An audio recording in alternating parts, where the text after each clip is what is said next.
Chapter 1. Seance. "You're gifted, my dear. The spirits are clamoring to speak with you. Come." The woman stretched her hands towards Mara. They were contorted by rheumatism, their skin papery and spotted from age. Mara didn't want to touch them, but her mother stood behind her and nudged her forward with one hand. Mara turned her head. She didn't dare speak in anything more than a whisper. "I don't want to." The clink of jewelry echoed in the small room as Mara's mother bent to murmur into her ear. Her mother always dressed elaborately for their seances, strings of pendants from deceased relatives, bangles with skulls and occult words notched into them, and the heavy, powerful perfume she wore on significant occasions. Mara hated the perfume. It permeated whatever room they were in, building up in the atmosphere until it turned her stomach and made her dizzy. "Be polite." Mara's mother kept her voice low and soft. Her breath tickled Mara's ear. "Miss Horowitz has offered to be your mentor. It's a huge honor. Take her hands." Mara was struggling to breathe. The dimly lit sitting room, with its mess of antique and arcane objects, unsettled her. The small round seance table was draped in an off-white crochet cloth. A single candle sat in its center. Animal skulls, ancient books, jars of dead insects, and a slow, ticking metronome filled the shelves. Complex, ragged ink paintings covered every gap in the walls. The curtains were drawn, but they couldn't muffle the roar of the storm outside. "Take her hands," Mara's mother repeated. Her long fingers squeezed Mara's shoulders. It was offered as a comforting gesture, but held a hint of warning. Mara tried to swallow, but her throat was too tight. She raised her hands. If Miss Horowitz noticed their shaking, she didn't show it. The old spirit medium thrust her own hands forward like a praying mantis snatching its victim out of the air, and the fingers pinched Mara's firmly enough to hurt. "Now, my dear, concentrate."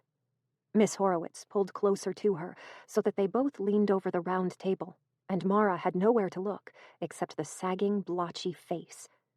The candle sent hard shadows dancing through the skin creases and collected gloom around Miss Horowitz's eyes. "You've inherited incredible talents. I can feel your power swelling inside of you.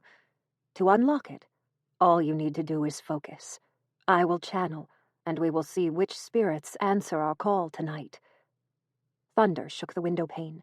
Mara flinched at the noise, and Miss Horowitz's hands tightened, sending sparks of pain through the girl's fingers. The jingle of jewelry was warning of her mother's movements, and Mara glanced towards her out of the corner of her eye. Elaine's face glowed in the candlelight as she watched her daughter. "Try, darling," she whispered. There was a deep, hungry need in her voice. "Miss Horowitz says you could be the most powerful medium of your generation.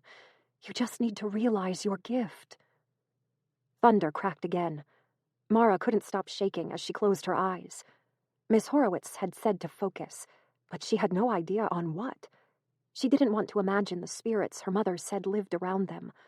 She'd seen them enough in her nightmares. Skeletal, neither human nor corpse.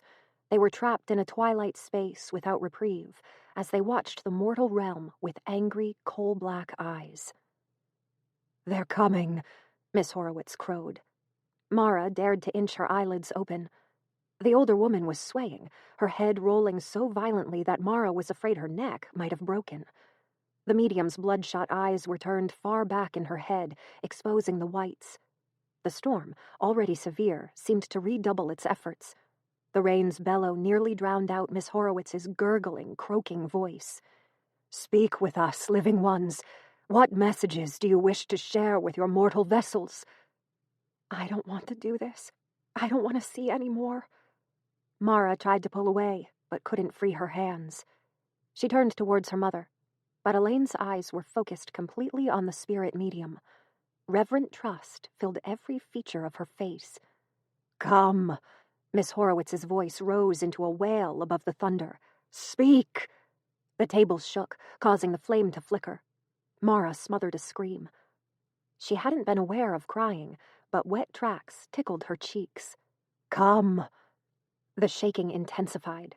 Miss Horowitz's mouth gaped wide to expose heavily worn and irregular teeth in gums that had receded nearly to their roots. She threw her head back and forth, her floating gray hair coming free from its knot to hang about her face in oily strands. A string of saliva dripped over her jaw.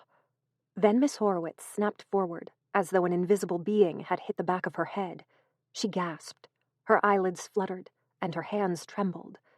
Then she said, in a voice deep and guttural, and wholly not her own, "Beware the home that craves you, child. Your gift and your curse are the same. Beware the home that craves." The last words were expelled as a bellow that matched the thunder's crushing volume. Mara's heart fluttered. Terror had frozen her. She couldn't draw breath. As Miss Horowitz's eyes rolled down to fix on Mara, fear and shock and oxygen deprivation swarmed together to grant her reprieve from the seance. She passed out. Chapter 2. Changed Plans. Ugh. Mara dug her thumbs into the bridge of her nose. The dream was hanging around her like a bad odor. Worse, her neighbor's television was set far too loud. Its tacky laugh track felt as though it was boring into her brain. This is a good day, remember? You're going to get your own house today. Probably. Maybe. And you'll be out of this dump by the end of the month. It's good. We're good. A child somewhere farther in the apartment complex shrieked, and Mara had to fight the impulse to beat her forehead against the window. Instead, she slumped into the plastic chair. She didn't own much furniture, and most of it, the chairs, the folding table, and the mattress, were arranged in front of the window. The little square of natural light was her relief from the stark gray plaster walls and threadbare carpet. It also gave her a good view of the avenue's entrance. Neil wasn't due for another 10 minutes, but she fervently hoped he would be early. Now that she was so close to escaping the tacky downtown apartment, she couldn't bear to spend another hour inside it. "You're gifted, my dear." "Get a grip," Mara growled. She chewed at her thumb as she watched a crumpled newspaper sheet blow through the alley. "It's been 4 years since you moved out. You're in control now. Don't waste another minute thinking about the crazy bat." A glitter of silver caught her eye, and Mara exhaled as Neil's large car cruised towards her apartment. She snatched her jacket off the back of the chair, stuffed her keys into its pocket, and left her room at a brisk jog. She had to kick the door on the way out to make it lock properly, and one of her neighbors yelled, "Oi, keep it down out there!" Mara took the stairs 2 at a time, passing the room with the wailing child and the seemingly incessant rumble of laundry machines. The apartment door's hinges squealed as Mara pushed into the sunlight. The weather forecasts had been predicting a sudden slide into a drizzly, cold autumn, but the day was warm and clear enough to still be deep summer. Neil's car idled in the street. In sharp contrast to the grimy stacks of budget apartments, the car was large, clean, and obviously cared for. Neil leaned across the seat to pop open the passenger door for Mara. He looked unashamedly delighted to see her, and Mara's insides gave a little flip. Suddenly, that morning's dream didn't seem so important. "Good morning." He pressed a warm kiss to her cheek as she settled into the passenger seat. "How did you sleep?" "Horribly." "Can't complain. You?" "Great, thanks." Neil waited for Mara to buckle herself in before putting the car in gear and pulling away from the curb. He navigated them out of the narrow lane and then reached behind the seat to pull out 2 paper bags and a thermos. "I'm guessing you skipped breakfast." The scent of something hot and good filled Mara's nose, and she grabbed the bags and shook them open. "Sweet mercy, this is the sole reason I'm dating you, you know." Neil laughed. "There's hot chips in that one, and a salad in the other. I thought you might eat some healthy food if I bribed you with something bad." "Fool's hope," Mara said, through a mouthful of chips. "But thanks anyway." "Oh my goodness, you got ginger biscuits." "I figured you'd like that." "You're a saint." Mara snuck a glance at Neil as she ate. Approximately the size of an ox and twice as gentle as a kitten, he needed the oversized people mover just to sit comfortably. His fresh-pressed shirt sat well on his broad shoulders. and she thought he might have actually bothered trying to comb his sandy brown hair that morning, though it seemed incapable of holding any sort of style. He was trying to smother his grin, and a tint of color around his ears told Mara he was enjoying her reaction to the food. The car's speedometer hovered a fraction below the legal limit as Neil wove out of the downtown streets and into the wider, prettier suburbs with practiced ease. The house they were viewing was near the outskirts of town. It had been put on the market just the day before and ticked all of Mara's boxes. It was affordable, not a complete dump, and in a good neighborhood. Mara was prepared to buy it that same day if the real building looked as good as the photos. Neil was coming with her as moral support and to give his opinion of the building. He worked as a carpenter and had offered to keep an eye out for symptoms of termites or shoddy building. She sometimes wondered how she'd ended up with Neil. In Mara's eyes, he was nearly, not quite, but nearly, perfect. But Neil was religious, and the concept of religion grated against every fiber of Mara's being. They were mirrors of each other in many ways. They'd both been raised in spiritually focused homes, but Neil had embraced his family's beliefs as he'd become an adult, whereas Mara had left home the day she'd turned 18. I suppose our situations aren't quite identical. He never had to sit through all-day seances or listen to a drugged-up medium tell his mother she was Cleopatra reincarnated. What's up? Neil had pulled up to a set of lights and was watching Mara out of the corner of his eye. She realized she'd been frowning and cleared her face. Nothing. I'm good. Neil smiled at her, but he let the silence stretch. Mara sighed and leaned back in the chair. I had the dream about the seance again. Damn. Neil's hand found hers and squeezed. Mara felt a flutter of pleasure at the sensation of the large fingers wrapped around hers. Neil was steady. Neil was safe. He respected her and her beliefs. That was more than she could have hoped for in a partner. It's fine. She squeezed back as Neil rubbed his thumb over the backs of her knuckles. I'm over it. Today's going to be a good day. This house could be the one. I mean, it probably has a woodlice infestation for the price they're asking, but... Ha! The lights turned green, but Neil let his hand linger on hers for a second before moving it back to the steering wheel. I'll just be glad to see you out of that apartment, woodlice or no. Mara wrinkled her nose. It's not a bad apartment. Sweetheart, you live next to a meth addict, and the police detained your landlord 3 times in the last month. Yeah, you're right. It's a terrible apartment. Mara leaned against the window to watch the large elms rush past. She didn't want to say it out loud, but she desperately, crushingly hoped that the building they were viewing could be hers. Deadlines were squeezing in all directions, and she needed to find a place to live quickly. She'd been working as a packer in a warehouse, but the company had recently laid off half of its staff, Mara amongst them. On the downside, she was jobless. On the upside, when coupled with 4 years of scrupulous saving, her severance package was enough to pay for a small house. That was all Mara had ever wanted, a place to call her own, where she wouldn't be curtailed by an irate landlord's whims or forced to move if she didn't want to. And the rental agreement for her current apartment was up at the end of that month. If she renewed, she'd be tied to the tiny, shabby building for another 3 years. She didn't think she could survive it. Neil had already asked if she'd like to stay in his house, but Mara had shot that idea down before he'd finished speaking. When she'd left her parents' home, she'd promised herself she would never again sleep in a building tainted by spiritualism, astrology, clairvoyance, or religion. And Neil's childhood home stank of religion. A cross on one wall, church music mixed into playlists, religious books stacked amongst the thrillers. They were all things Neil barely noticed after living around them his entire life, but they made Mara's skin crawl. Despite that, Neil and his mother, Pam, were genuinely nice people. Neil was a relaxed Christian. Mara knew he attended church and had like-minded friends, but his faith didn't saturate his life. The topic hadn't even come up until their 3rd date. Mara had nearly walked out of the restaurant when he'd told her he was a Christian, but by that point she was too attracted to him for an easy break, so she'd cautiously given him a chance. She was glad she had. He'd sympathized with her feelings about growing up in a spiritualist household and understood why she didn't ever want to repeat the experience. Neil's phone started blasting a bright pop song. He pulled onto the dirt strip beside the road and pressed the speaker button on his mobile. "Neil here." "Oh, good, I caught you." The voice on the other end was breathless. Mara recognized it instantly.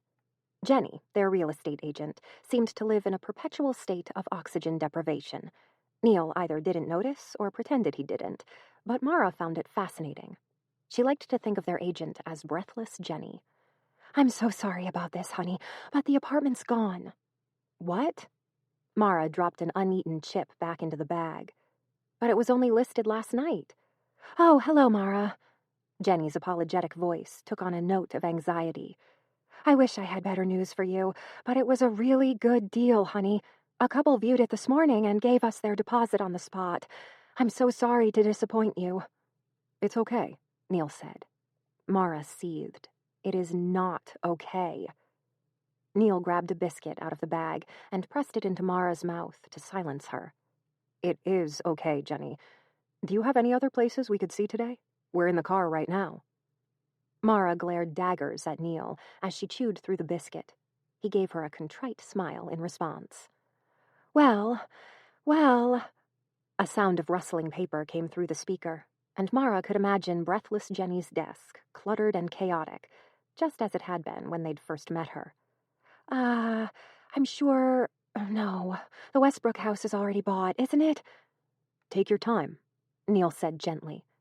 "Okay, there's a really nice place in Reddington, but it's a bit outside your budget." Mara swallowed the biscuit. "How much?" "Well, it's nearly double." "Nope." Mara was frustrated, almost to the point of tears. The loss of the apartment stung. If she didn't find a home within the next few days, she'd be forced to either renew her lease or find a short-term alternative, and both of those options would leach her savings. She snatched the thermos out of the cup holder to give her hands something to do. Neil had made her chamomile tea. She suspected it was the expensive, organic, loose-leaf stuff his mother kept for special occasions. The thought warmed her slightly, but not enough to cut through the disappointment. Neil pressed a hand over the phone to muffle his voice. "Mara, I could lend you." "I'm not looking for handouts," Mara barked. Neil blinked, then gave a slow nod and removed his hand from the phone. She squeezed her eyes shut. Crap. Did I hurt him? Well, Jenny was clearly feeling the pressure. "There are empty lots of land, or, She broke off, and the rustling stopped. The silence stretched out for so long that Mara began to worry the call had been disconnected. "There is one place," Jenny said at last. Her voice held a strange, cautious tone. "It's been on the market for ages. It's a little bigger than you were looking for, but under your budget." "What's wrong with it?" Mara asked automatically. She kept her eyes focused on the thermos lid so that she wouldn't have to see Neil's face. Why'd I have to snap at him? He was only trying to help. "I'm going to be upfront with you, honey. It'll need a bit of work, and it doesn't have a very nice history." Mara waited impatiently for Jenny to collect herself. The paper noise was back, but this time Mara thought their agent might be fanning herself with a stack of loose sheets. "Are you familiar with Robert Kant?" Neil inhaled sharply, but the name was new to Mara. "No? Should I be?" He wasn't a good man, honey." "He was a serial killer in the early 1900s, Neil murmured to Mara before turning back to the phone. "Jenny, are you saying the house is connected to him?" "I'm afraid so. He spent the last 4 years of his life living there before he, hung himself." "Shoot," Neil said. "No, hung," Jenny corrected patiently. Mara, intrigued, chewed at her thumb.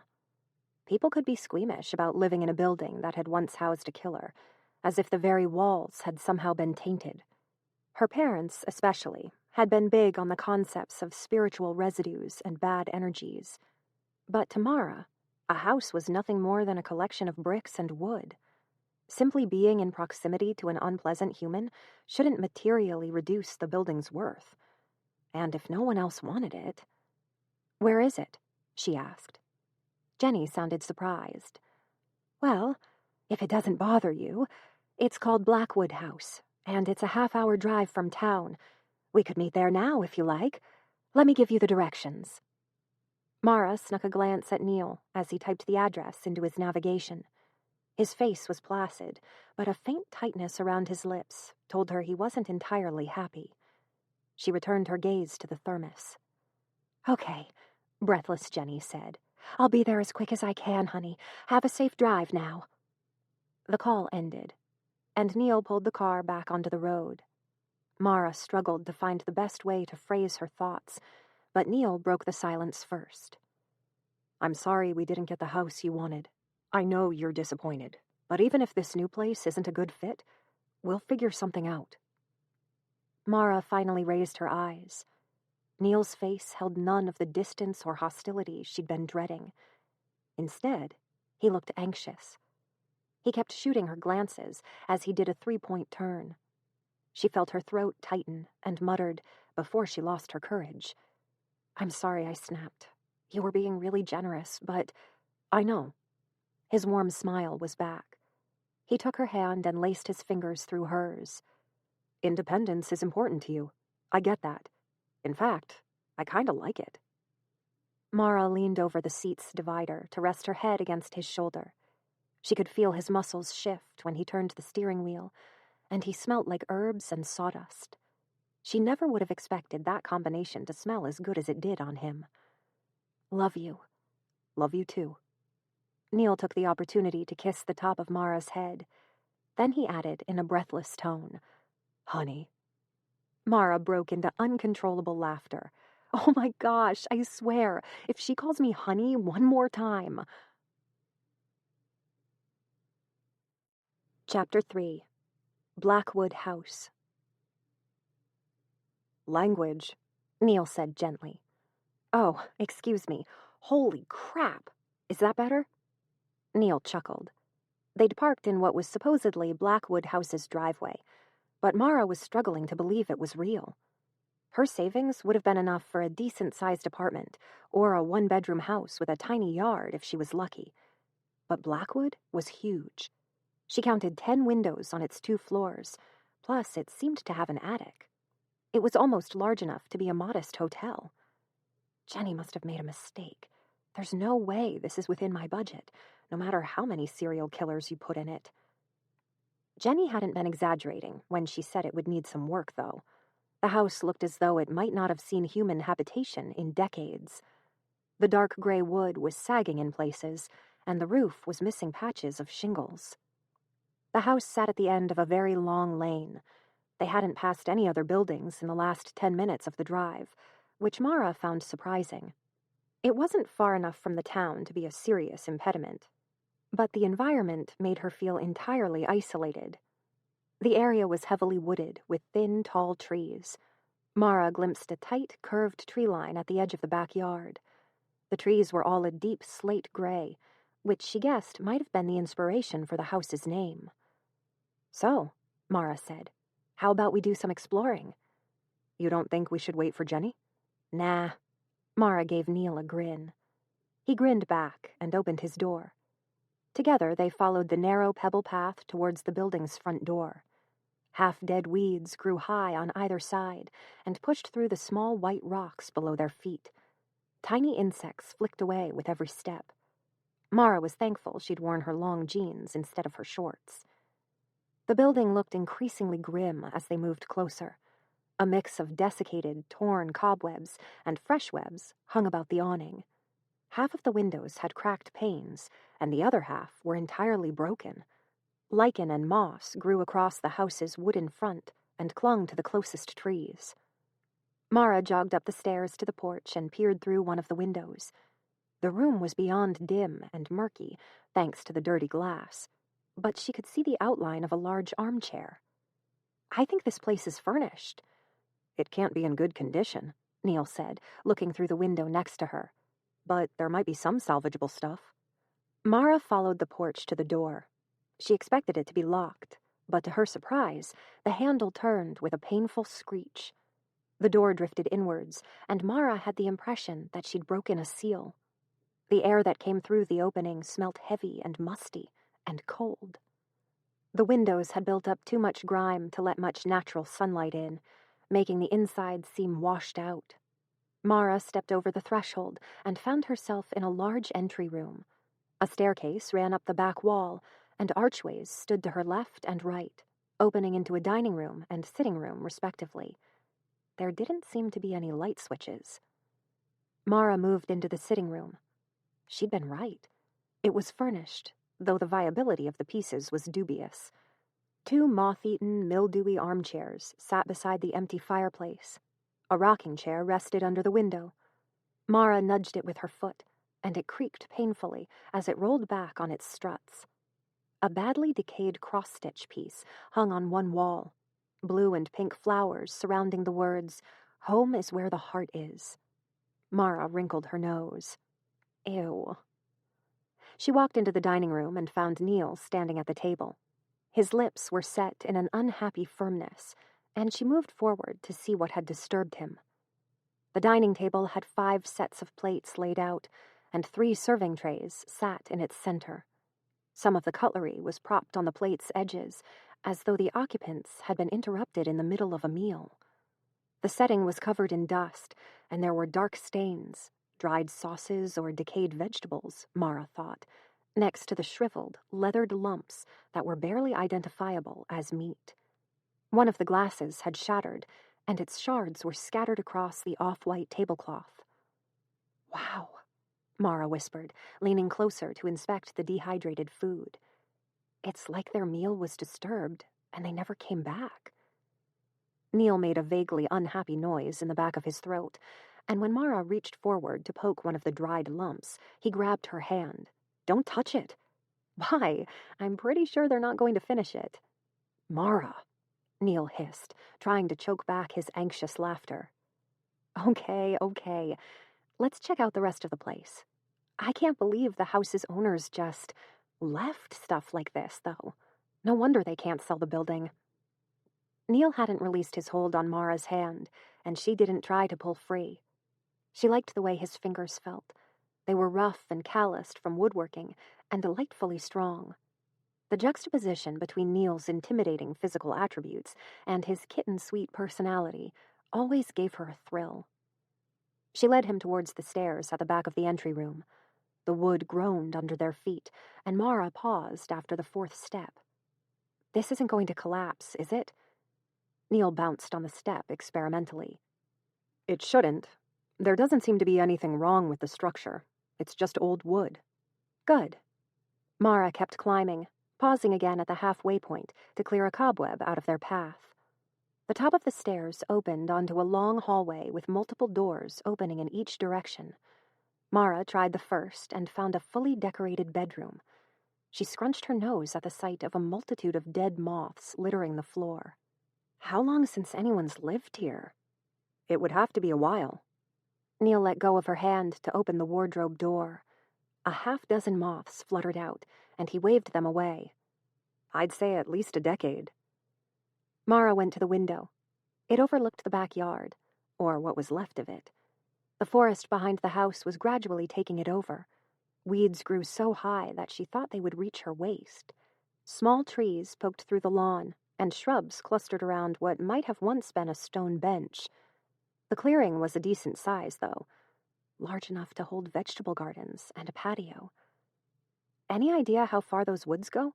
Mara asked. "Probably a fair way." Neil sounded distracted, and Mara turned. He stood facing the door. His fingers drifted over a cluster of marks on the wood. Then he withdrew his hand, as though he'd been burnt. He stepped away from the door, his nostrils flaring, and a tight scowl on his forehead. "There's blood in these scores." "Huh?" She nudged him out of the way and bent close to the door. There were long scratches in the wood. The white paint had clearly been cleaned, but tiny flecks of something dark remained in the notches. She turned back to Neil, who was running his thumbs over his short fingernails. His lips were set in a tight line. What? You think someone was locked in this room and tried to claw their way out? He didn't answer, so Mara took his hand to stop the anxious motion. Come on. It's a weird house, and it's making you nervous. These marks were probably made by a dog, and the black flecks are dirt they couldn't scrub out. Probably. Neil nudged the door open with his foot, and Mara had the sneaking suspicion he didn't trust her theory.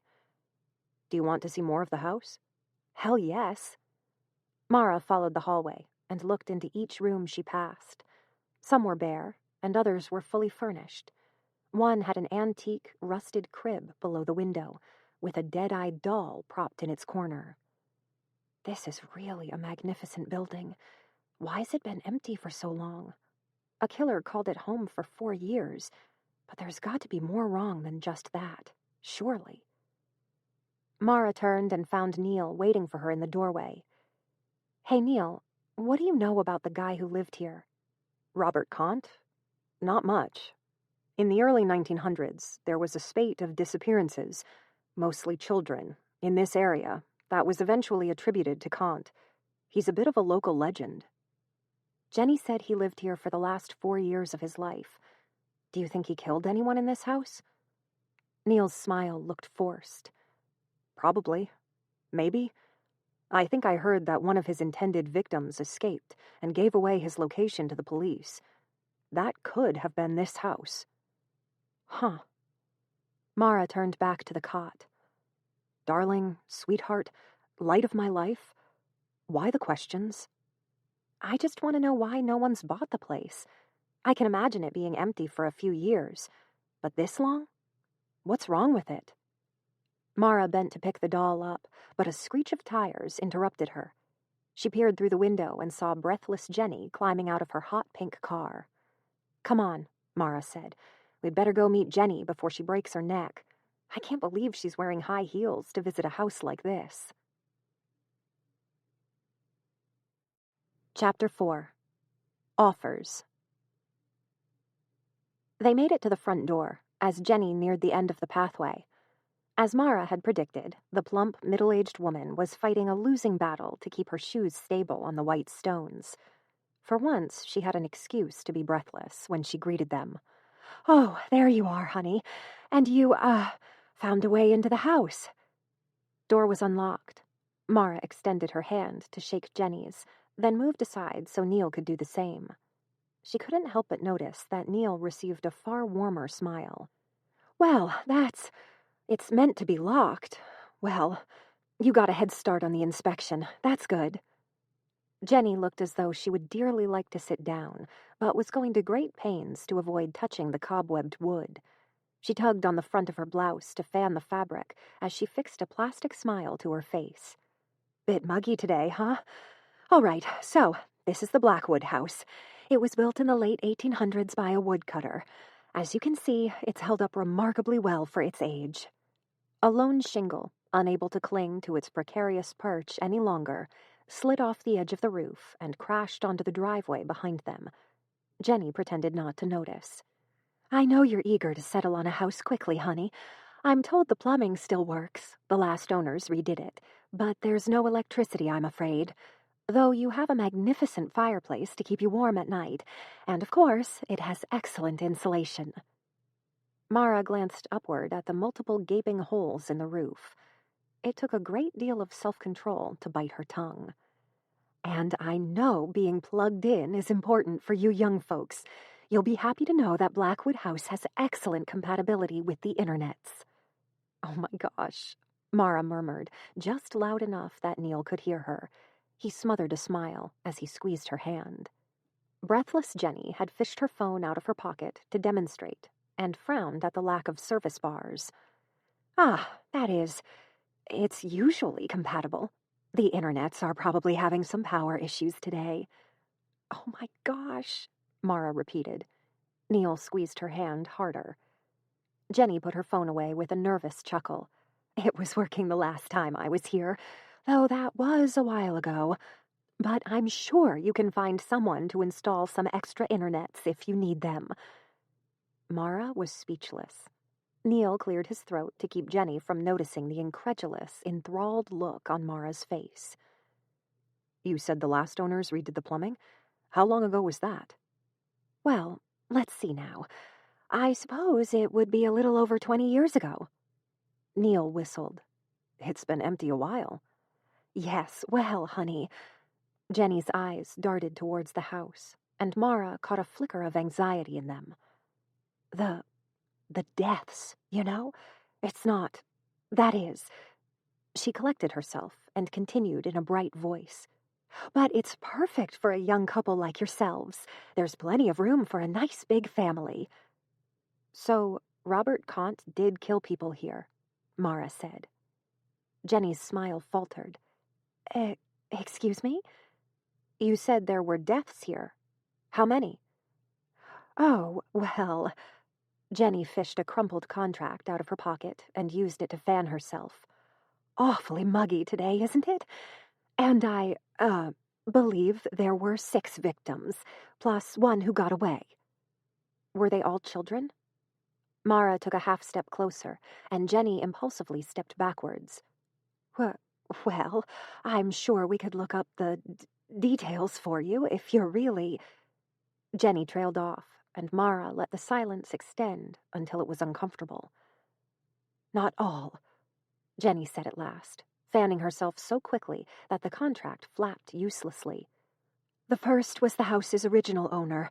Then, Kant killed 3 boys and 2 girls, all under 15. The last, intended victim, managed to escape and notify police. 6 victims in 4 years, Mara mused, glancing back at the house. And you said Robert Kant was hung? Neil took mercy on their sweating realtor. He hung himself before the police reached him, he murmured. Sweetheart, this is a tiny bit morbid. We can look up the details later if you like. No, that's okay. Just to clarify, after he killed the house's original owner, Kant moved into the house? And no one knew? Jenny looked nauseous, but she nodded.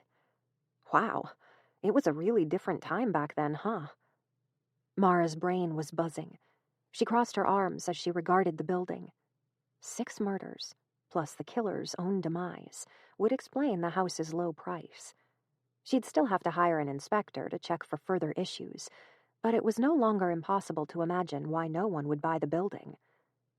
That's nothing to deter me, though. It's just bricks and wood. Yes, people died here, and yes, children died here. But people have expired in almost every old house in the country.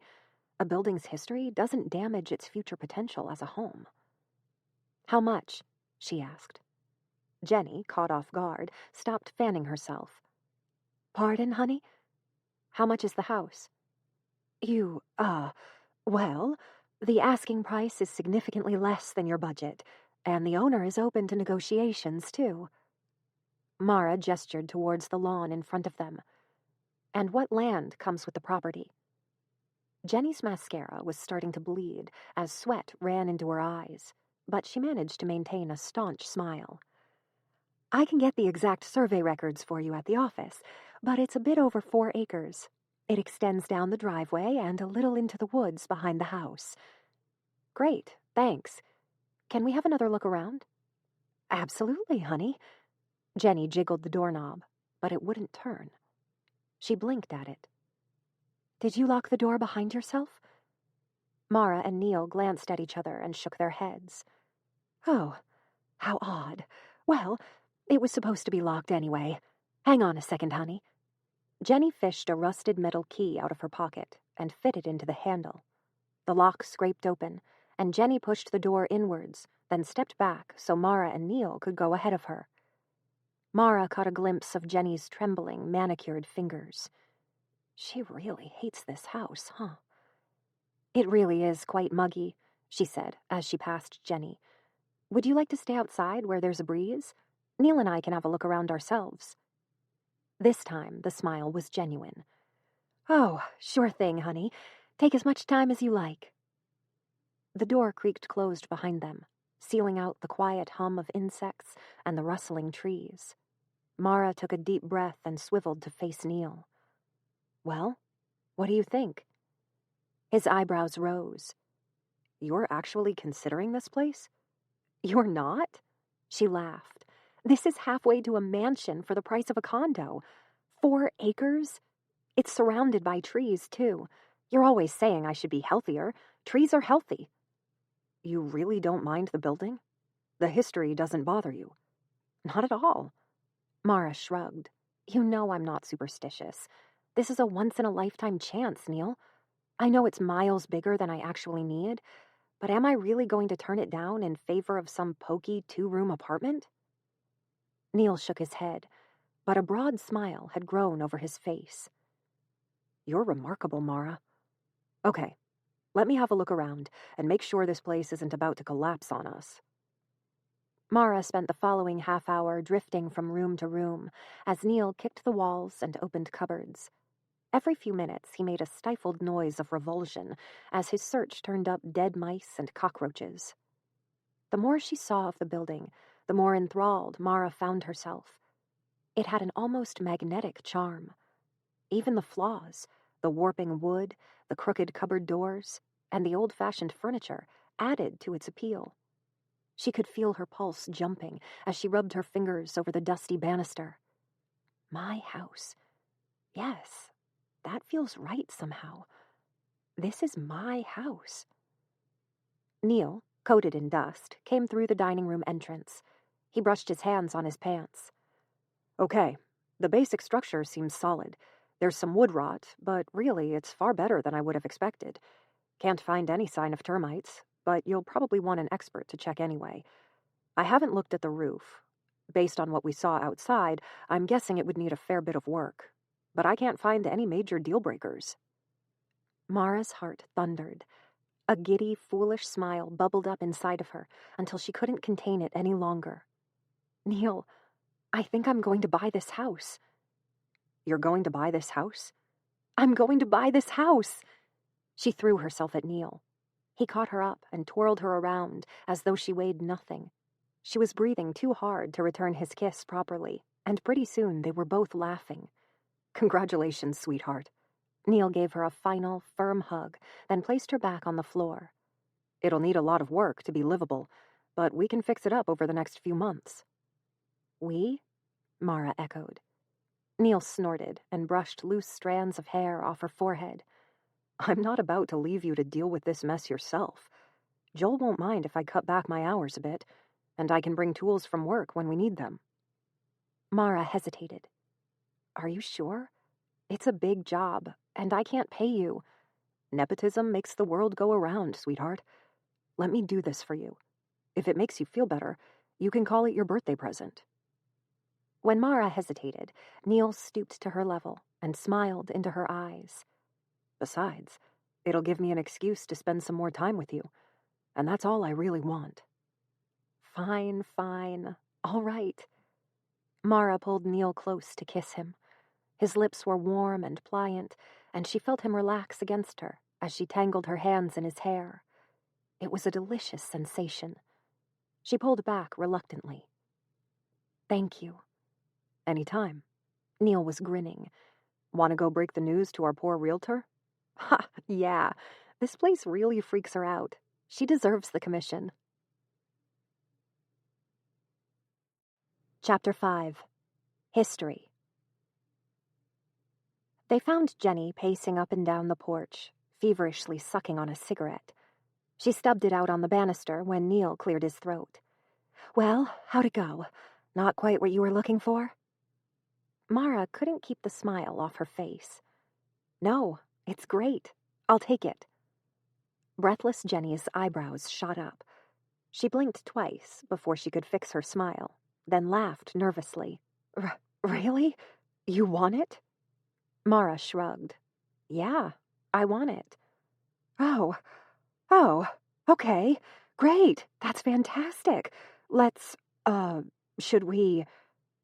Despite having spun the most positive sales pitch she could imagine, Jenny seemed completely unprepared for her client's interest. She looked from Mara to the house and back again, and her smile slowly fizzled. It wasn't the expression Mara had expected. She'd thought breathless Jenny would be delighted to unload a house she clearly disliked. Instead, she looked frightened. Crap. There's going to be a major flaw in the building after all. I should have known it was too good to be true. What is it? Does it flood? Asbestos? Rabid squirrels in the forest? Sweetheart, Jenny said, as gently as she could, I need to warn you. No, warn isn't the right word. That is... Yes? Mara said. Neil shifted closer to rub his hand across her back. She took a deep, slow breath and said in a kinder tone, What is it, Jenny? Jenny, past having scruples about smoking in front of her clients, fished a new cigarette out of her bag. She lit it, took a quick breath, and said, I don't want to frighten you, but you should know. There are stories about this house. Previous owners have experienced, well, they say they experienced, some strange things here, of a supernatural nature. Mara could guess where the conversation was heading. Neil squeezed her shoulder. Stay calm, the gesture said. Oh, so it's haunted, huh? Mara managed to keep her voice civil, but her smile was tight. Okay, no problem. How about we get back to the office and sign some papers? You look like the sort of woman who appreciates a good contract. Jenny's smile dipped. I'm only trying to help, honey. You can't be from around these parts, or you'd know this house has a reputation. I'm sure it does. Blackwood House was with our agency when I started as a realtor. It was notorious even then. And after what the last family went through... Hey, do you want me to buy this place or not? Jenny sucked on her cigarette, then blew a long stream of smoke towards the trees. When she spoke, she'd managed to rein her voice back into a bright, friendly cadence. It's an excellent property, and an absolute bargain for the price. But I'm both morally and legally obligated to inform you of any impediments to a mutually happy transaction. Fine, go ahead. Mara crossed her arms. She knew her smile was closer to a grimace, but not even Neil's increasingly firm squeezes could calm her. Inform me. Is it ectoplasm? Blood dripping from the ceilings? Breathless Jenny didn't speak for a moment. Their tenuous civility was nearing breaking point, and she seemed to be trying to speak politely. Footsteps. Doors open by themselves. Smudgy handprints appear on the walls. Strange noises at night. Okay, great. Anything else? And some of the tenants said they saw ghostly figures entering and leaving rooms.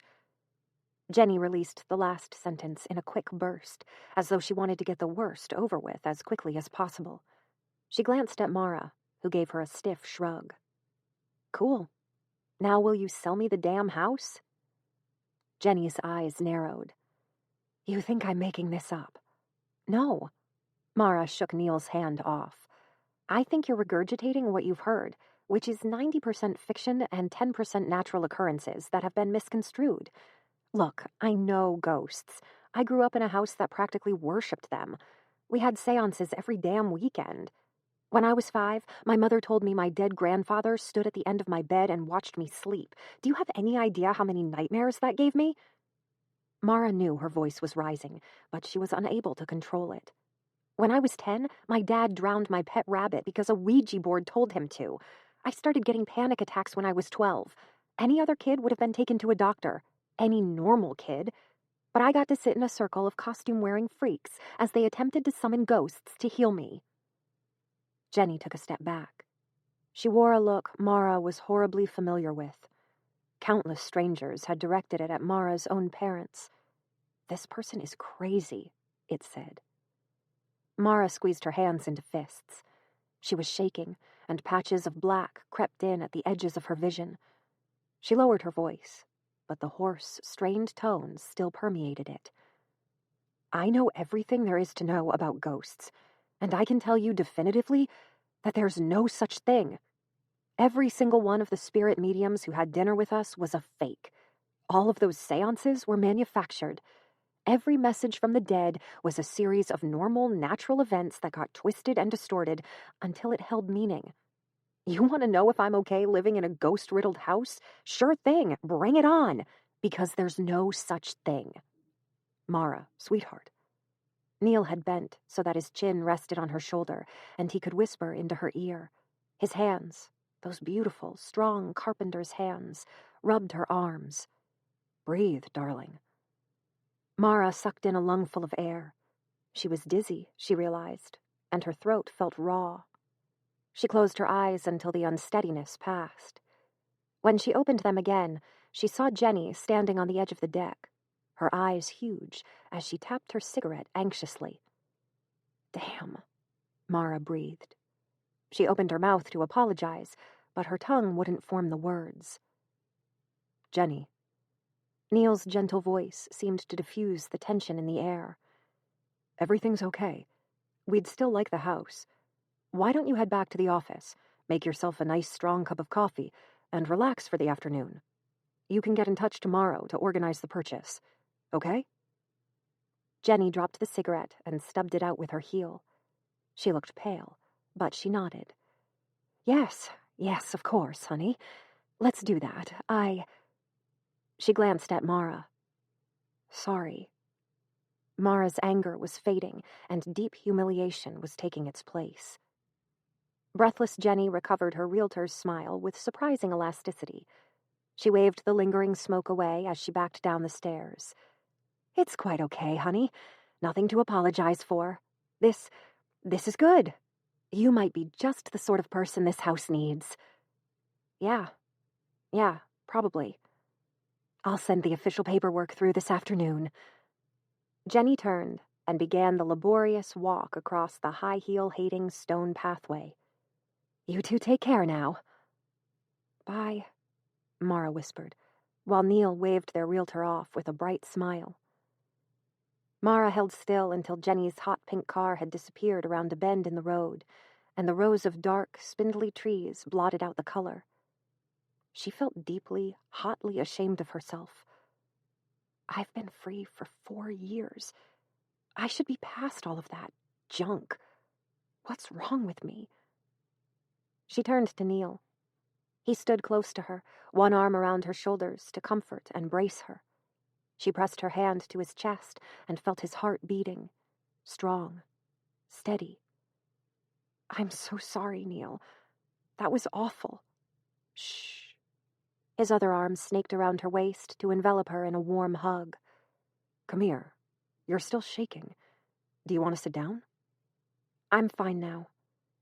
Mara closed her eyes and breathed deeply. Herbs and sawdust. "Thanks for fixing everything." "I'm just sorry the house has such a messed up history. Do you still want it? It's not too late to back out." Mara tilted her head to look over Neil's broad shoulder. Blackwood's gray walls, adorned with countless spiders' homes, clusters of moss, and blooming stains, hadn't lost any of its charm. If anything, its appeal was growing with each moment she spent near it. "Yeah, I definitely want it. More than anything." "All right. Let's get some lunch. You'll feel better after food." "Sure thing, Mom," Mara said, and Neil grinned as he kissed the top of her head.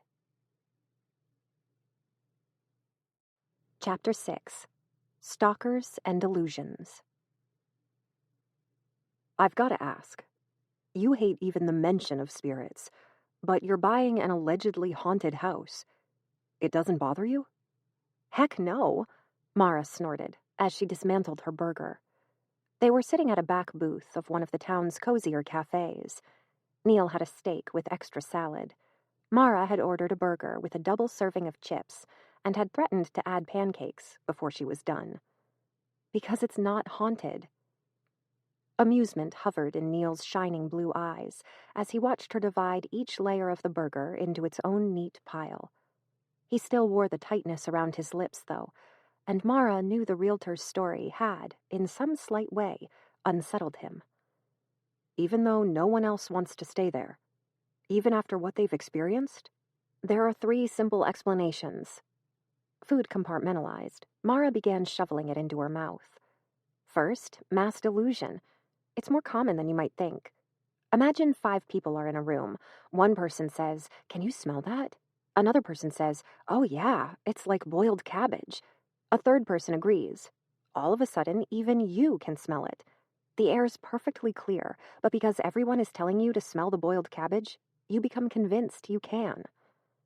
And there's a mass delusion about Blackwood? Could be. You've already got the perfect setup for a classic haunted house narrative, a serial killer's home.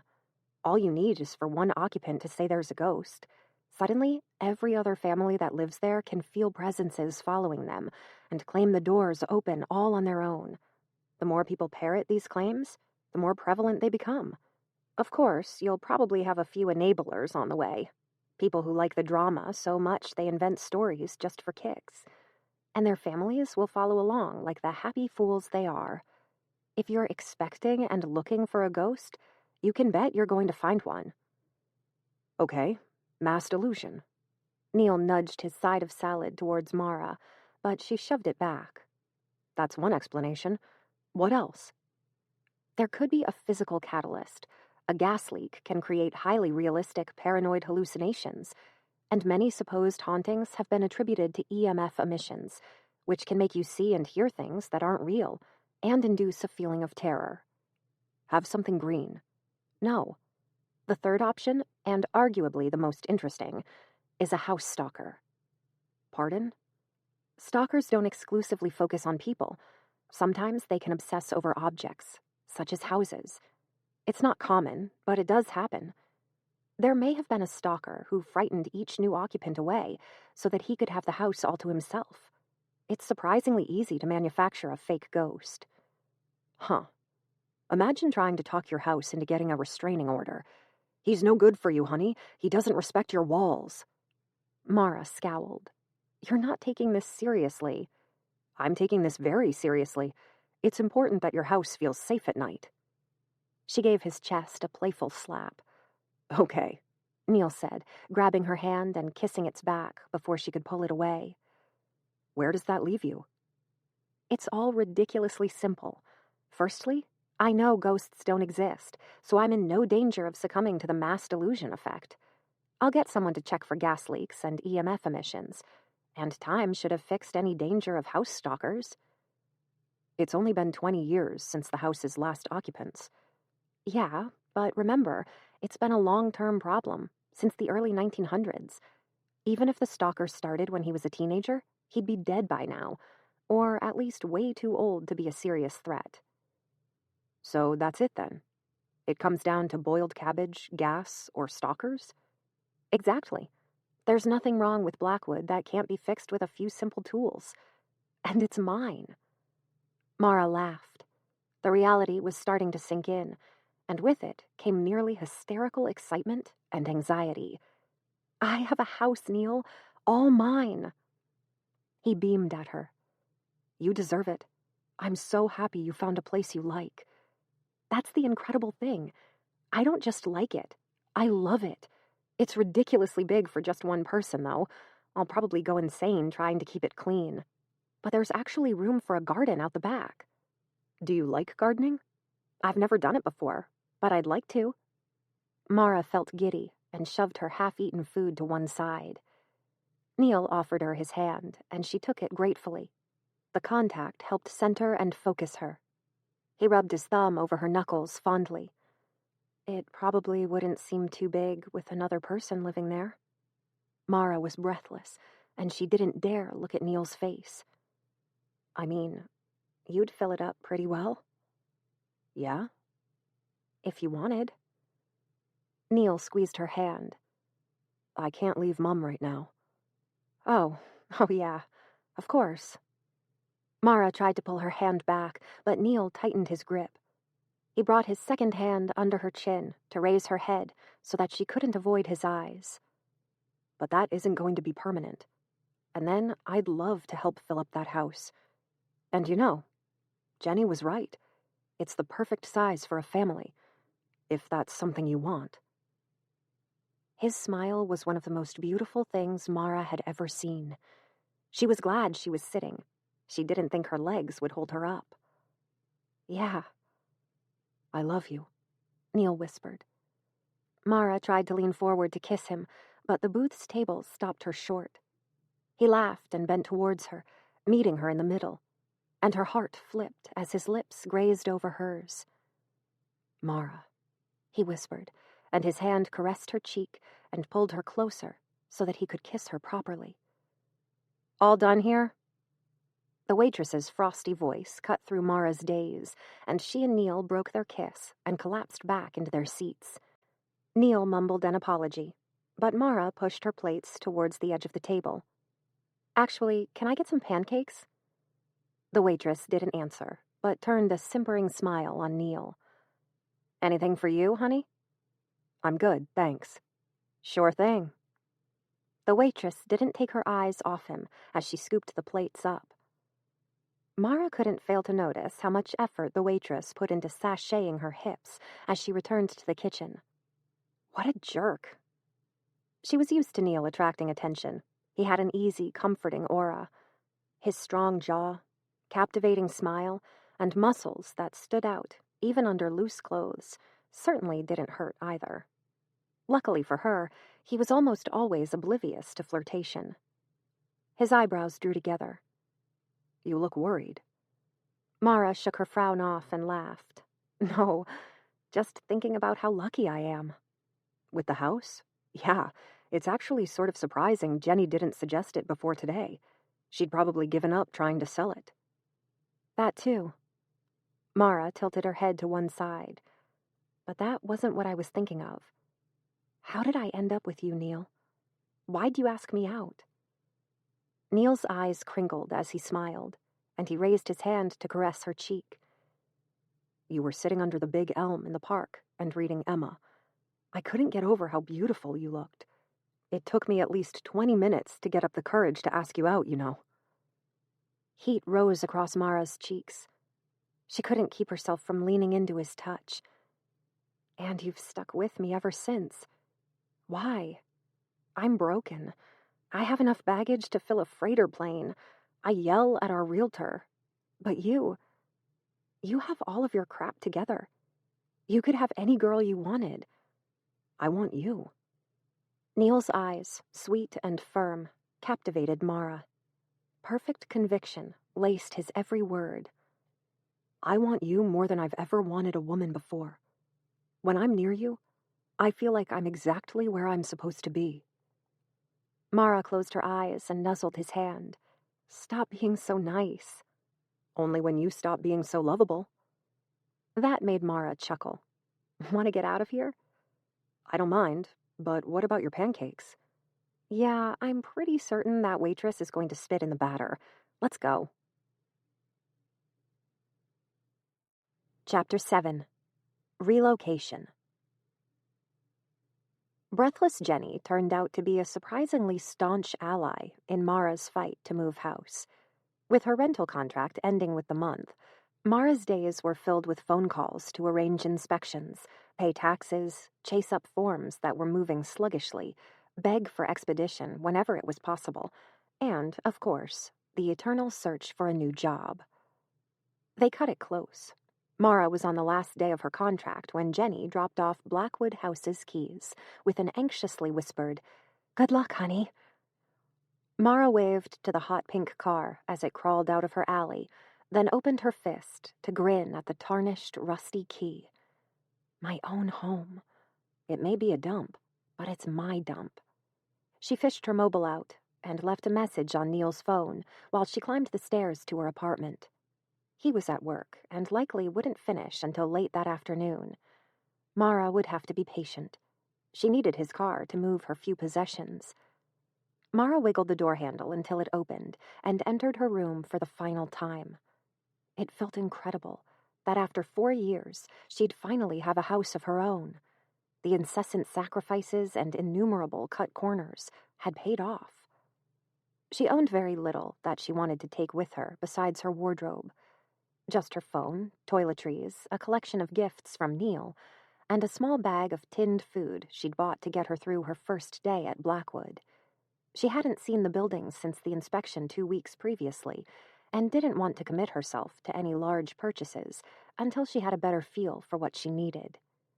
Mara crossed to the window and sat in the small plastic chair. She tried to immerse herself in an e-book on her phone to pass the time, but couldn't stop checking the clock every few minutes. After half an hour of futile half-distraction, she put the phone down and leaned on the sill to watch the alley. Her heart skipped a beat at the sight of the silver car parked at the curb below. Neil. He must have gotten my message and left work early. The car wasn't idling, which meant Neil was coming inside. Mara grimaced as she turned around. In the 6 months they'd been dating, Mara had never invited Neil into her room. She'd seen his house.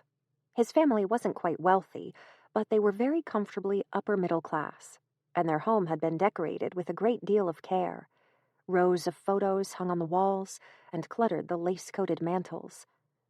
The furniture had a quaint, homey vibe, and there were bowls of potpourri in the bathroom. It was the polar opposite of Mara's apartment. Mara knew Neil wouldn't like her home, and she'd been hoping to avoid an uncomfortable scene by never letting him see it. Maybe I can head him off at the stairs. A brisk knock made her cringe. Damn, too late now. Mara crossed to the door, took a breath to brace herself, and pulled it open. Hey, I got your message. Ready to... Neil paused in the entryway as his eyes roved over the one-room home. Mara's mattress, a bed frame would have been too expensive, was propped against one wall. A portable cooker, single pot, plate, and spoon sat opposite. The foldable dining table and plastic chair sat below the window, and a cardboard portable wardrobe held her clothes. Mara felt color rise in her face. She kept her home clean. Her clothes were arranged neatly and washed often. She'd painted the windowsill with a half bucket of white paint someone had thrown away. But she still knew it was a pathetic living compared to what Neil enjoyed, and mingled embarrassment and injured pride scorched at her insides. Neil took a step into the room and swore. That startled Mara. She'd never heard anything harsher than fake swears. Cripes, shoot, and sugar were his favorites. Leave his lips. Mara. He broke off and pressed one hand to his mouth. His voice was thick. Have you seriously been living here? Of course I have. Mara crossed her arms defensively.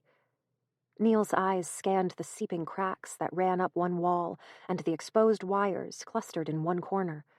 His mouth turned into a hard line. I had no idea. You should have said something. And what? She knew an aggressive note was crawling into her voice, but she couldn't fight it. Neil blinked at her, brows constricted. You could have stayed with me. I know you don't like Mum's house, but we could have gotten an apartment together. I don't need you white-knighting your way into my life and solving my problems, she snapped. I've been quite comfortable on my own, thank you. Neil didn't reply, but she could see the hurt in his eyes. Her anger deflated like an eviscerated balloon. Crap. He wasn't judging her. She knew. He was berating himself for not having helped. Neil was a fixer.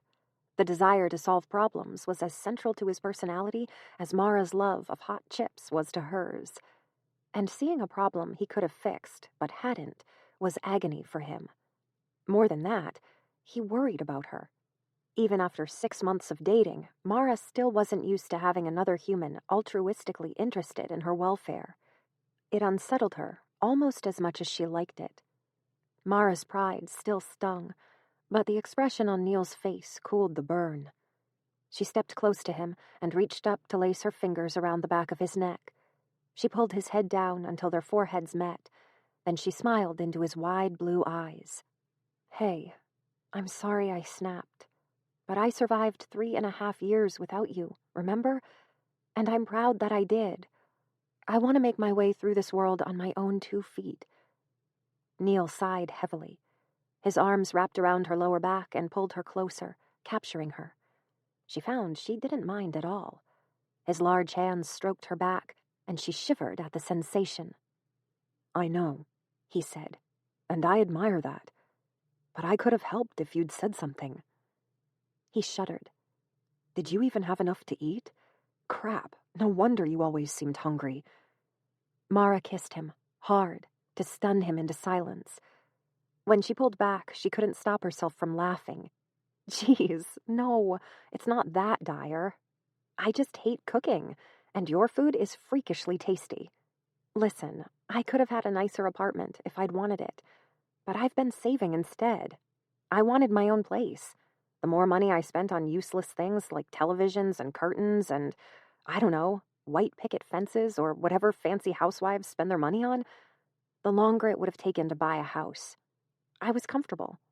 Don't you dare feel sorry for me, Neil. I'm finally getting everything I've wanted, all on my own efforts, and I feel damn good about it. Neil studied her eyes, testing for honesty, then nodded. Okay, let's get you to that new house then. Do you need help packing? Hang on a second.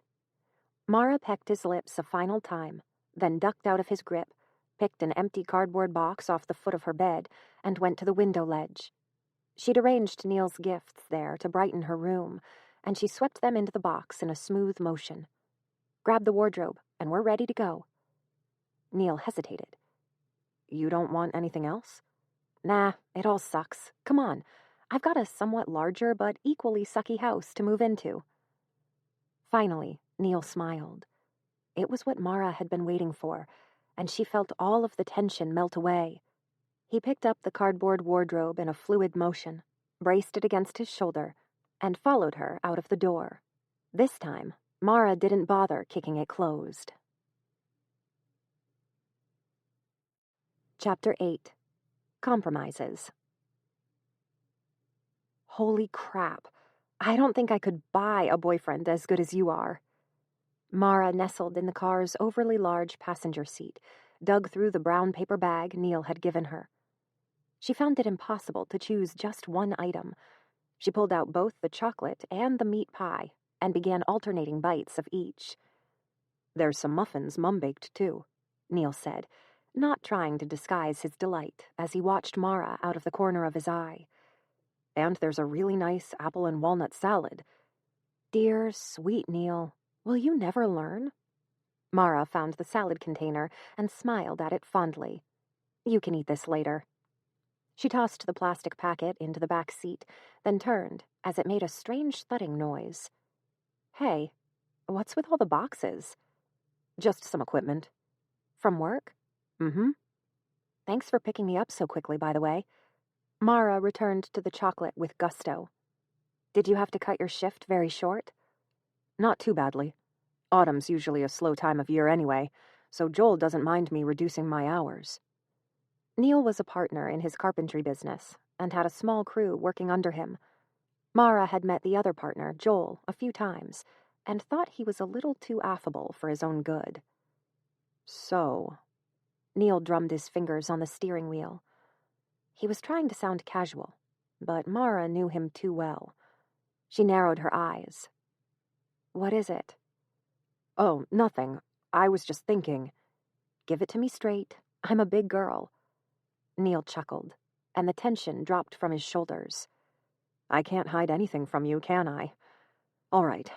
I know how important being independent is for you, and I really, really like that, but you want to help. Mara took another large bite of the meat pie to hide her smile as Neil exhaled deeply.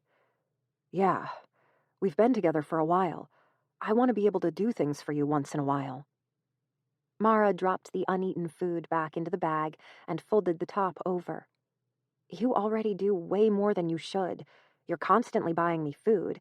It's going to make me fat, by the way. And you've already offered to help with the house's repairs. I'd say that's plenty. The house is kind of what's bothering me, actually. Neil kept his eyes fixed on the road, but Mara could tell he was distracted. The speedometer was hovering slightly over the legal limit. Go on. It's a mess, Mara. The roof is collapsing, it's full of rotting furniture and dead bugs, and there's no phone reception. If something happened to you...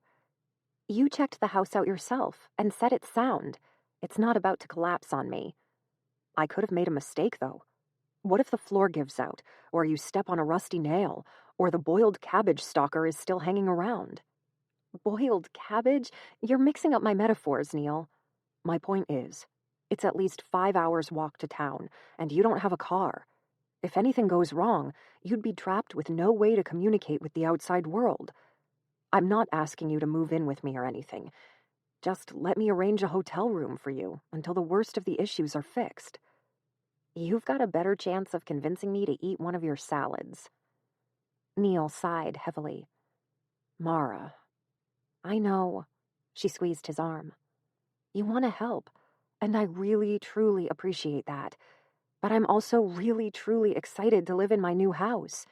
The damage isn't anywhere near as bad as you're making it out to be, and I'm confident in my ability to defend myself if I bump into a geriatric stalker. Please, please don't be anxious about me."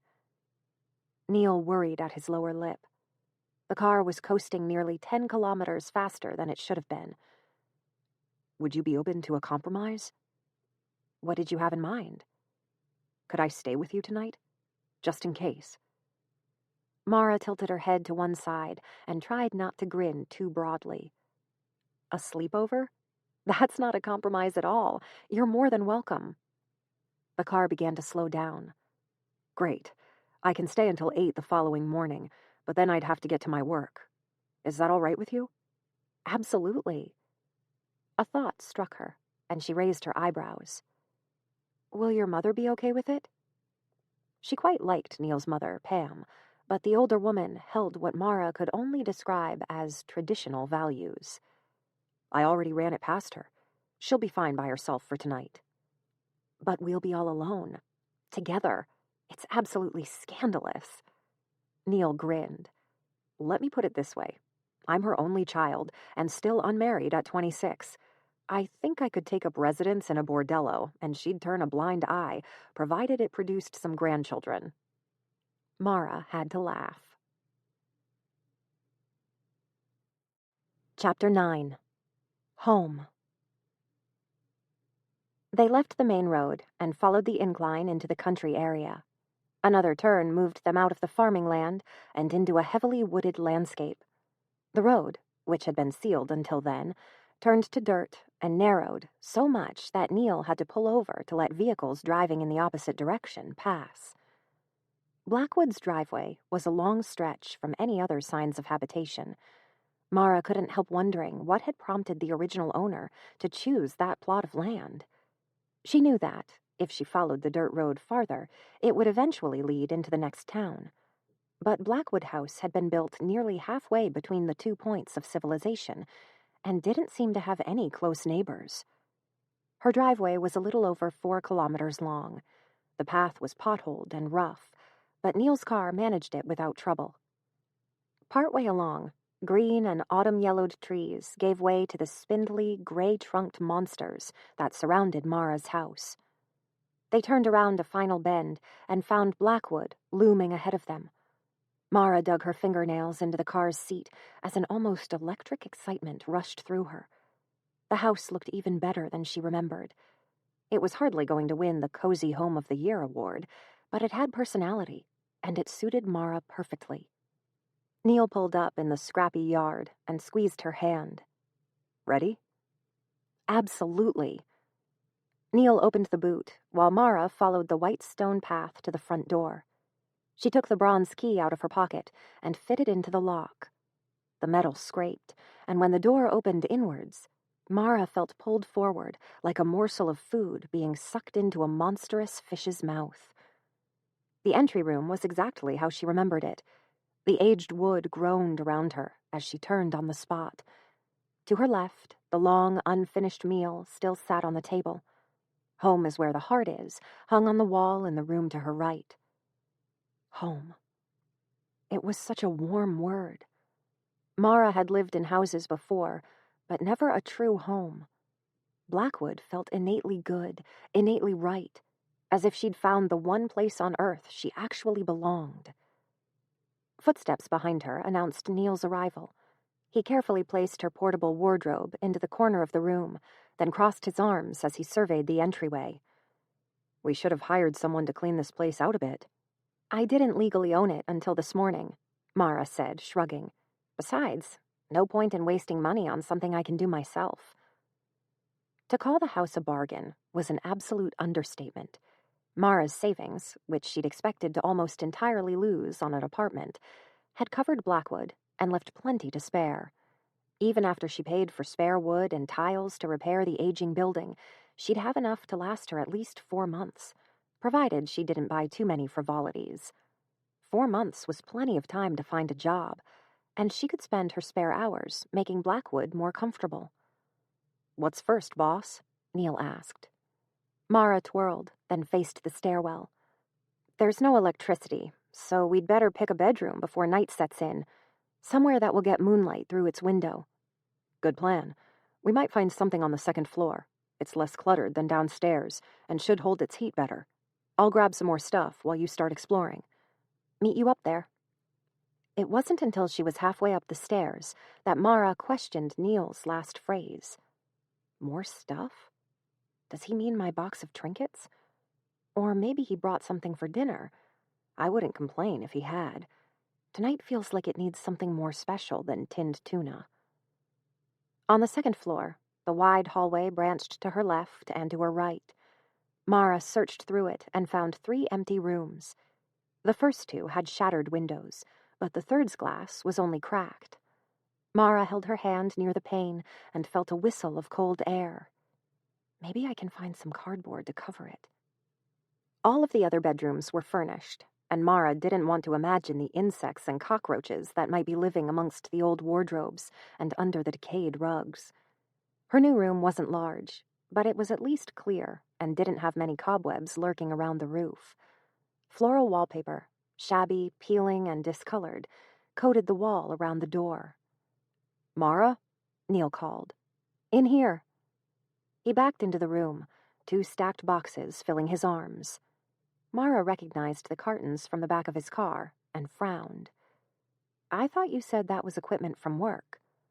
"Some of it is." He gave her an apologetic smile. "But I brought some extras just in case." "Just in case of what?" "In case my beloved girl didn't bring anything to sleep on, for instance." Neil dropped the boxes into the corner of the room. "Or anything to cook on?" He caught hold of Mara's wrist and tugged her close. "Or to heat herself when it gets cold at night." Kisses peppered her cheeks, forehead, and nose. Mara, laughing, squirmed against him. "I swear, you're like the paranoid mother I never had. I don't need you fussing over me." "Really?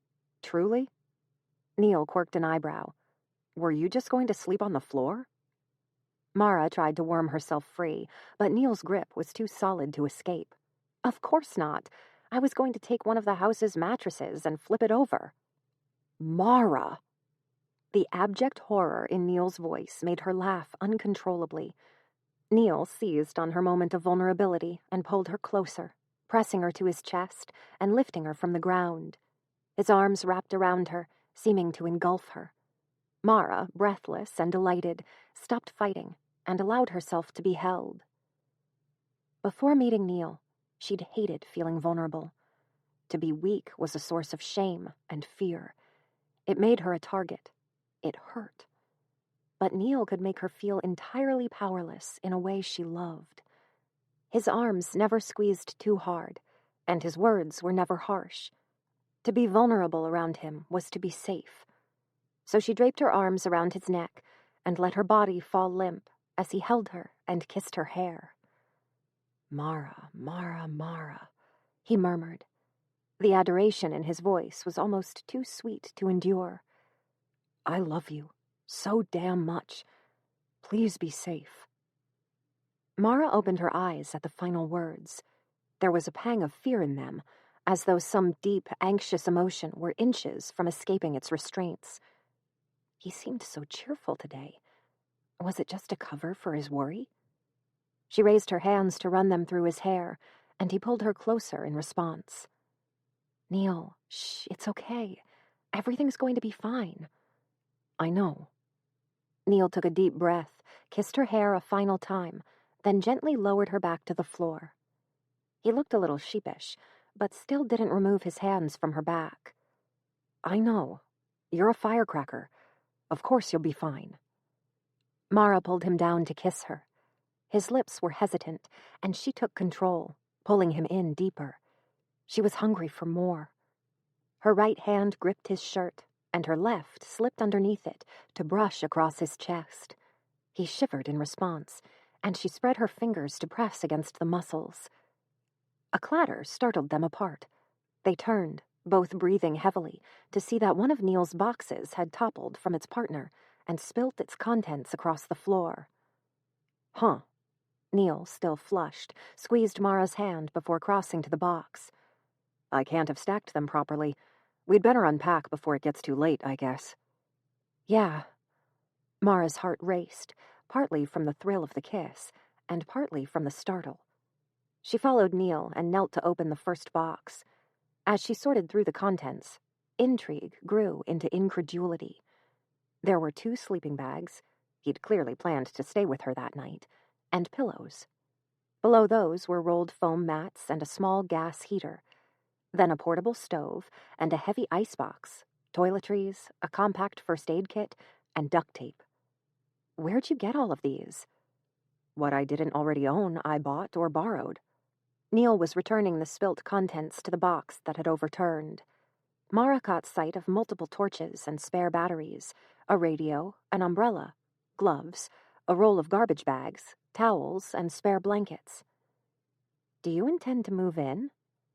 Neil pecked her cheek as she leaned too close.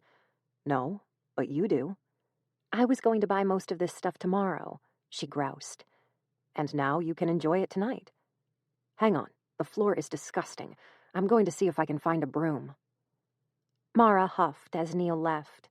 Then she turned to explore the icebox. He'd packed meats, breads, fresh and dried fruit, and a bag of salad leaves. Why does he even bother? Mara muttered, shoving the leaves aside. She restacked the boxes to clear the floor as much as she could, then stood and wiped her hands on her jeans. Neil was right. The floor was beyond gross. She was going to have a fun time cleaning her way through Blackwood's rooms. It took Neil several minutes to return. When he did, he carried not only a broom and dustpan, but also a rucksack from his car. The old owners left plenty of cleaning supplies, though the mop would probably make the floor worse. But at least you can make use of the buckets and washtubs. Mara took his rucksack and held it off the ground, while Neil swept around her feet. That's kind of strange, isn't it? It's like they abandoned everything when they left. Not just the big furniture, but blankets, clothes, even their dinner on the table. What would make a family leave so quickly and never come back? He hesitated mid-sweep. Maybe you were right about the gas leak.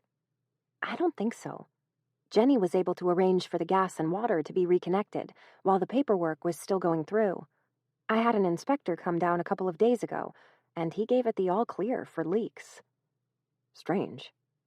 Neil collected the grime into a tidy pile, and Mara knelt to brush the dust. Dead flies, grime, and desiccated plaster into the dustpan. She then carried it to the adjacent room, which had a pane missing in its window, and emptied the dirt into the backyard. When she returned to the bedroom, he had unrolled both sleeping bags and was fastening strips of duct tape over the crack in the window. Mara approached him from behind and wrapped her arms around his torso. He was so tall that she could barely reach his shoulder blades, but she kissed them and felt the reverberations in his chest as he murmured happily. There's still a few hours of sunlight left, Mara said. I thought we could spend it making a list of the major stuff that needs fixing. That way I can order some supplies tomorrow. Sounds good. Neil broke his strip of tape off the roll, and Mara released him reluctantly. He dropped the tape back into his box and dug out a notepad and 2 pens. Want to work together or separately? We'll get through it faster if we split up. Neil ripped a sheet from the pad and passed the rest to Mara. Let's divide it by floors then. Do you want the top or ground? I'd love to see more of downstairs while there's still light. Just note the major stuff, like missing windows or rotten wood. We can worry about cosmetic issues later. On it. Neil headed into the hallway. Mara went the opposite direction and took the stairs down to the ground floor. She started in the dining room and jotted down the broken windows and where one section of the wall was decaying from water damage. Then she followed the entryway into the kitchen. Cripes, Mara murmured. The room was a mess. Rat and cockroach droppings littered the benches, and pots, plates, and baking pans lay askew. Judging by the dark stains in the dishes, The house's old owners had been saving the washing up for after dinner. She'd have to throw the dirty pots out, but the collection in the drawers looked to be high quality. She thought she could use them after giving them a good wash. The same went for many of the plates and the cutlery. Mara turned from the kitchen. Other than the mess, the room's structure seemed to be sound. She'd have to check if the gas stove still worked, but she could worry about that later. Past the kitchen was a laundry. An ancient washing machine and dryer sat against one wall. Mara opened the washing machine's lid, then dropped it back in place as she gagged. Clothes had been left to mold and decay, and the smell was appalling. Looks like I'll be using the town's laundromat until I can afford a new machine. The laundry had a door leading into the backyard, but it was falling out of its frame. Mara examined it and thought it might only need new hinges and a fresh lock. She noted them in her book. She retraced her steps to the kitchen and took its other doorway into what she guessed was a recreation room. It had very little furniture, just a tiny boxy television with antennas sticking out of its hood, 2 crumbling lounges, a wooden table and 2 chairs, and a cupboard. Mara opened the cupboard door and gasped as a rat shot past her and scurried into the kitchen. She made a face as she watched its tail whisk out of sight. Then she turned back to examine the small collection of games inside the cupboard. She recognized Monopoly and Battleship, but the others weren't familiar. A creaking noise reached her, and Mara closed the wardrobe doors. She listened to the sound for a moment before identifying the steady, repetitive groans as belonging to the rocking chair in the living room. Neil must have come down. He can't have finished upstairs that quickly, surely. Mara followed the noise, moving through the recreation room's other door and into what she assumed was the library. Solid wooden shelves lined the walls, but they were devoid of books. Past the library was the sitting room. Mara paused in the doorway. The fireplace remained empty and cold, as though begging for a handful of wood and a spark. "Home is where the heart is," hung on the wall beside her. The lounge chairs seemed even more moth-eaten than the day before, if that was possible. And the rocking chair rolled on its struts, back and forward, as its wood groaned. Mara was alone in the room. "Neil?" she called. "Everything okay?" The faint reply came from above her head. Mara stared at the gently rolling chair for a moment, then crossed to it and placed her boot under the strut to stop its motion. The creaking was silenced. "Yeah, everything's fine." She backed away from the chair and returned her pen to the paper, writing, "Breeze in the living room. Source unknown. Possibly the fireplace?" The room's windows were intact, except for a small crack running across one pane. Mara made a note of that, then returned to the foyer. There was some decay around the doorway, and several floorboards were rising. She wrote them down, then opened the front door to look outside. The sun was already setting. Mara was used to living in the heart of the town, where trees were a luxury. The dark trees around her house were thin but grew high, and the boughs were smothering the dipping sun and welcoming shadows into Mara's home. Thank goodness Neil thought to bring torches. She climbed the stairs and found Neil at the end of the hallway, scribbling notes about a patch in the wall, where the wood had been eaten away to leave fist-sized holes. He turned at the sound of Mara's footsteps and smiled. "All done downstairs?" "I got the worst of it. We'll need to throw a bunch of stuff out, but there's still plenty of furniture that's good to use." "What a find, huh?" The warmth in Neil's voice was genuine, though hints of tightness still lingered around his mouth. She laced her hand through his as they walked back to their makeshift bedroom. "Ready for some dinner?" "Absolutely. I hope steaks are okay." "Never leave me." Chapter 10. Nightfall. Mara scribbled a list of high-priority shopping, while Neil set up his portable gas cooker. She would never admit it to his face, but she was becoming increasingly grateful for his planning. While she'd been prepared to slum it on the least damaged of the house's furniture for the first few nights, there was something beautifully comforting about having a clean sleeping bag and fresh pillow, not to mention torches and a heater. The air was cooling as night set in properly, and Mara was cocooned in one of Neil's blankets. I didn't get time to examine the roof. He dropped 2 steaks onto the sizzling cooker. It looks pretty bad from the outside, but thankfully it's not impeding us right now. All of the ceilings on this floor are fine, which is surprising. I would have expected some water damage at the very least. But it's good news for us. It means we can save the work on the roof until later, after we've patched up the holes on the first 2 floors. How long's the whole job likely to take? Neil thought for a moment.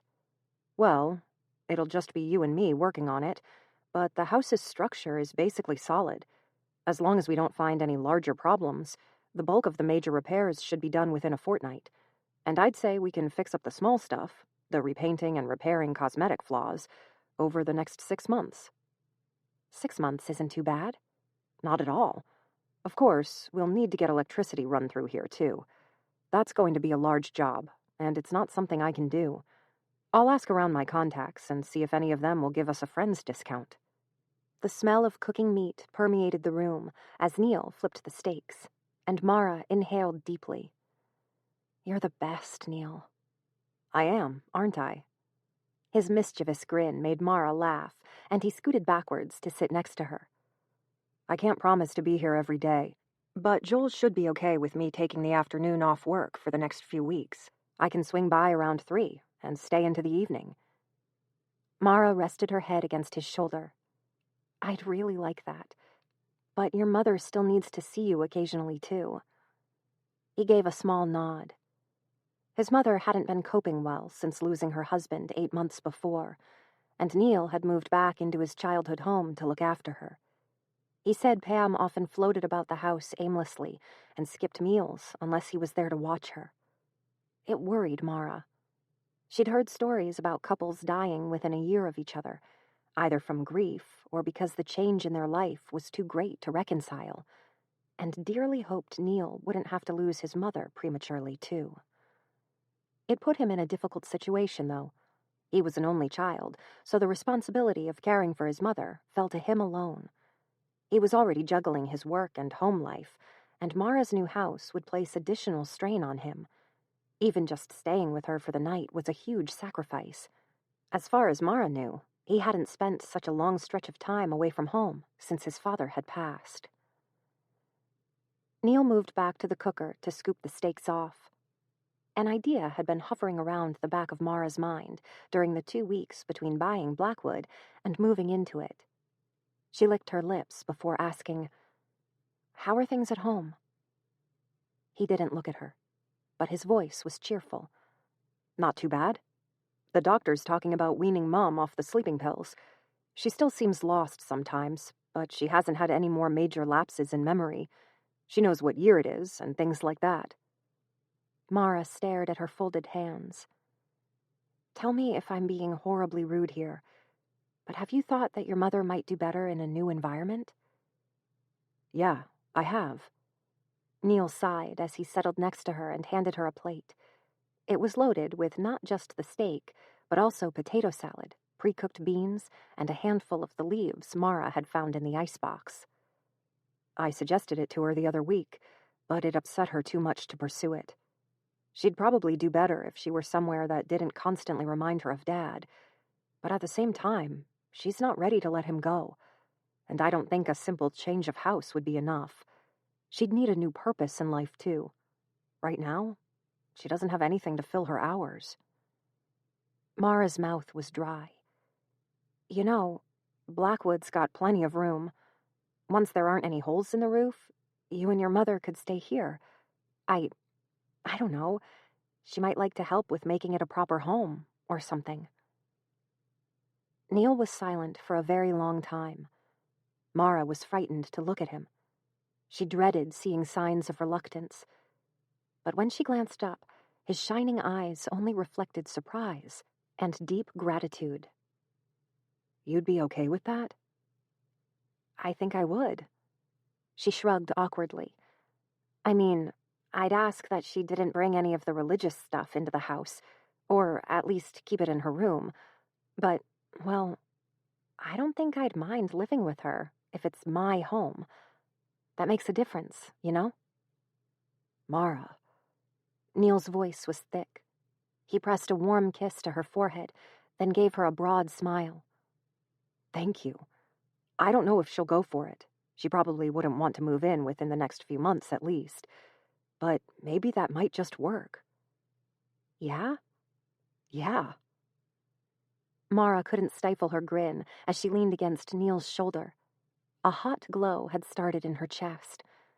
Unlike an apartment or small house, Blackwood had plenty of room for the three of them without any stepping on toes. Pam was a sweet, gentle woman, and Mara loved Neil more than anyone else in the world. She thought the three of them could be happy together.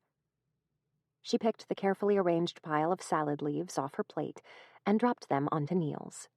He groaned. Chapter 11. Footsteps in the Dark. When Mara pushed into the bathroom, toothbrush in one hand and flashlight in the other, she was confronted with a bizarre distortion of her face. The large mirror over the sink had been shattered. A tennis ball-sized impact area marred its surface, and a spiderweb of fractures spread out from it, turning the surface into a freak house installation. Mara saw 24 copies of her own brown eyes blinking out of the panes and made a face at them. The remainder of the bathroom showed its age. The porcelain bathtub had chips and cracks running down its side and would likely need to be replaced. The toilet's lid was missing. A handful of the wall's tiles had fallen loose and lay amongst the dust and dead insects that gathered in the room's corners. The water had been reconnected at the same time as the gas, but that didn't mean it would actually come through the pipes. 20 years was a long time for anything to sit dormant. Mara turned the sink's tap and listened to the horrific grinding rumble that began below her feet and seemed to travel through the house. The tap shuddered.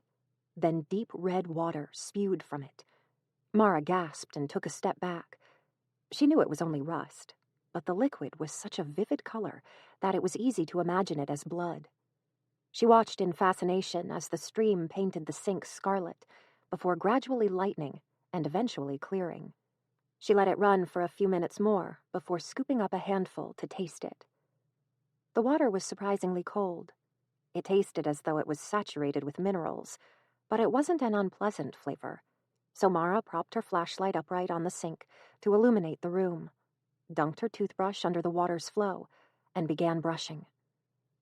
A sound echoed above her head. Mara turned the tap off and looked towards the ceiling. There was silence for a second. Then the groaning noise repeated, moving towards the back of the bathroom. Feet straining aged wood. Neil must have gone to check the roof after all. Mara turned the tap back on and resumed brushing. The footsteps continued through the attic until they'd almost faded from hearing, and then returned, pacing above her head. A sprinkle of dust, disturbed from the ceiling, fell into the sink. Motion in the spiderweb mirror made Mara jolt, and she swiveled to face the bathroom's doorway. Neil stood in the opening. His face was pale and eyes wide.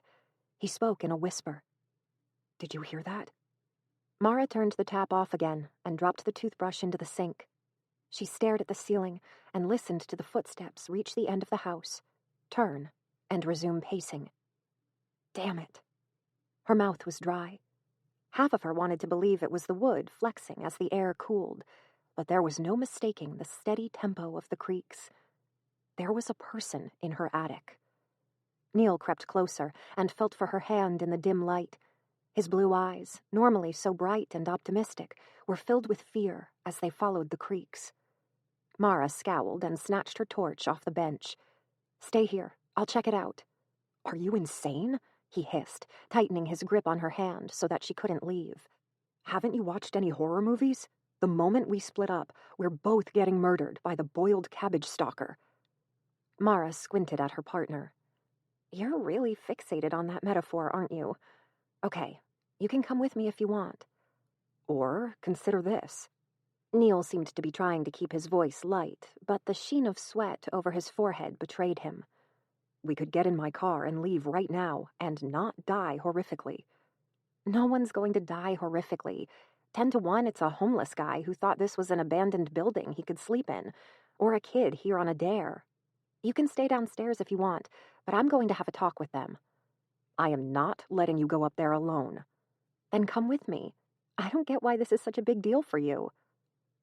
The creaking fell silent then, and both Neil and Mara raised their eyes to the spot, not far above their heads, where the intruder rested. Please, Neil began, still keeping his voice to a whisper. Nope. Mara pulled towards the bathroom door, and Neil, unwilling to release her hand, followed. At least let's bring a knife.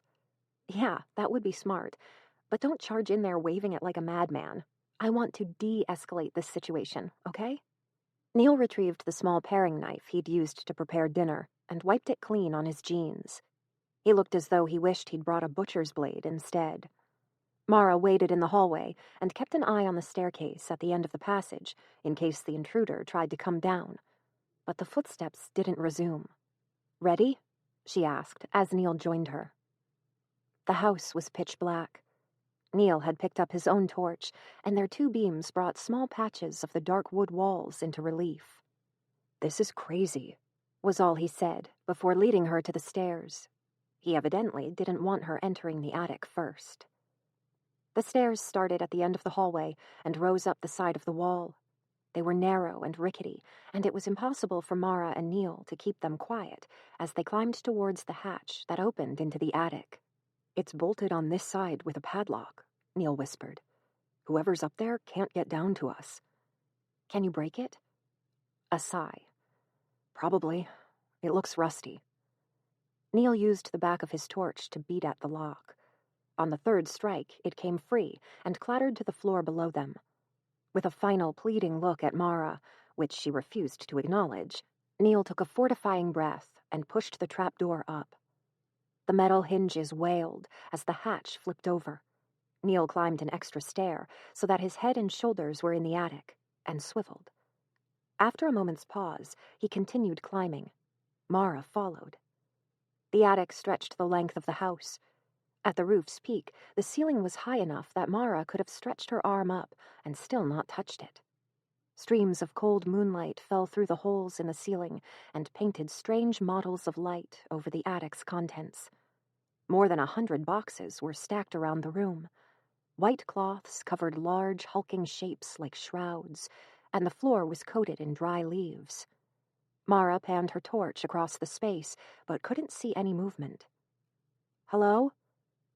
When no reply came, she nudged Neil and indicated that they should start searching. Neil swallowed thickly, shifted the knife in his fist, and moved towards the closest stack of boxes.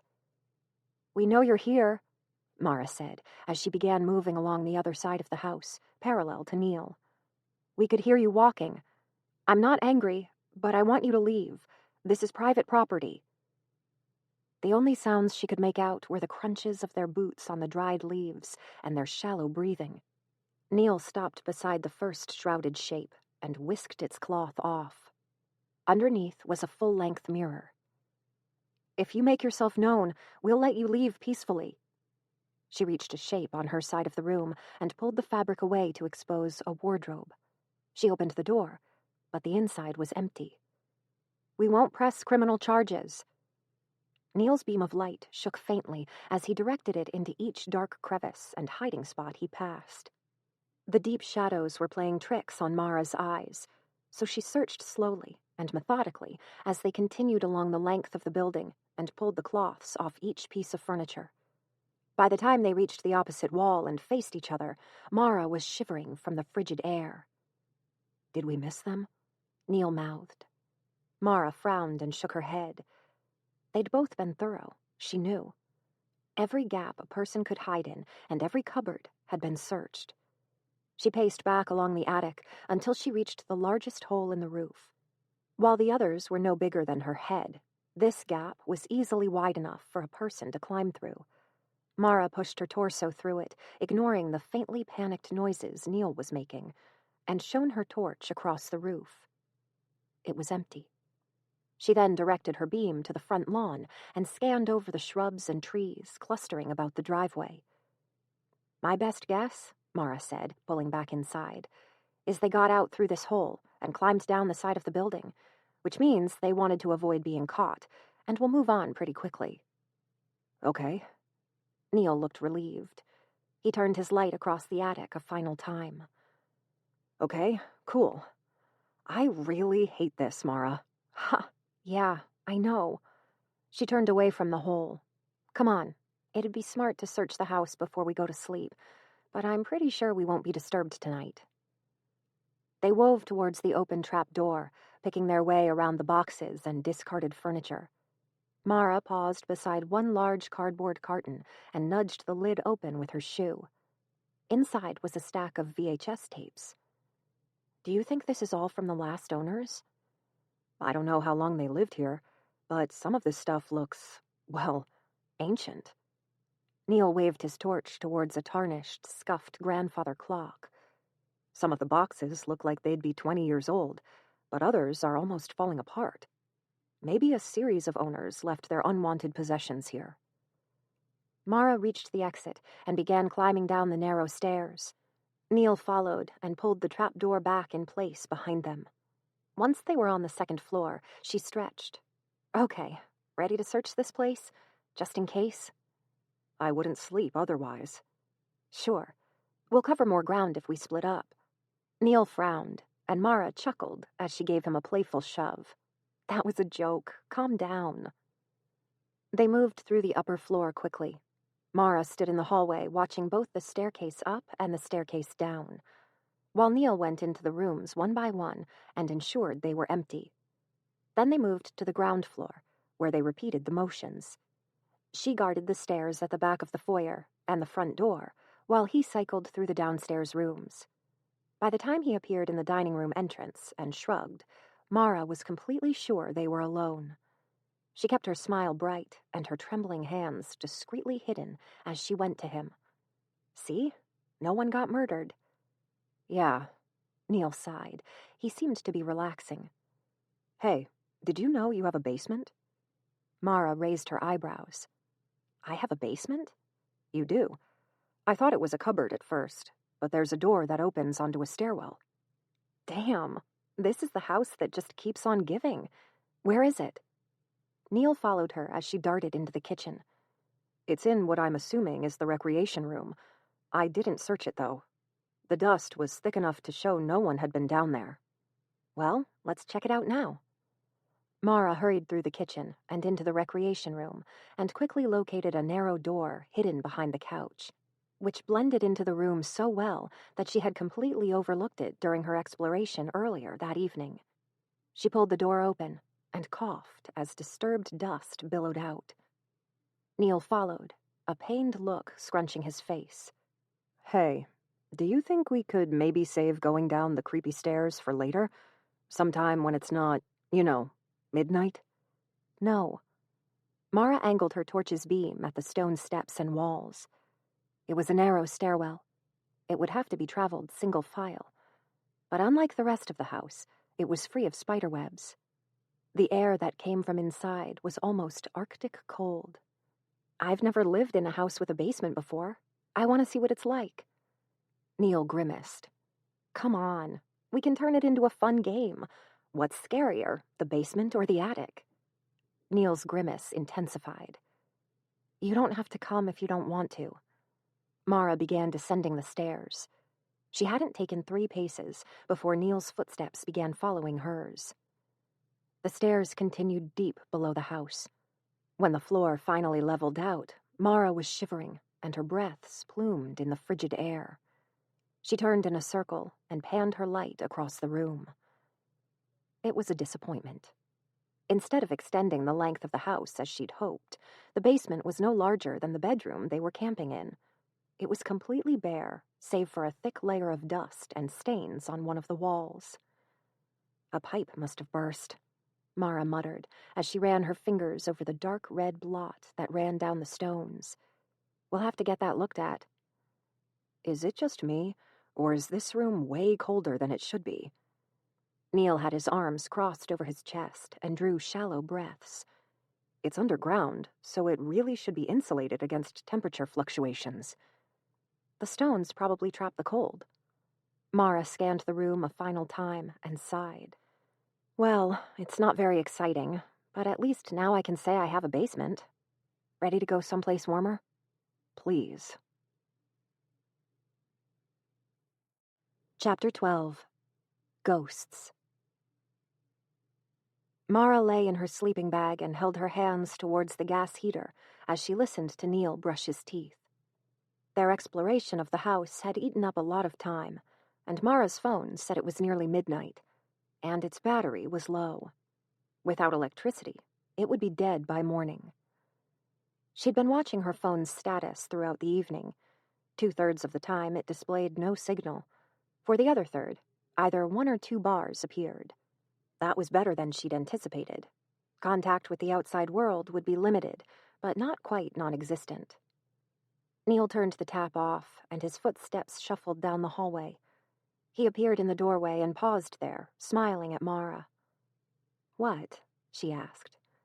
"You look really cute." He came into the room, closing the door behind himself. "I like seeing your hair down." "Really? I'd wear it like this more, except I'm innately lazy, and ponytails are way less maintenance. Isn't that a nice thought? Slight convenience is more important to me than your happiness." Neil laughed as he got into the sleeping bag behind her. "Would you believe I like that? You're an individual. You're strong." His hand found her neck and began stroking the hair away from it. "I do love you, Mara." "It's definitely reciprocated." Her heart missed a beat as his fingers stroked the skin below her jaw. The heater's glow warmed Mara's exposed skin, and the sleeping bag was unexpectedly comfortable with the exercise mats underneath it. She was feeling drowsy when Neil spoke. "Can I ask you something personal?" "What level of personal are we talking about?" she mumbled. "I don't mind discussing my periods in graphic detail, but I'm probably going to stay quiet about the jar of fingernail clippings I carry with me at all times." "Oh my goodness," he said, delighted. "Okay, seriously, go ahead." Neil didn't answer immediately. When the silence stretched to uncomfortable levels, Mara rolled over to face him. He was worrying his lip, and she pressed her palm to his cheek to encourage him. "It's okay. Go ahead." "You don't talk about your childhood much." "Oh." Mara withdrew her hand. "There's not much to say. My parents were crazy. I'm not. I got out of there, and now my life is starting properly." Neil continued to stroke her hair. She wished he wouldn't. She didn't want to taint such a nice sensation with unpleasant ideas. "I know they were spiritualists. I tried to do some research about it, but I'm sure I only grazed the surface. It was a belief that started in the 1800s, wasn't it?" "Yeah." She closed her eyes. "Come and have a seance at Mrs. Smith's this Saturday. Say hello to your departed husband and watch the table levitate." For a lot of people, it was a fun novelty. Neil stayed quiet, but Mara knew he was curious. She took a deep breath and continued.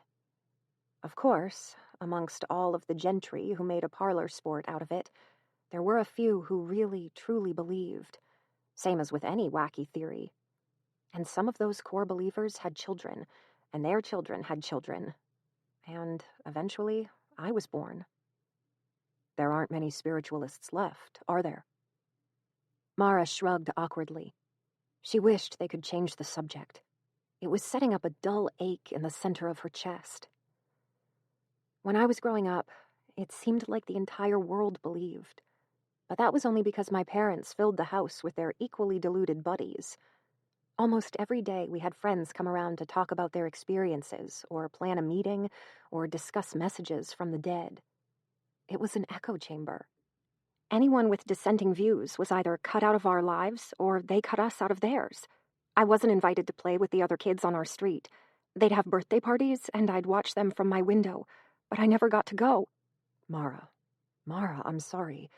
"Shh." Neil's fingers, quick and anxious, brushed over her forehead. She realized she'd been scrunching her face and forced herself to relax. "I'm okay." Neil took her hand and kissed the fingers. "We don't have to talk about it if it upsets you. I'm sorry." "It's fine. That part of my life is over." Mara's mouth formed the mantra she'd repeated to herself every morning for the previous 4 years. It can't touch me now. She rolled onto her back, inhaled deeply, and held the breath as she stared at the ceiling. The gray wood was mottled from water stains, and Mara let her eyes pick out shapes amongst them. To answer your question, there are hardly any spiritualists left. The practice was pretty thoroughly debunked, even while it was becoming the latest trend in Victorian England.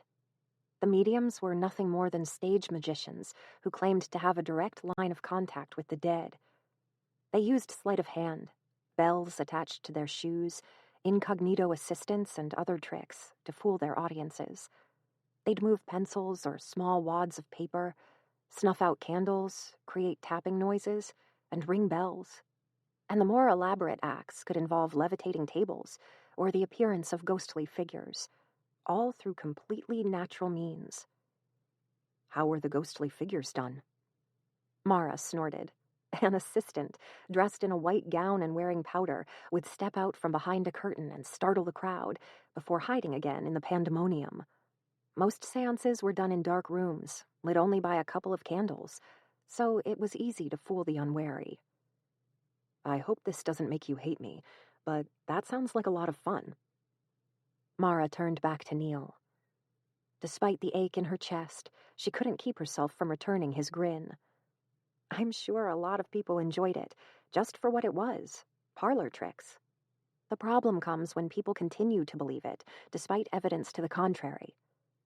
Her smile faded. It boggles my mind sometimes.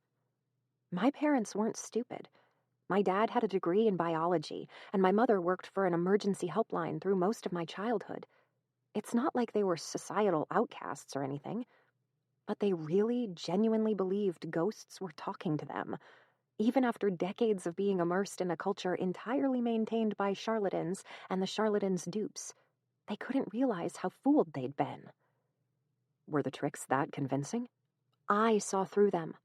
It all came crumbling down when I was 11, and a bell fell out of a medium's pocket. I'd believed blindly up until then, but as soon as the seed of doubt was planted, I couldn't stop seeing the deceit. From then on, I didn't witness a single supernatural event that couldn't be easily explained.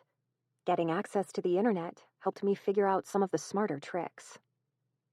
Neil wove his arm around Mara and pulled her closer. She grinned and leaned against his shoulder. You really like this house, huh? He asked. I love it. Good. I'm glad. Mara peeked, one eye open. You don't like it, though, do you? Neil hesitated a split second too long for Mara to believe him when he said, It's a very nice house. Uh-huh. You hate it. No, I don't hate it. I just sort of mistrust it. Because it's creepy? Sweetheart, I've watched horror movies that were more comforting than this place. Mara chuckled. She nuzzled closer to him. You can always cuddle me if you get too scared. I might have to take you up on that offer. Chapter 13. Noises in the Night. She was in the master bedroom, facing the window that overlooked the back garden. A violent red sunset tainted the air. This is a dream, Mara realized, and not a pleasant one. I should wake up. There was a scraping, scratching noise behind her. She turned, but the motion was slow, as though she were moving through syrup. The furniture was no longer decayed and tattered, but plush and expensive-looking.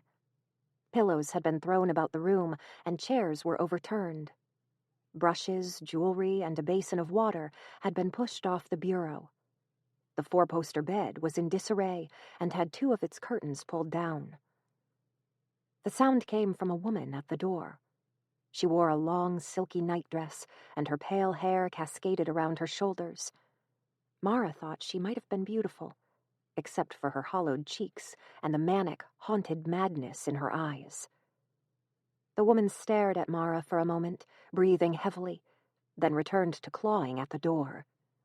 She brought her fingers down the surface repeatedly and rapidly, scoring the wood and staining it red from where her fingernails had broken off. She chanted something between gasping breaths. Mara, captivated and horrified at the same time, waded through the thick air to hear.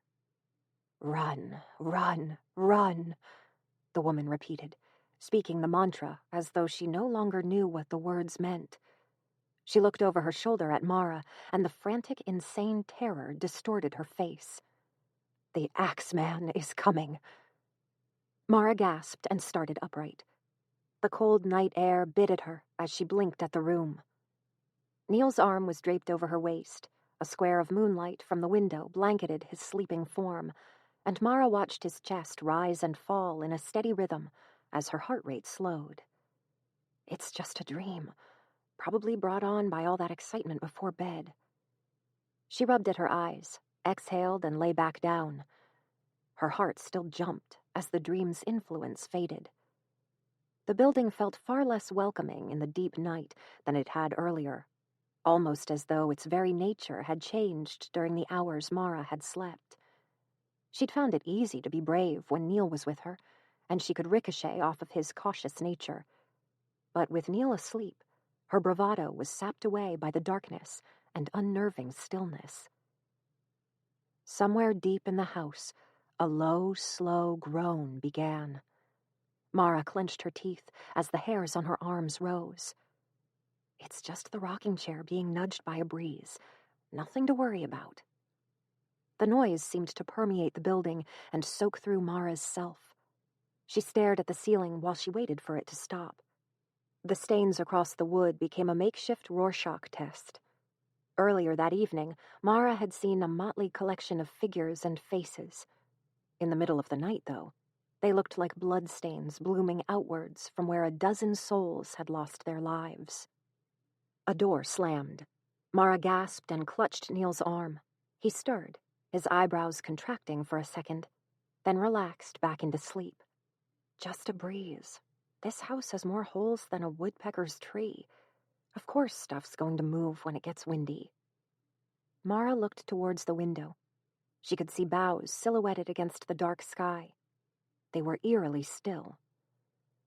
The steady creaking sound was boring into her mind. Mara crossed her arms and balled her hands into fists so that she wouldn't feel her fingers trembling. Just block it out and go back to sleep. A second noise joined the rocking chair.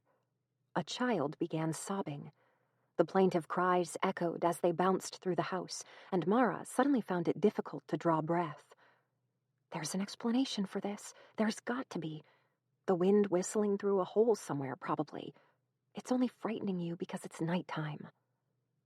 The sobs broke into a hiccup, then resumed, blending with the chair's groans in a terrible, chaotic symphony. Mara squeezed her eyes closed and pressed her hands over her ears. The sound wouldn't abate.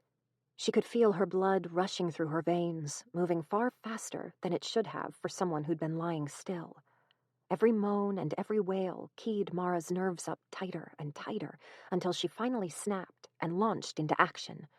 She shuffled out of the sleeping bag, moving carefully so that she wouldn't wake Neil. The building already disturbed him. He'd do better without being exposed to the nocturnal noises, too. He murmured something as Mara crawled out from under his arm, but he didn't wake. She took her jacket off the top of the nearby box and pulled her arms through the sleeves, then wrapped it tightly around her torso as she slipped her feet into her sneakers. The air was bitingly cold. Mara took the flashlight, but waited until she was outside the room to turn it on, to keep from disturbing Neil. The torch's light bounced off the wooden walls and half-open doors. Mara moved carefully, trying to keep her footsteps light. As she passed the master bedroom door, it slammed closed. She felt the rush of air from its motion and bit the inside of her cheek to keep from crying out. Just the wind, just the wind, just the wind. As if on cue, the door slowly and laboriously drew open again, its quiet groan nearly drowned out by the rocking chair and the wailing cries. I'll have to buy a new lock for this thing. Mara pulled the door back and stepped into the room to find something heavy to keep it from slamming shut again. A squat footstool sat beside an armchair. Mara put the flashlight between her teeth so she could drag the stool to the open doorway. The door slammed again, and shock made her bite into the torch's handle. She spat the flashlight into her hand and turned back to the door. The scores that marred its surface, so much like fingernail marks, stood out clearly in her circle of light. Run, run, run. The Axeman is coming. Mara exhaled shakily. She moved to open the door again, and in the second before she touched the handle, a horrible idea wormed its way into her mind. What if the door's locked? What if you're trapped in this room, just like the golden-haired woman, doomed to scrabble and scream for mercy as the shadows drown you? Shut up, Mara whispered, and her voice broke. The handle's cold metal almost felt as though it had an electric charge as she turned the knob. The door opened without complaint. Mara released the lungful of air she hadn't even realized she'd been holding. She pushed the door fully open, then dragged the footstool in front of it to keep it that way. Then she returned to the hallway and listened. The downstairs noises hadn't abated. If anything, they'd grown louder. She couldn't detect any stirring in her bedroom, though. Neil seemed to still be asleep. She took the stairs quickly, keeping to their edges to minimize creaking. Once on the ground floor, she turned to the living room. The rocking chair rolled wildly, bouncing from one end of its struts to the other, the motion almost violent enough to overturn it. Mara cautiously approached the chair and held her hand in front of the window to test for a breeze. But she couldn't feel one.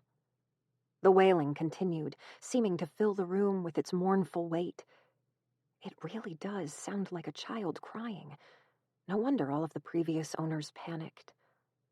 Mara rotated as she tried to detect where the sound came from. She found it easily. The fireplace. Of course. The chimney's probably half blocked and makes the wind whistle as it travels through, and I'll bet it's hitting the chair at just the right angle to set it rocking, too. Mara moved towards the fireplace, hand held outwards to feel for the wind. The wailing noise abruptly fell silent. With the wind abated, the rocking chair began to slow its motions. Mara stayed for a moment, waiting for the sounds to resume, but they didn't. The rocking chair settled into stillness. Quiet returned to Blackwood's walls. Mara turned to leave, and then stopped. I don't want to be woken again tonight. She grabbed the chair by its back and dragged it away from the window to resettle it below the "home is where the heart is" cross-stitch on the opposite wall. That should do it. She turned back to the foyer and jumped as a distant voice startled her. Mara? Neil had woken. Mara felt a pang of guilt at the anxious tone in his voice. I'm here. Everything's okay. She took the stairs two at a time. He met her in the hallway, his hair even messier than normal, and pulled her into a hug. You're all right? Mara laughed. Of course I am. It's not like the house is going to eat me. Huh, yeah, of course. Neil didn't sound reassured. Mara let him keep his arm around her as they returned to the bedroom. She hoped he wouldn't feel her trembling. Chapter 14. Messages. Mara emerged from sleep gradually. She was warm, comfortable, and still tired. But a slice of sunlight fell over her face and chased tiredness away. She stretched and felt Neil's heavy arm around her waist. Neil? His warm weight was comfortable, and she toyed with the idea of letting him rest for longer, but she had a feeling they'd already overslept. She tried to worm her way out of the sleeping bag, but the motion disturbed Neil, who tightened his grip and mumbled something about it still being night. It's morning, Mara said, trying and failing to smother her smile. And you're being clingy. Mm-hmm. He pulled her still closer. You brought this on yourself, Mara said, reaching behind him and pinching his backside through the sleeping bag. He started awake and blinked. What? Huh? Good morning. She pecked his lips before he could figure out what had happened. Time to get up. Neil pressed his forehead against hers. Go back to sleep, Mara. It's too early. Sun's already high. Neil twisted to look behind himself and groaned at the light coming through the window. Cripes, I'm going to be late for work. Mara watched him clamber out of the sleeping bag and shake himself awake. He stretched, his muscles straining against his shirt, then turned his smile on her. "Want some bacon and eggs for breakfast?" "I don't want to make you late," she said, then caught herself. "Wait, did you seriously bring bacon?" "Another half hour won't kill me. And yes." He offered Mara his hand and pulled her to her feet. "Go get changed while I start cooking." Mara swapped her pajamas for jeans and an old t-shirt in the bathroom. She'd planned to start cleaning that morning and had chosen clothes that she didn't mind ruining. She wasn't brave enough to try running water into the bathtub, so she washed her face and arms in the sink and attempted to control her hair in the cracked mirror. By the time she returned to the bedroom, the smell of bacon saturated the air. Neil had changed into his work clothes while she was gone and was digging the bag of salad leaves out of the icebox. Mara settled, cross-legged, on the sleeping bag beside him. "You're tenacious, but I won't relent, not even for bacon." He took a handful of the leaves for himself, then dropped the bag back into the icebox with a wry smile. "All right, I'll let you win this time. I called Joel and told him to expect me by 9:30, and I'd like to check on Mum before then, but I still have a few minutes before I need to leave. Is there anything you'd like me to help with?"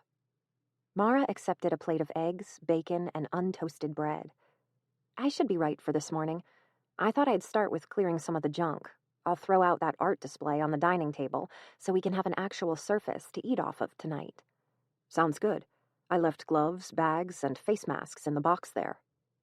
She grimaced around a piece of bacon. "Face masks? For mold. Don't worry about patching holes. I'll come by after work and start the reconstructive stuff then." Neil was wolfing down his food. "Does your phone get reception here?" "Most of the time." Mara avoided mentioning that the battery was dead. Neil was a fixer, and the fewer problems she gave him, the less he would feel compelled to do. He was already juggling work, his mother, and Mara's house. She didn't want him wasting his time on recharging her phone, too. "Great. Call me if there's any trouble. I don't mind leaving work early, if you want help, or even if you need me to pick you up." He's still worried about the house. "I'm sure I'll be fine. There's plenty to do, so I can guarantee I won't be bored." Neil frowned as he swallowed the last of his sandwich. "Where did you go last night, by the way? I woke up and you weren't there." "Too excited to sleep," Mara lied. "Went exploring. Now get out of here before your tardiness reaches unforgivable levels." "I'll clean up first." "Don't bother. I can take care of it." Mara plucked his jacket from where he draped it on a box and shook it out. "Say hi to your mum for me." "Will do. Call me if you need me. And Mara?" "Yeah?" "Love you." Neil kissed her, and her heart gave a delightful flip. She kissed him back, pushed his jacket into his hands, and shoved him towards the door. She then went to one of the rooms on the other side of the house and watched through the window as he got into his car and sped down the driveway. She sighed and leaned against the window pane, then jerked back with a grimace. It was filthy. Well, it's not like I'm going to get cleaner as the day progresses. Better start now. Mara returned to the bedroom, turned off the gas heater, and disassembled the cooled cooker. She washed the cooking plate and cutlery in the bathroom, then laid them on top of a box to dry. The plastic plates went into a garbage bag. She then tore a spare bag off the roll, found the gloves Neil had told her about, and went downstairs. She found the dining table's abandoned settings fascinating, and almost wished she could leave them as they were. Rather than throwing the plates out one at a time, she picked up the starchy, crunchy tablecloth's edge and wrapped the whole setting up in a bundle before shoving it into a bag. She tied the bag off and dropped it into the foyer. The tablecloth had protected the table from most of time's aggression, and the surface looked almost new after a quick wash. Mara then worked her way through the 8 wooden chairs, taking frequent trips to the kitchen to rinse the dust off the cloth. When she finished, she had a dinner table not even Neil could be squeamish about. "What next?" Mara muttered, then sighed and turned towards the kitchen. It was the natural choice, but also the dirtiest room in the building. She grudgingly put on one of the face masks, collected a new bag and stack of cloths, and spent the next 4 hours throwing out anything too dirty to salvage and cleaning everything else. Cripes. Mara leaned her back against the still wet tile wall and flexed her shoulders as she surveyed her work. She liked to think of herself as decently hardened against gross things, but the kitchen had been a graveyard for cockroaches and mice in various stages of decomposition. She hoped the critters had only congregated there because of the plentiful spilt food, and weren't indicative of what she could expect in other rooms.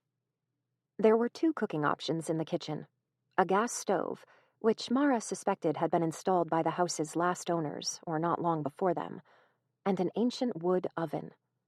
Mara had tried the stove and was delighted to find it still worked. The oven was halfway to falling apart, but still looked like it would be functional, provided the vent wasn't blocked. Mara reached into her pocket to check the time on her phone, then remembered she'd left it dead, upstairs. She looked through the window and guessed it might be early afternoon. Neil said he'd come around 3. What else can I get done before then? She was trying to work through the house in the most logical order, which meant recreational and spare rooms would be left for last. We've now got somewhere to eat and somewhere to cook, so I guess next on our list are the bathroom and bedroom. Mara returned upstairs and cleaned out the sink and the toilet as well as she could.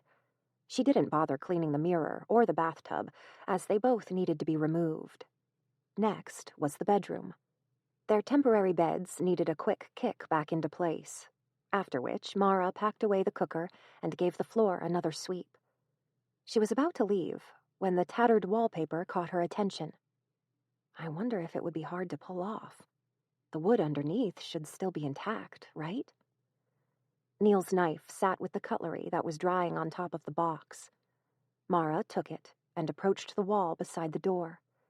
She carefully scored the paper and tried pulling it back. To her delight, the glue had deteriorated over the years, and the paper came away more easily than she'd expected. She caught sight of wood underneath and began tugging harder. The paper pulled free in long shreds.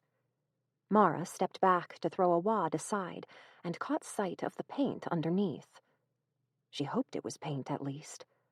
A dark brown something had stained words onto the wood. Mara could make out "Our house this," and fragments of other letters. Frowning, she continued tearing the paper away until the wall was clear. She wished she hadn't. This is our house, this is our house, this is our house, this is our house, this is our house, this is our house. Chapter 15. Chopped. The words repeated across the wood in a variety of sizes and levels of legibility. Mara swallowed as she scanned them. It's my house now, she muttered, then kicked the pile of wallpaper scraps to one side. The words were faintly scuffed, making Mara think someone had tried to scrub them off before covering them with the tacky wallpaper. Damn it, I'm going to need a different bedroom now. The faint rumble of an engine drew her attention, and Mara crossed to the other side of the house to watch Neil's car pull up the driveway. She didn't know what time it was, but she suspected he'd come earlier than he'd promised. She hurried downstairs and was just in time to open the door for Neil so he could back through it. His arms were filled with boxes. "Hello, beautiful." He set the boxes down and kissed her cheek. "Looks like you've been busy." A clump of garbage bags filled one corner of the foyer, and Mara nodded at them with almost maternal pride. Got the kitchen clean, and at least one of the ovens is functional. How'd work go? One of our employees, we still don't know which one, finished a wall before the wiring was put in. We're going to have to tear it down and start over. Can't complain otherwise. I don't know. That sounds like something I'd get fantastic complaining mileage out of. Mara tweaked open the lid of one of the boxes and saw a jumble of tools. You came prepared. And I can guarantee that the only tool I'll really need is the one I forgot to bring. Neil knelt and pulled a handful of objects out of the box. I bought you a few things, too. Here. Mara held out her hands. Into them, Neil dropped a compact USB flashlight, a canister of pepper spray, and a taser. "You bought me a bug zapper?" she asked, raising the last object up to see it more clearly. "Just in case." Neil's hand wrapped around hers. There was a flicker of worry in his eyes, but he quickly covered it with a smile. "I can't stay here every night, as much as I would like to, so I want to make sure you're safe." "Warrior," Mara said fondly. She squeezed his hand and pocketed the equipment. "I got you something else, too." Neil's smile widened into a more relaxed expression as he turned towards the door. "Come and have a look." Mara stood on the porch and crossed her arms as Neil opened the back of his car and began working a 2-seater couch out. "What on earth?" Mara muttered. "How did you even fit that in there?" "I played a lot of Tetris as a child." Neil freed the chair from the car and flipped it over his shoulder with a grunt. Mara shook her head as he carried the couch past her. "Hold up, I never agreed to this. Did you buy it? How much did it cost?" "A friend was throwing it out. I thought you might like it. It'll give you somewhere to sit." Neil crouched slightly as he wormed the chair through the front door. "Where do you want it? In the sitting room?" "A friend was throwing it out, huh?" Mara narrowed her eyes as she followed Neil. I guess he was sick of looking at his brand new couch. Neil lowered the chair in front of the sitting room's fireplace. "You're not accusing me of lying, are you?" "No." Mara pursed her lips. "But you've stoically refused to look me in the eye since you first announced this." "Ha!" Neil finally turned towards her. His sheepish grin was all the answer she needed. "Take it back." Mara fought to keep her irritation from creeping into her voice. "I don't need charity." "Mara." "No. I'm sorry you had to go to all of the trouble of bringing it here, but I can buy my own furniture. Thank you very much." Neil sighed and gave an exaggerated shrug. "Well, what a pain.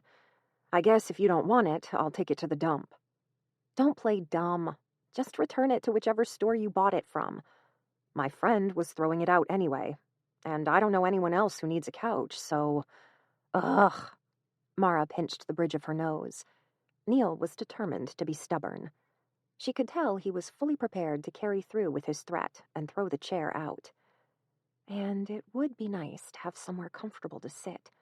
And it's a nice pattern, too." "Fine, leave it. But don't think I'm happy about this." "Love you, too." Neil pecked her cheek before she could bat him away. Mara failed to contain her grin. "Now, is there anything I can help you with? Or would you like me to start patching holes?" "Holes, please. I'm going to clear out one of the upstairs bedrooms." Mara felt an unpleasant lurch as she remembered the writing on the upstairs wall. He's going to find out about it one way or another. He'll cope better if he hears it from me. "I got the wallpaper out of our room, and there's a bunch of graffiti underneath it." "What sort of graffiti?" Neil had fished a pair of gloves out of his back pocket and was pulling them on. Mostly gibberish." He glanced at her, and his eyes narrowed. "What aren't you telling me?" "Nothing important." Mara beamed at him, but that only deepened Neil's frown. He abandoned the box and climbed the stairs. She sighed and followed close behind. "Cripes," Neil breathed as he read the message. "Who wrote this?" Mara threaded her arm through his. "I guess is a vandal. This place was notorious for being haunted, yeah? I'll bet some kid came in during one of its vacant phases and painted that message over the wall to enhance the atmosphere. The next owners obviously didn't appreciate it, but they couldn't afford to remove the wood, so they put wallpaper over it instead." Neil squeezed her hand. "Move to a different room, one with bare walls." "Will do, boss." Mara searched through the upstairs while Neil began work below. The remaining empty rooms all had broken windows, so she eventually settled on a furnished room with intact panes. It would be a lot of work to clear the furniture out, but she decided she'd eventually need to do that either way. Her new room also faced the backyard. It must have had a blue theme, but the bedspread and curtains were all badly faded. Mara bundled the loose cloths into a bag, then worked the mattress off its frame. She dragged it halfway down the stairs before Neil noticed and ran to help her. "Don't put your back out. he said, pulling the mattress out of her hands. "My back's fine, but thank you." Neil threw the mattress onto the porch, where they wouldn't trip over it. Then Mara followed him into the dining room and whistled at the sight of the enlarged hole in the wall.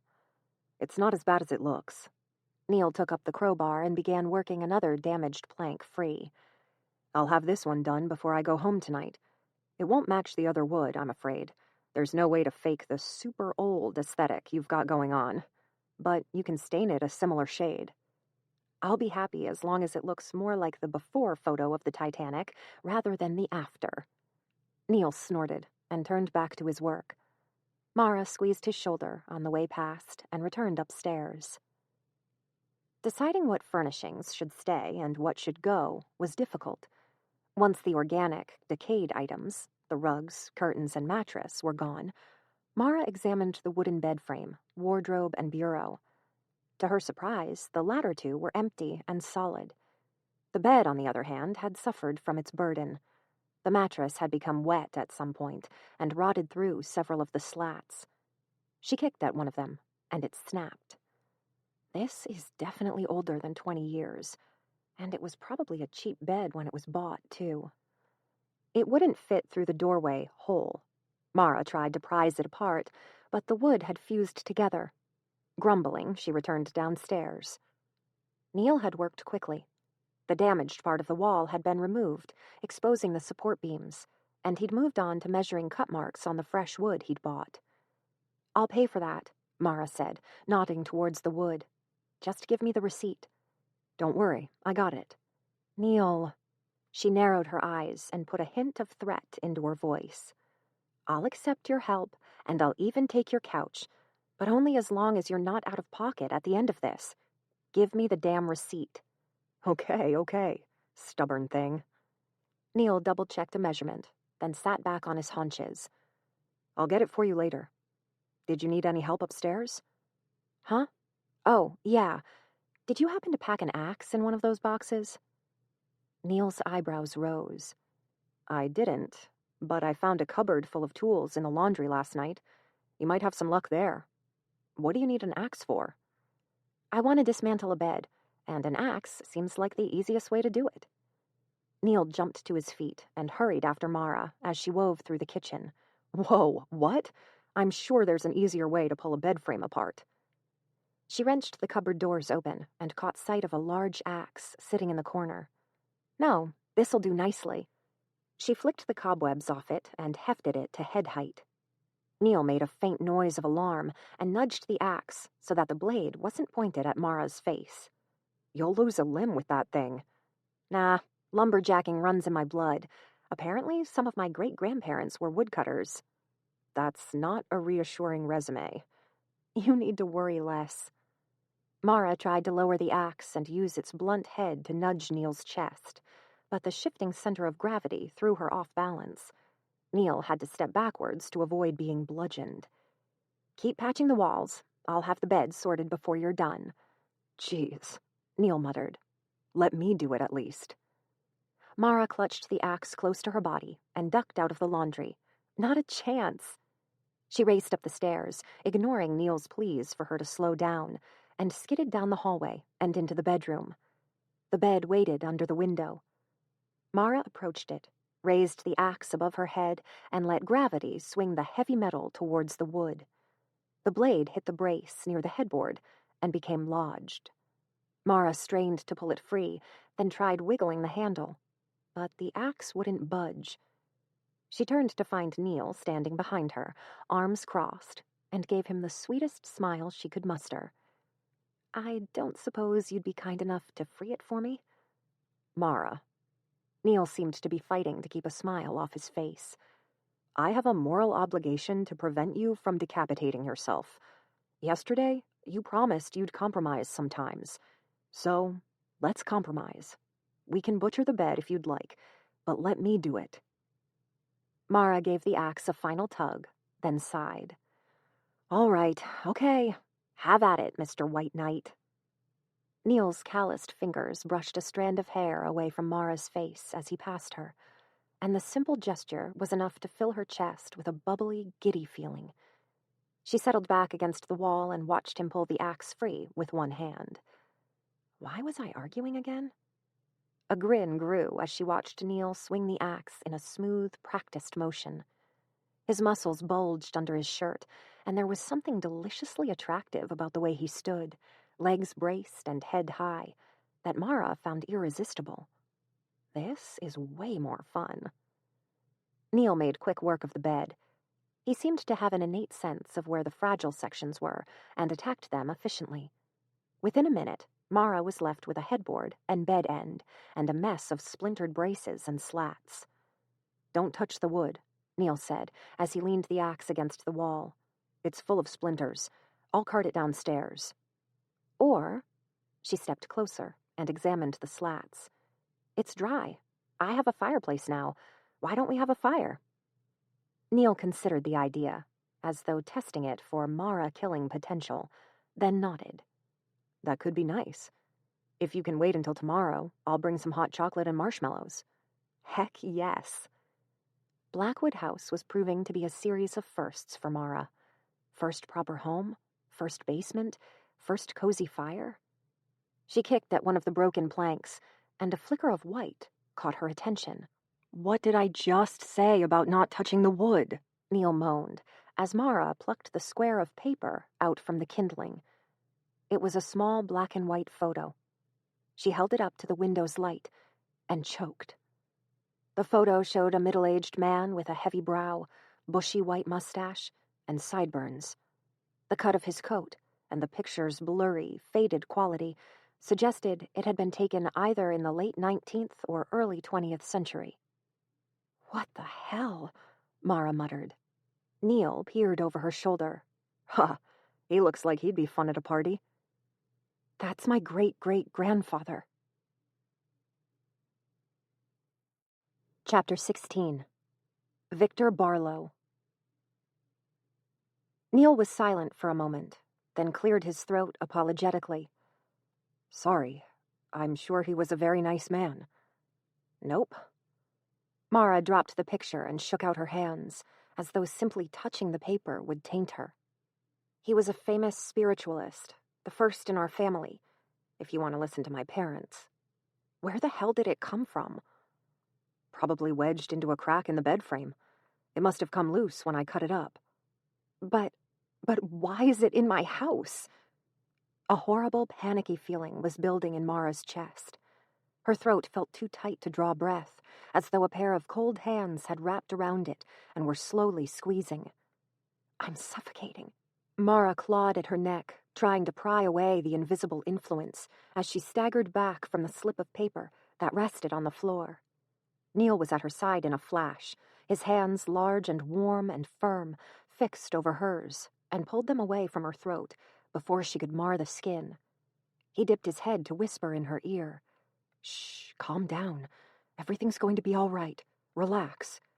"Okay," Mara gasped. "I'm okay." "Come here." Neil pulled her against his chest and rubbed her back. Mara fisted her hands in his shirt and buried her face against him as she waited for the rushing, whistling noise to fade. The tightness in her throat abated, and she sucked in ragged breaths. "This is my house." She was shocked at how broken her voice sounded. "I bought it so that it would be a space free from my past. So what's he doing in it?" "You said he was famous." Neil's hands continued to move over her back in a firm, reassuring motion. "And Blackwood was supposed to be haunted. What if one of the owners hired him to talk to the spirits?" "And what? He left his photo as a parting present?" Mara laughed, but was bordering on hysteria. "I bet he was the sort of jerk who would do something like that." "Shh, Mara. Can you walk? Let's go downstairs." Mara let Neil lead her to the ground floor and settle her into one of the dining room chairs. She stared at the hole in the wall while he moved into the kitchen to wash a glass from the cupboards and fill it with water. Through the intact panes, she could see little squares of the weedy grass that surrounded her house. They twitched in the light breeze. Neil slid into the seat at her side and nudged the glass against her hand. "Here, you'll feel better if you drink something." His hand brushed across her back again, but Mara hardly noticed. As the shock faded, it was replaced by anger. She felt violated. Her home, her sanctuary, had been tainted by a hackneyed spirit medium, one of her own family, the very people she'd been determined to never again cross paths with again. How dare he enter my house? Did you want to paint any of the rooms? The natural wood look is really nice, but one of my buddies has some leftover off-white tins if you want them. Mara blinked at Neil, confused by the sudden change in subject, then chuckled dryly. It's okay. I'm fine now. You don't need to try to distract me. Neil sighed. His fingers lingered on her back, tracing patterns through her shirt. Geez, Mara. I'm sorry about this. It sucks, huh? It absolutely sucks. She gulped the water, then set the glass aside as the hot anger cooled into decisiveness. But you know what? I don't care. Just like with the murders. What happened in this building 100 years ago has no effect on its ability to be a good home today. I don't care if Victor built the damn place. He doesn't own it anymore. Was that his name? Victor Barlow, yeah. He was my great-great-grandfather. My parents had a photo of him in the living room. Ugly fellow, isn't he? But they thought he was the best thing since chai lattes. I think he was twisted.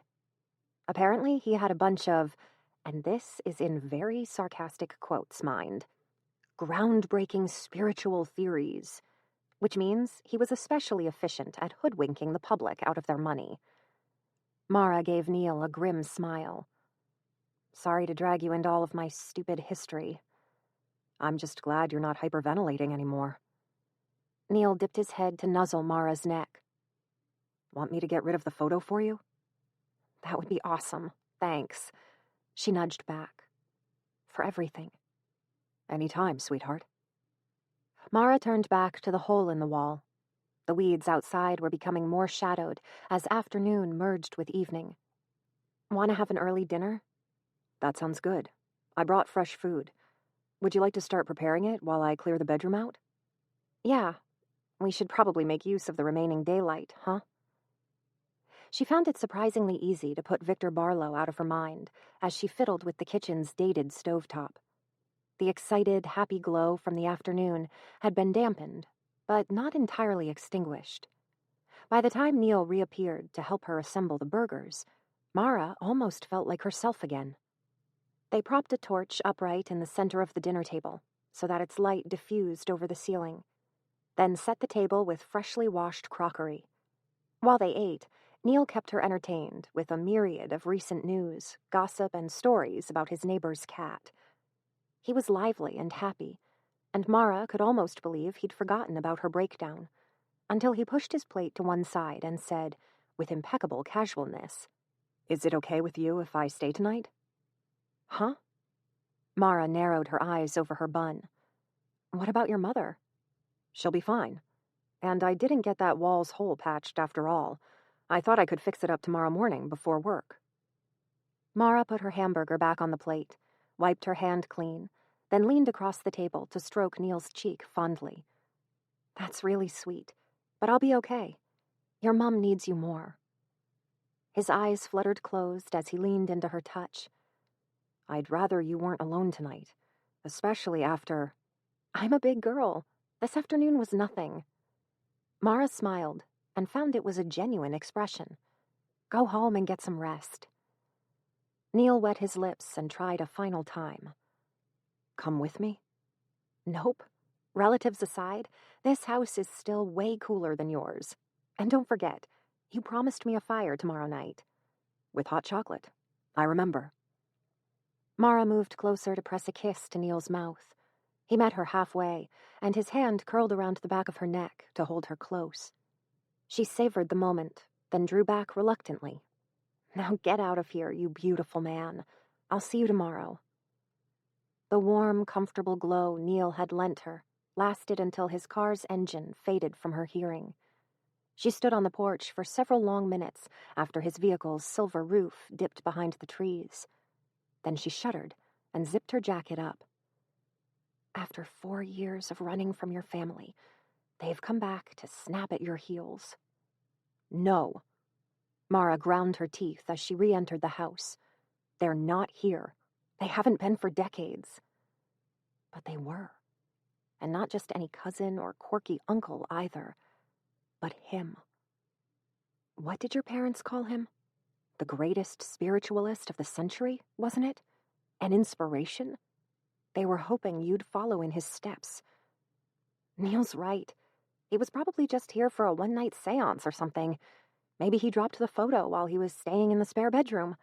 Or it might not have been him at all, but someone who admired him. He's tainted the house, though. This is my house now. Mara's voice rose until her words echoed through the empty building. Mine! You can't touch me here! A sprinkle of dust fell from the ceiling and drifted past her shoulder. A low, drawn-out groan came from her right, and Mara swiveled towards the living room. The rocking chair, sitting below the window, rolled on its struts. Shut up! Mara crossed to it in 5 long paces. She kicked the chair, but that only made the movements quicken. What's it doing here? Why did Neil move it back? Mara closed her eyes, took a deep breath, then grabbed the chair's back and dragged it across the room. She pressed it against the wall so that it couldn't move, no matter how strong the wind was, then let her breath whistle out through pursed lips, slumped, and turned back to the stairs.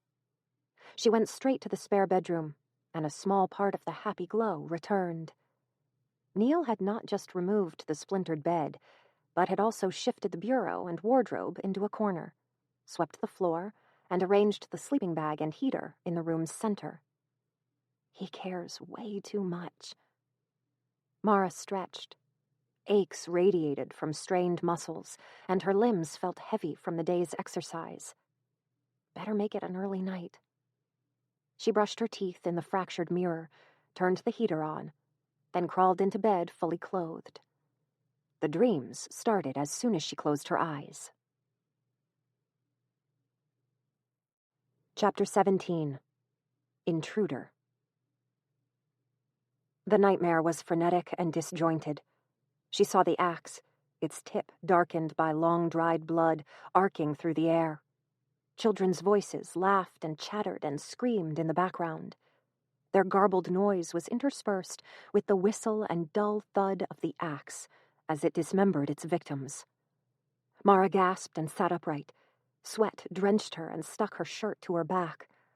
The room was pitch black and quiet, but she sensed she wasn't alone. Neil? A creak echoed from somewhere deeper in the house. Mara's mouth went dry. She fumbled for the torch she'd left beside her head, turned it on, and swung the light across her room. Everything looked the way she remembered it. No shadowy figures watched her from the corners, and the walls stayed free of scribbled messages. The creak came again, this time nearer. Mara shuffled out of her sleeping bag and stood, shivering despite the heater. She raised her eyes towards the ceiling as the sound came closer, and watched as a small trickle of dust fell from where the boards were strained. There's someone in the attic. Mara was painfully aware of how loud her breathing was, but she couldn't stifle the noise. She felt wholly different than the night before, when she'd brazenly stormed the attic, Neil at her side. Because I was safe then. I had Neil, and Neil would never let anyone hurt me. She was ashamed of how panicked she felt. She turned towards her phone on the bureau, but it was, of course, still dead. No car, no phone, and now I have company for the 2nd night in a row. The footsteps reached the other end of the house, turned, and retraced their path. Mara shrank backwards as they passed over her, barely 4 feet above her head, and continued along the building. Then the footsteps were joined by the rocking chair's groans. Mara mouthed a swear word. All rationality seemed to have drained from her. Thoughts of the footsteps belonging to a harmless squatter or teenager had dissipated. A sane, reasonable person wouldn't return to an occupied house after being kicked out. A door slammed. As if in response, the rocking chair's creaking sped up. Mara backed towards the window, desperate for more light than her small torch provided. but thick clouds covered the moon and left the outside world in nearly perfect darkness. The footsteps stopped above Mara's head. She turned her torch towards the ceiling as her stressed, panicked mind tried to guess where in the attic the intruder might be standing. I'm in the room next to the bathroom, which is halfway along the house, so this would be almost exactly under... Motion caused Mara to swivel towards the window. Almost exactly under the hole. It had happened too fast for her to be sure, but Mara thought she'd glimpsed a tumble of limbs and hair plunging down the side of the house. The rocking chair's tempo was frantic. Mara stood rooted to the spot, not daring to breathe, her heart beating itself bruised against her ribcage. Then, with a gasping, shaking breath, she stepped closer to the window, leaned forward so that her forehead pressed against the icy glass, and pointed her torch towards the ground. It was a bad angle. The light illuminated a circle of the long, weedy brown grass, but not much more. Mara raised the torch higher and stood on her toes to see a few inches closer to the building. A patch of the grass at the edge of her light seemed to be bent, as though something large and heavy had landed on its base and pushed the tips outward. She couldn't see what that object was, though. Mara swore again and lurched away from the window. Cold sweat trickled down her back. The rocking chair's rhythm finally seemed to be slowing. Each creak was longer and more deliberate. You have to go down there and check. Mara felt rooted to the floor. If someone fell from the attic, they'd either be dead or close to it. They could be suffering. You can't just leave them there. She shook her head and clenched her fists. Tears burnt at her eyes, but she took a choked gulp of air and blinked them back. You have to check. The door slammed. Mara jolted as though she'd been electrocuted. Then she burst out of her room, torch beam waving erratically. She took the stairs 2 at a time to the foyer and paused there, panting and swinging the light back and forth. To her left, the rocking chair creaked a final time, then fell still. Come on, come on, come on, Mara panted, willing herself to open the front door. The house seemed deliberately silent, as though holding its breath in anticipation of her choice. She stretched her hand towards the doorknob and touched the cold metal. The feeling that she wasn't alone persisted. It was so strong that it sent prickles across her skin. She was convinced that there was someone standing behind her, breathing just a fraction too quietly for her to detect. She didn't dare turn around to check. Stop being such a damn coward. Someone could be bleeding out on your lawn. Mara twisted the handle. The unseen figure felt closer, as though it were stretching a hand towards her, its fingers a centimeter from the back of her neck. Mara lurched onto the porch and slammed the door behind her. The feeling of having company vanished. Crap, Mara muttered as she flicked her torch over the yard. Heavy rain clouds had built across the moon, so that she was only able to see what was in her small circle of light. The tall, sickly trees played tricks on her eyes as their shadows leapt erratically. She followed the porch as far as she could, then slid over its edge. The weedy grass grew halfway up her thighs. She was still wearing her jeans from the day before, but they were thin, and the sensation of the plants scraping against her legs made Mara's heart leap into her throat. She followed the wall and rounded a corner to reach the back of the house. Then she stopped, one hand pressed against the worn wood, the other pointing her torch towards the grass that clustered close to the building. Now that she was still, she became aware of the animal noises that surrounded her. Crickets and bats competed with each other to be heard, their calls rubbing Mara's nerves raw. The trees shifted in the light breeze and scraped their branches together. Come on, keep moving. Mara took a step forward, then stopped again. What if they're already dead? What if their head burst on impact and scattered brain pulp and skull fragments across? Keep moving, Mara repeated, then staggered down the back of the house and towards the dark patch where the grass had been indented. She didn't allow herself to stop until she was right beside the area. Then she bent over, hands on her knees, to gulp in dry, shaky breaths. She felt as though she might throw up. There was a definite indent in the grass. Something heavy had crushed the stalks. But whatever, or whoever, had been there was gone. Mara felt relief, but not enough to overcome her fear. She stepped away from the patch of grass and focused her light on Blackwood House's face. She could see her room immediately above her. She'd left a light on, and the golden window stood out in sharp relief against the dark, hulking building. Mara moved farther back, pressing deeper into the yard until the weeds and shrubs became too dense to move amongst them easily, and pointed her torch higher. Above her room was the roof's hole, dark and gaping. Mara traced the path from the hole over her window and to the patch of ground. It was a perfect line. Someone did fall then, but they're no longer here. Did the grass pad their landing enough for them to walk away? It's a 2-story drop. They should have broken bones at the very least. Even if they were able to walk or crawl somewhere to hide, they wouldn't be well enough for the walk back to town, especially in the dark. What does that mean? Would they hide in the forest, or go back into the house? Mara panned her light across the building a final time. A splash of color in the master bedroom window caught her notice. It slid out of sight before Mara could train her torch on it, but she could have sworn she'd glimpsed sunken cheeks and crazed eyes set in a pale face. Chapter 18. Shadows. Mara stayed in Blackwood's backyard, mouth open and mind blank, for a long time. She kept her light directed at the window, but there was no further motion. Did I imagine it?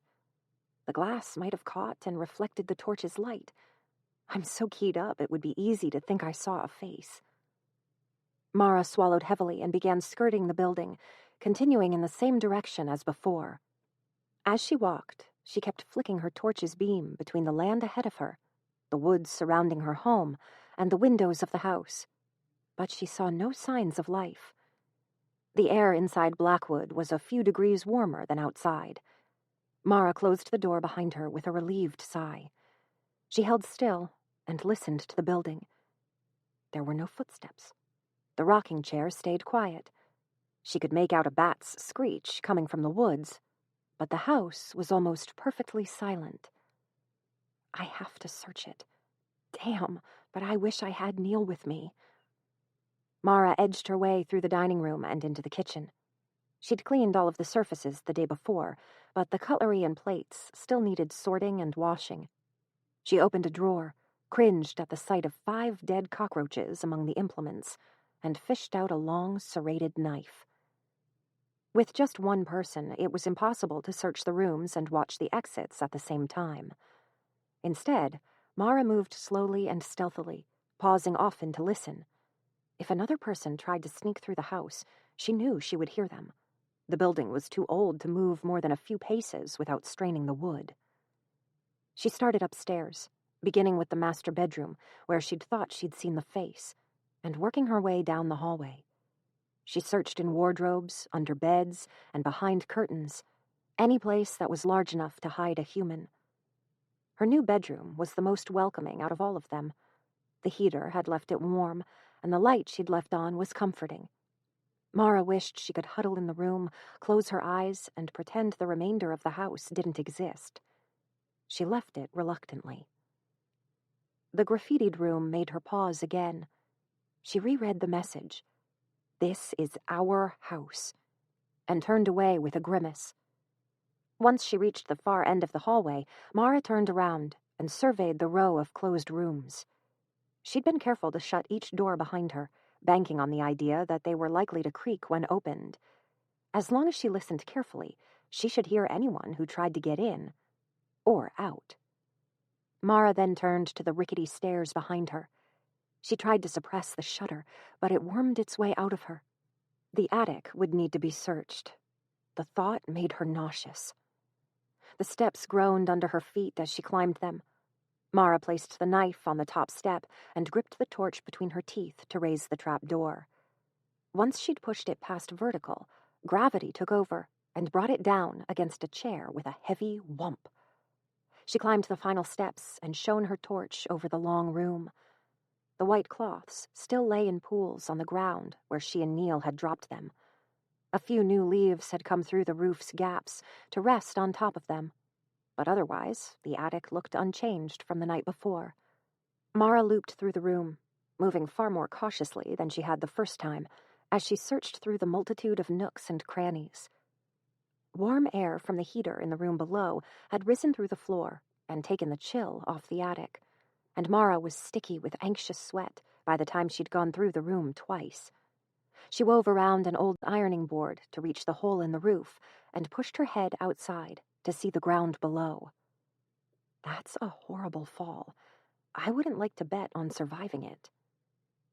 Mara's skin prickled. The sensation of not being alone had returned, but it was stronger this time. She could almost hear it.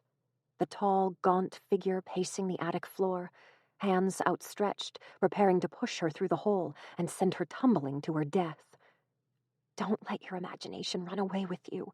A floorboard behind Mara creaked. She skidded around, bumping into a chest of drawers, a muffled cry choking in her throat. Her reflection, wide-eyed and blanched white, stared out of a full-length mirror. Mara pressed a shaking hand to her heart.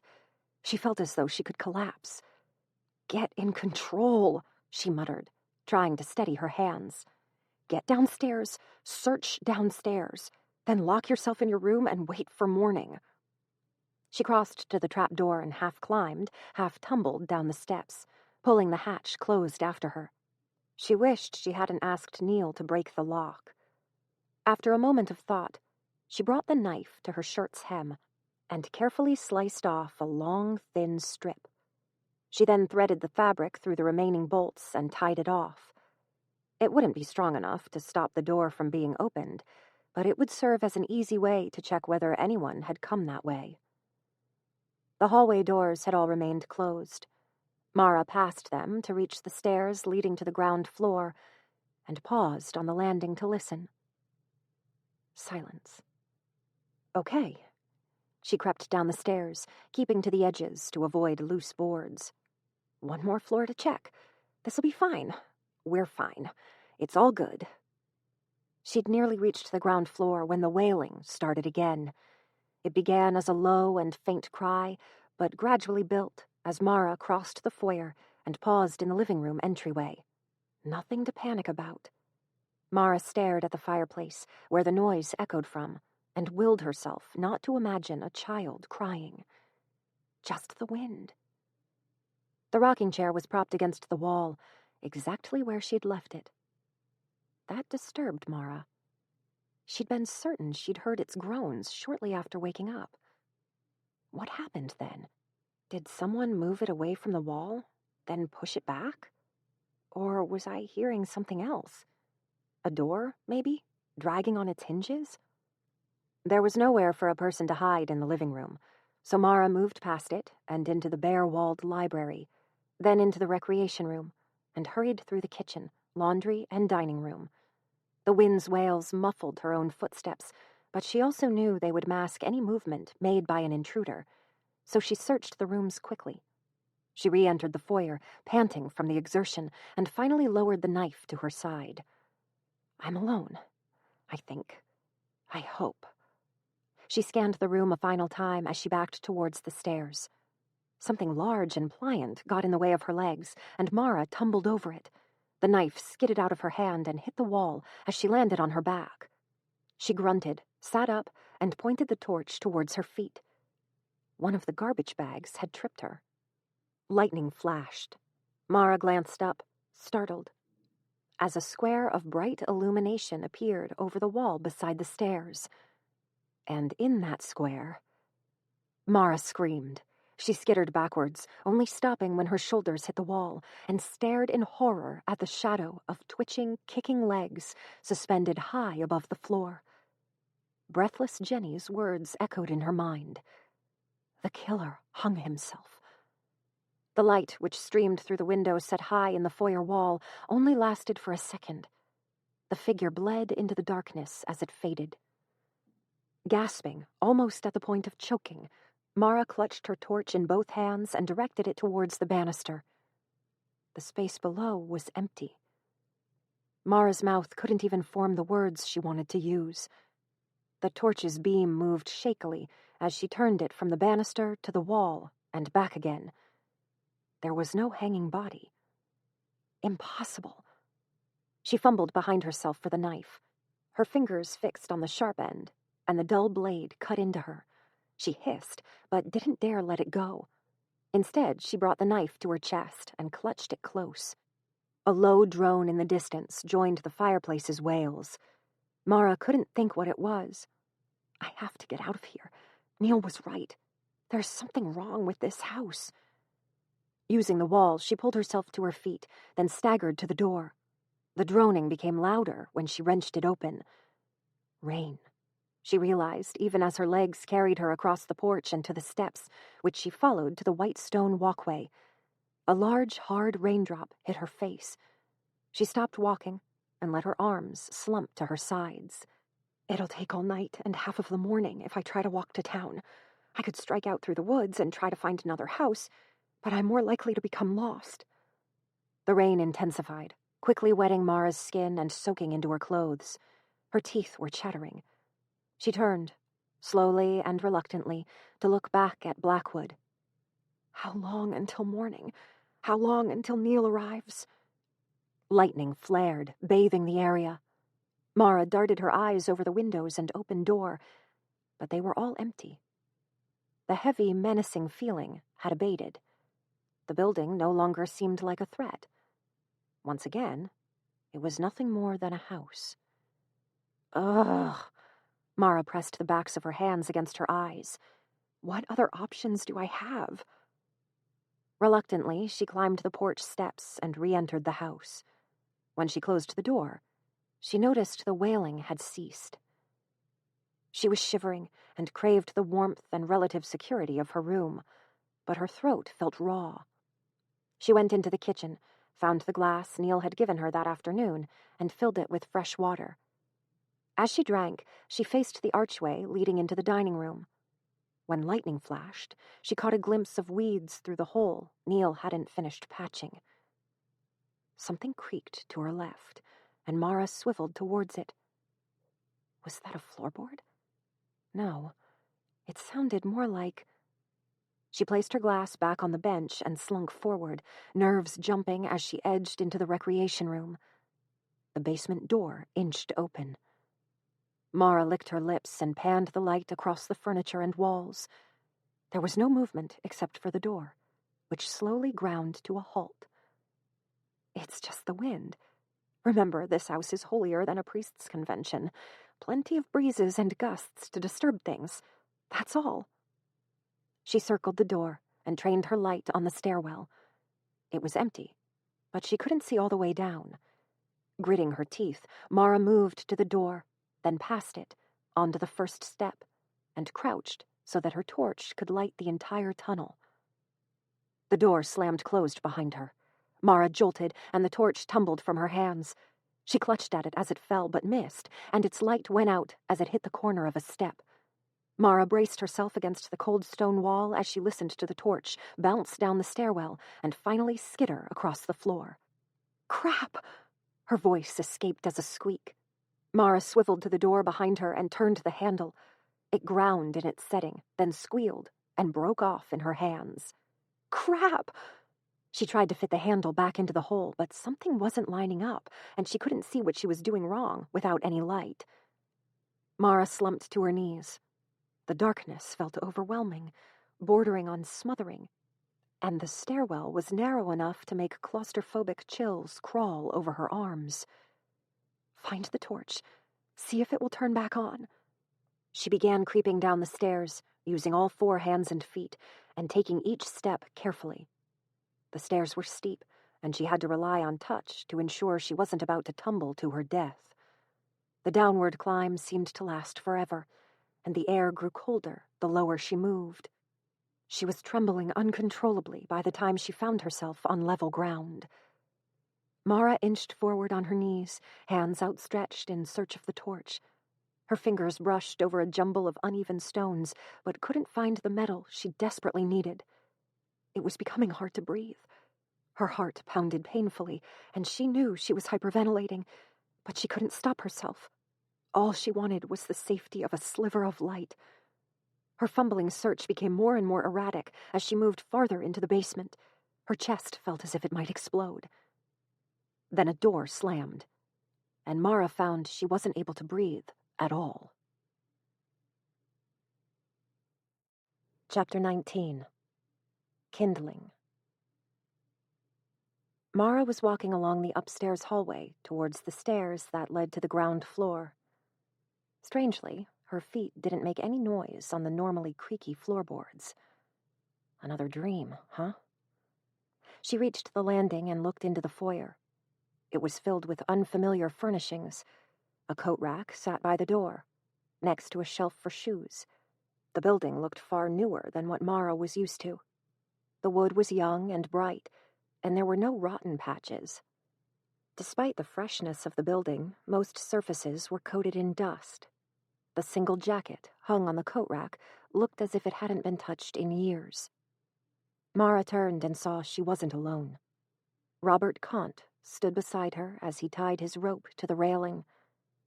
The knowledge of his identity was instinctual, but Mara knew she was right. Robert's face was long, thin, and grizzled. Stubble ran the length of his chin and neck, and a fresh cut on his forehead allowed a trickle of blood to build onto his hooked nose. Did the final victim cause that when she escaped? He looked like a killer, Mara thought.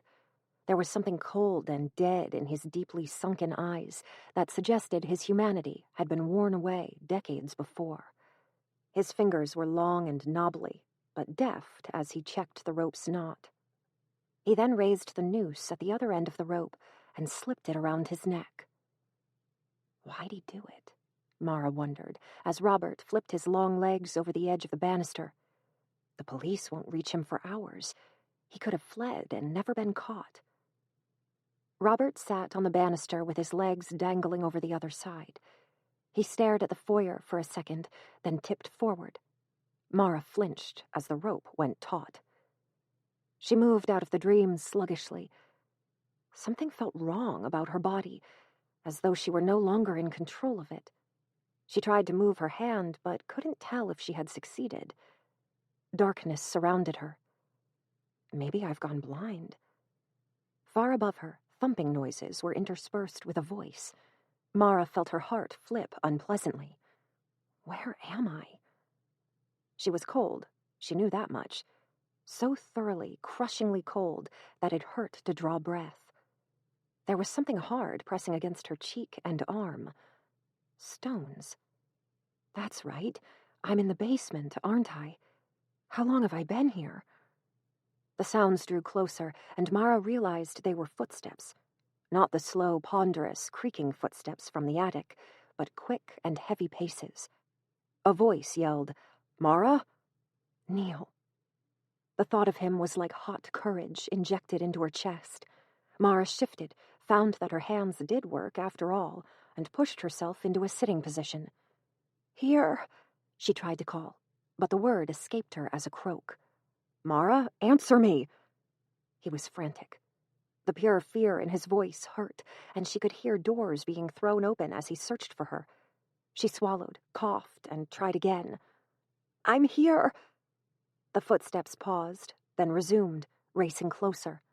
Mara tried to stand, but her legs still wouldn't obey her. "Mara?" The basement door was wrenched open, and a rectangle of light lit up her world. Oh, good. I'm not blind after all. Mara caught the silver shine of her flashlight barely a foot away. She raised her eyes and saw that she'd come to rest against the section of wall beside the red stain. Feet clattered down the steps. Then Neil was kneeling in front of her, his warm hands rubbing her arms and cheeks. "Mara, oh Mara, what happened? Are you hurt?" "Nah." Mara grinned at the frightened blue eyes. She'd never been so happy to see another human.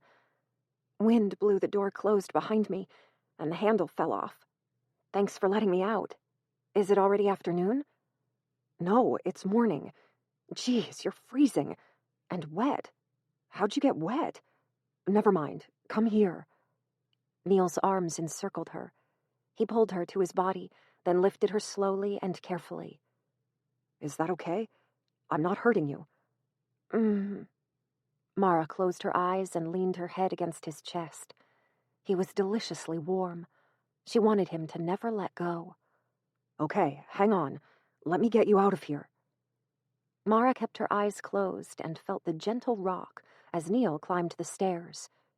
She couldn't stop a smile at how ridiculously precious he was being. He cradled her as though she were made of glass. Did you say it's morning?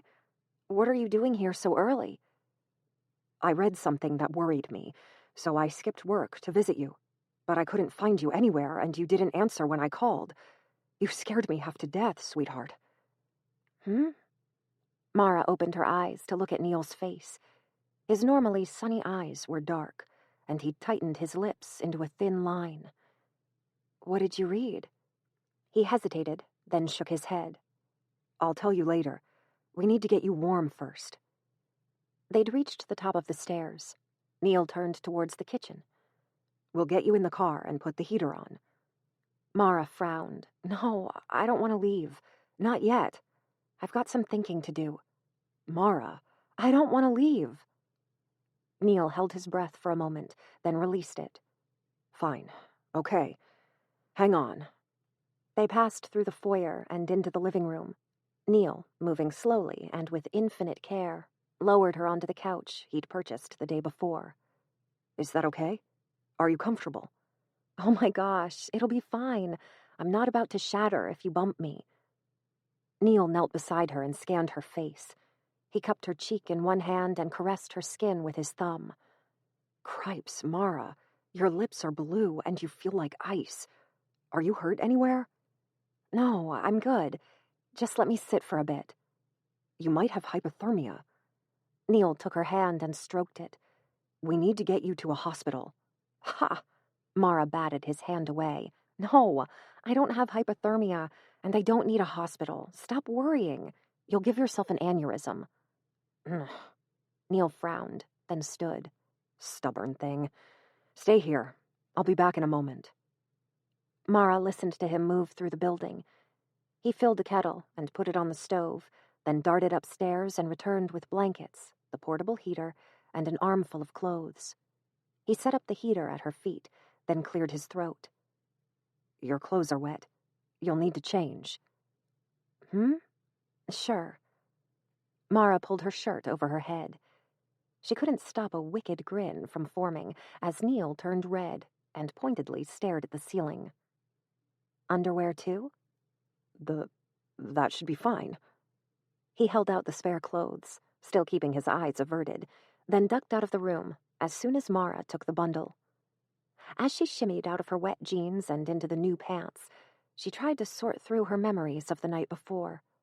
They were jumbled and cluttered and confusing. One thread wove through the whole experience, though. She'd been terrified. That's ridiculous. I'm supposed to be the strong one. I kill the really big spiders Neil is squeamish of. I suggest searching the attic. I broke a would-be mugger's nose last year, then need him in the privates for good measure. So why'd I fall apart in the dark? She remembered standing in the rain, seriously considering walking to town. She remembered vowing that she would jump into Neil's car and ask him to take her away as soon as she next saw him. She remembered shaking so badly that she hadn't been able to hold the flashlight properly. Let's approach this in our favorite way, with a large helping of rationality. What are we certain of? What are the possibilities? There was one thing she knew above all else. Ghosts didn't exist, which meant that every experience from the night before would have to have come from some physical cause. Firstly, I heard the footsteps. That was weird. Then I thought I saw someone fall past the window. That was weirder. I can't think of any explanation except that someone was in my attic.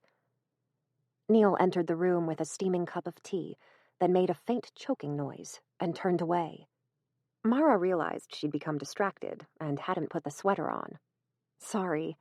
She shimmied into it. I'm decent now. Neil, still red and unable to repress a shocked smile, handed her the cup. Drink that. He left the room again. So, someone was in the attic. Or possibly multiple someones. When I checked the backyard, it was clear a heavy object had fallen there.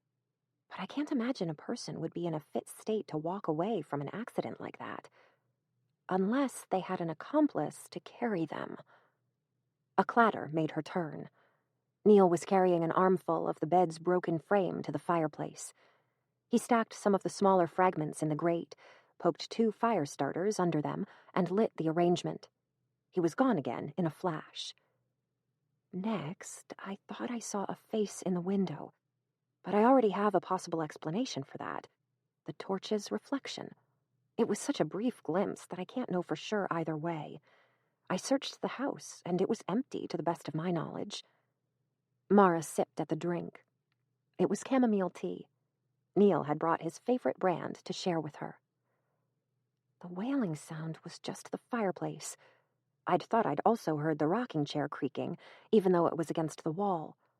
But it could have just as easily been the basement door swinging. I saw it being blown open with my own eyes. As for being trapped in the basement, well, that was just a combination of bad luck and terrible timing. Mara had been so engrossed in her thoughts that she hadn't noticed Neil's return until he pushed a bag of marshmallows into her hands. Eat those. You need to get your blood sugar up. Oh, nice. You got the non-generic brand. Mara pulled the bag open and began picking out the pink balls.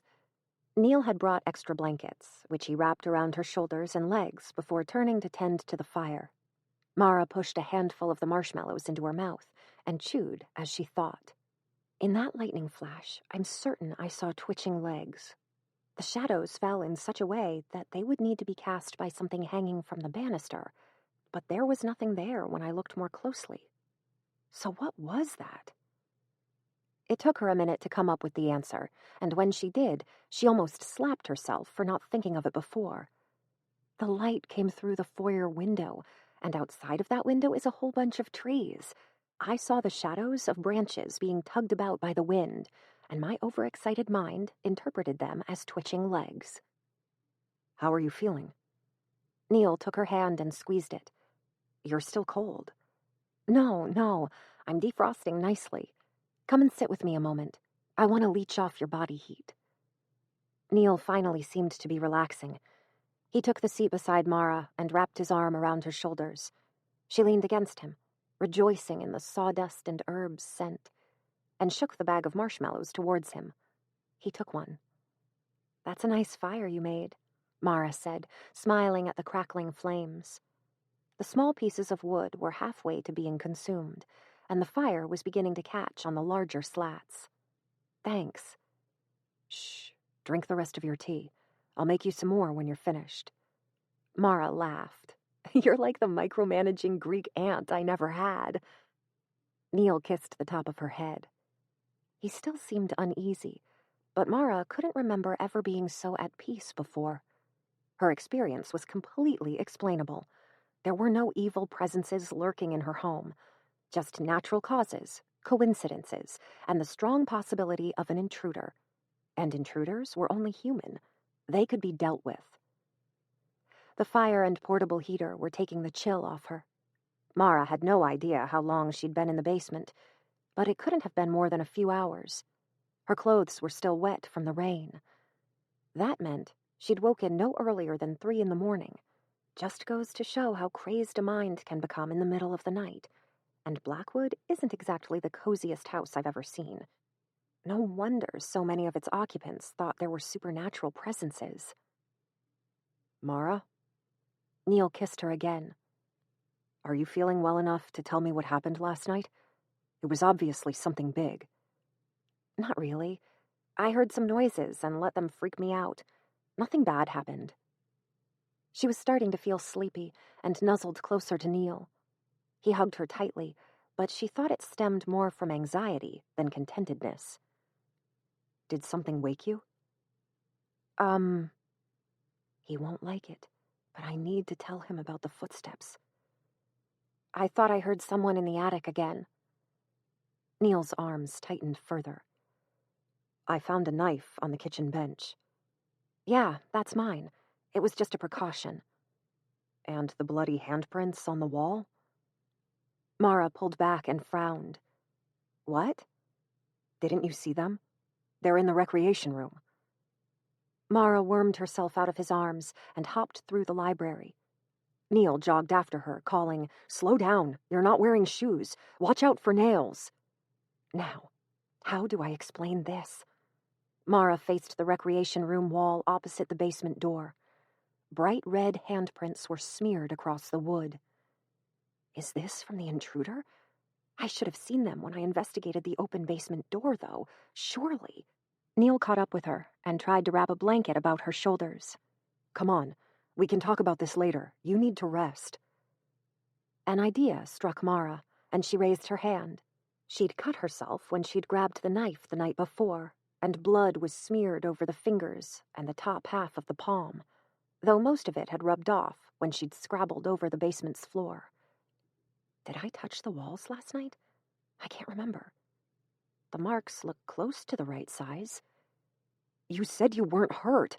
Neil's anxious tone had returned with a vengeance. He swept Mara into his arms, and, ignoring her protests, carried her back to the fire. Sit still while I get the first aid kit. Can you remember when you last had a tetanus shot? It's just a nick, Mara called after Neil's retreating footsteps. It doesn't even hurt. Jeez. Chapter 20. Surveillance. Mara scowled at the flames flickering in the fireplace. How'd blood get on the walls? I don't remember touching them, but then I was panicked, so I very well could have. Poor Neil. They must have freaked him out pretty badly. No wonder he's fussing. Neil returned with the kit. She patiently let him clean, disinfect, and bandage the cut, even though she thought a couple of Band-Aids would do the job just as well. There. Neil tied the bandage off with a relieved sigh. Are you hurt anywhere else? No, I'm good now. Mara brushed her fingers over the dressing and smiled. Thanks. Neil settled down beside her, and Mara retrieved the bag of marshmallows from where she'd dropped it. They watched the flames for several minutes, both absorbed in their thoughts. Neil was the first to break the silence. I'm concerned about the footsteps you heard last night. I am too. Mara dug through the bag for a pink marshmallow. I've been thinking about it. There are a couple of non-scary explanations. One, I could have been imagining it. I'd only just woken up, after all. Two, it could be a delusion brought on by some unknown cause. I had the house tested for gas leaks before moving in, but the results could have been wrong. Or there might be mind-addling mold. Or I could just be going crazy. I've heard that if you're worried that you might be crazy, you're fine, so I discounted insanity. But then, does discounting insanity mean I could be insane after all? I sort of got stuck in an infinite loop with that one. Neil laughed and ran his fingers through her hair. Okay, other than that. Right. Otherwise, the floorboards could be shifting in a very peculiar way to make it sound like there are footsteps. I can't see that being the answer, though. It would be too much of a coincidence. The final option is, unfortunately, the most likely, that there was someone in my attic for 2 nights in a row. Neil continued to play with her hair, but a frown had settled over his eyes. That's what I'm worried about. But that leaves us with a tough pair of questions. Who and why? If the house did have a stalker, I can't believe he's still in action today. Maybe he passed the job on to someone else. It's possible, I suppose, but a heck of a coincidence that 2 people would obsess over the same building. And it still leaves us with the why. If they wanted to rob or attack me, they've had plenty of opportunities. And more disturbing, we've searched for them multiple times without finding any evidence of occupation, let alone an actual person. And you're a long way from any other properties, Neil said. They can't be staying here. Otherwise, we would have found signs. They can't be driving to the house each night, or you'd hear the car. And it's a hell of a commute if they're walking or biking. Maybe they have a house in the woods. Neil shook his head. That makes no sense either. There are no other pathways into this area, which means a squatter wouldn't be able to get to town without using your driveway. And it looked like it hadn't been traveled in years when we came to view the house. Mara chewed at her thumb. This is a tough one. Maybe they parachute in and teleport out? Neil chuckled. Well, we can't discount it. Regardless of the hows, I'd like to stop it from happening again. We can start with buying a new padlock for that attic door. I can do one better. Surveillance equipment. Mara's eyebrows shot up. Come again? I wanted to surprise you with it, but I guess now's as good a time as any. A friend is getting rid of his generator and offered it to me. I can use it to get some basic power hooked up for you. Nothing flashy, not lights in every room or anything, but it would be enough to run a couple of bulbs and some security cameras. You can borrow my laptop for the next few nights, connect it to the cameras, and see into the attic 24/7. Neil. Mara clasped his face between her hands and stared into his bright blue eyes. You're brilliant. The eyes crinkled into a smile. You like it? Come here. Mara flipped over to straddle his lap. In the same motion, she pulled his head down to kiss him. He moaned and kissed back. His hands circled her waist, cautious and careful at first, then eager as he held her close. Mara felt herself turn to liquid under his touch. His lips felt too good. She tangled her fingers in his hair as his tongue played across her mouth. His hands roved over her back, feeling her through the sweater, then pressed her tight to him. She arched into him, then froze as an upstairs door slammed. The simple sound brought a stab of the same terror she'd felt the night before, like a primal Pavlovian response. Neil pulled back. Was that just the wind? Mara let her hands rest on his chest, which rose and fell rapidly. Neil's hands stayed on her back, but his eyes flickered over the room. The tension had returned to his arms. Mara gave him a final, gentle, lingering kiss on his cheek, then slipped off his lap. Guess we need to focus on the task at hand. There's only so many hours in a day. Yeah, and we'll have to move quickly to get everything set up for tonight.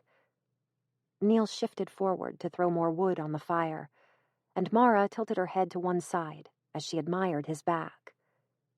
Hey, that reminds me. Why'd you come in this morning? You said you read something? Neil shot her a glance, then turned back to the fire. That's right. But you've had a horrible night. I don't want to throw this on you as well. So let's talk about it later. It's not even important, really. Oh, come on. I'm curious now. Tell me. Neil settled into the chair beside her, but kept his eyes on his hands. Yesterday, when you found that photo of your grandfather? He's really more like my great-great-grandfather. Mara entwined her hand with Neil's. But, yeah, I remember. Do you also remember saying you wouldn't care, even if he'd built Blackwood? He gave her a tight smile. Mara gaped at him. You don't mean... No, you're joking. You've got to be joking. You can't possibly be saying... I did some research last night. Victor Barlow built Blackwood House. What the... Mara flopped back in the chair and stared at the walls surrounding her. My house, my home, built by him? It's one heck of a coincidence, Neil said quickly, seemingly trying to move Mara past the shock. Apparently, he bought this plot of land from the government in the late 1800s. You might already know, but he was a woodcutter before he became a spiritualist. He built Blackwood over 5 years, or thereabouts. Cripes, Mara whispered. She tightened her grip on Neil's hand. Tell me everything. How long did he stay here? 8 years altogether. 3 years after the building's completion. Neil cleared his throat. Robert Kant, the serial killer, murdered him. Mara took a moment to let that fact sink in, then bared her teeth in a dark, bitter smile. Good. Is it? Neil looked worried again. It's a fitting end for him, huh? If he'd been any good at his job, his precious spiritual friends could have warned him about what was coming. But they didn't, and he paid the price. How'd Robert kill him? The worried look was intensifying. He stabbed him in the basement. Nice, nice. Did Victor die quickly? Or did he, bleed out over a few hours? Or, Mara, sweetheart, precious lamb, darling kitten, do you really need to know that? She pouted. I can see you're not as excited by this news as I am. I doubt even Hannibal Lecter could rival your delight. But regardless, it's way too morbid for me. Did you think that maybe that stain in the basement isn't from a burst pipe, but blood? Ooh, yeah, sweet. No, Mara, it's awful. Let's go check it out again. Victor's last moments, immortalized on my own basement wall. Mara, no. Bad Mara. Down, girl. Neil clutched Mara about her waist and tugged her back against him when she tried to rise. Mara laughed and let herself go limp in his arms. He smiled and pulled her closer so that she sat in his lap and could lean against his shoulder. Okay, all right. I'll leave it be.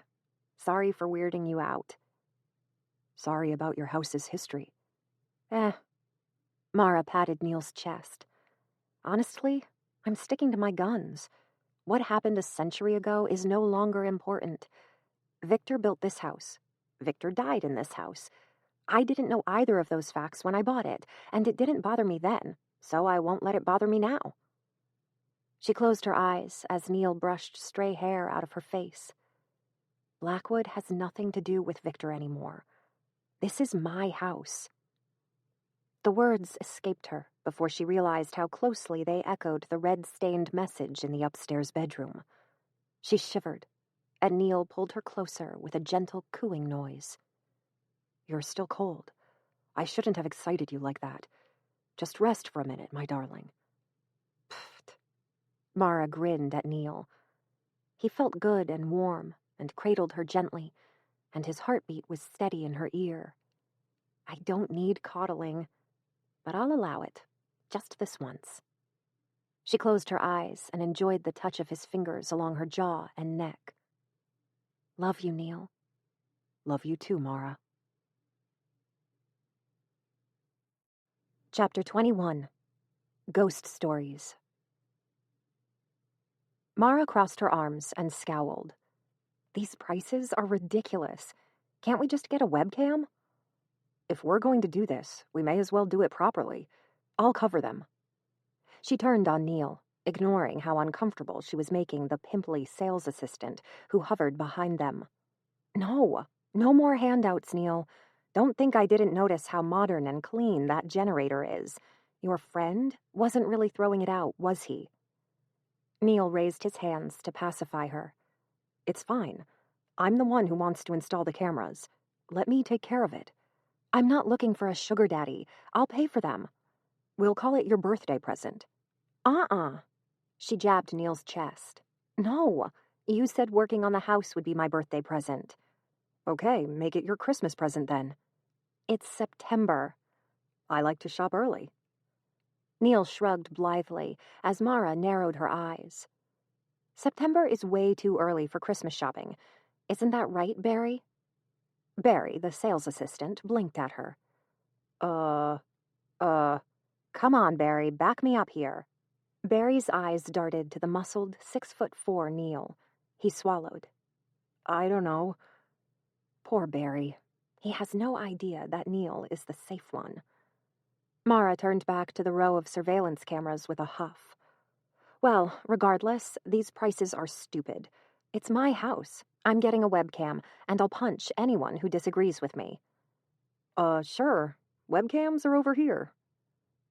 Neil went outside to make a call, while Mara picked out and paid for a cheap webcam. The checkout lines were long, and it was nearly 10 minutes later when she pushed out of the store and saw Neil ending his call. He smiled brightly as she approached. Ready to go home? Mara asked.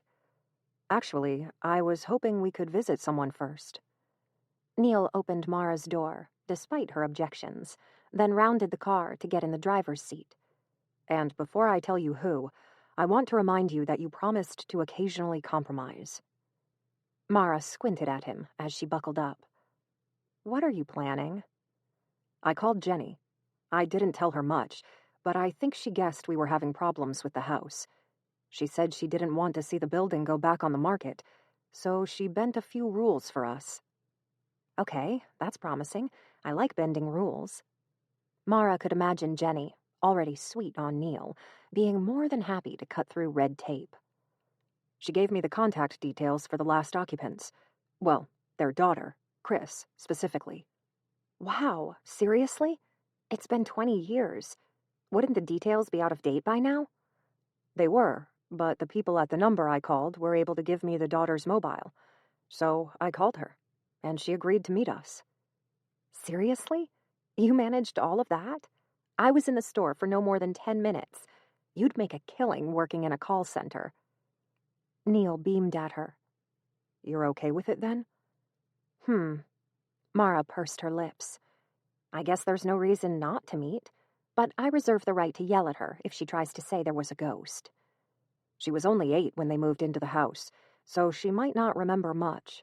But I'm hoping she can tell us about the building, whether she heard anyone walking through the attic, and things like that. That's clever thinking. We might pick up some clues from her. At the very least, she can tell us why they left their dinner on the table. There. Just because I'm not allowed to be your sugar daddy doesn't mean I can't be useful. Neil took them out of town. The houses were gradually replaced by trees, which occasionally parted to give them a view overlooking a lake. Where are we meeting her? Mara asked. She gave me directions to a cafe that overlooks the water. Apparently, it's a popular stopping place for families that travel through the area. Shouldn't be far now. They rounded a bend in the road.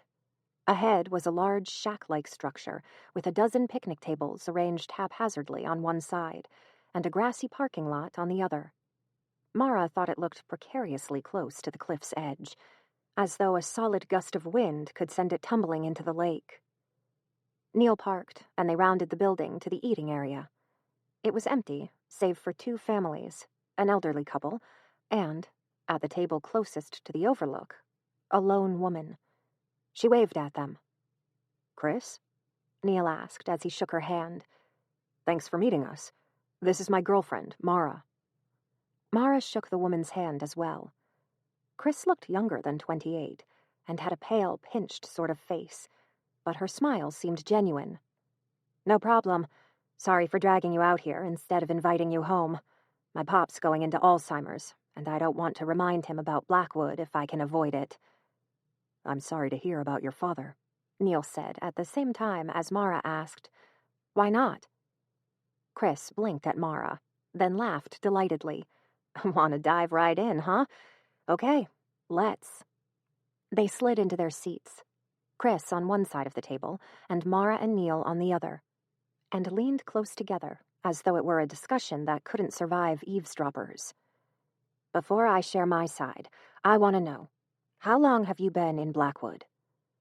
Mara counted the days and was surprised at how few there were. She felt as though she'd already been staying there a month. Today is the 3rd day. Wow. And it's already bad enough to call me? Chris propped her sharp chin on her laced fingers as her eyes darted between them. My family made it a solid 2 weeks before running. Why? Neil's troubled expression had returned. What happened? A whole bunch of stuff. My parents, bless 'em, tried to shield me from most of it, but I still saw plenty. At first, there were footsteps and slamming doors in the night. No one thought much of it at first. There were 5 of us.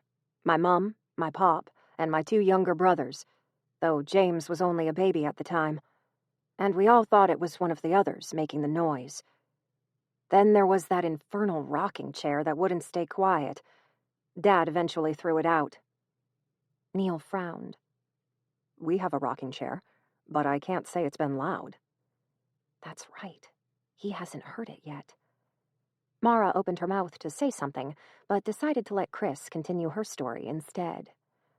Mom says she felt cold spots and sometimes even presences, but she only told me that years after we moved, so I don't know how accurate it is. What else? Sometimes the tap water would run red.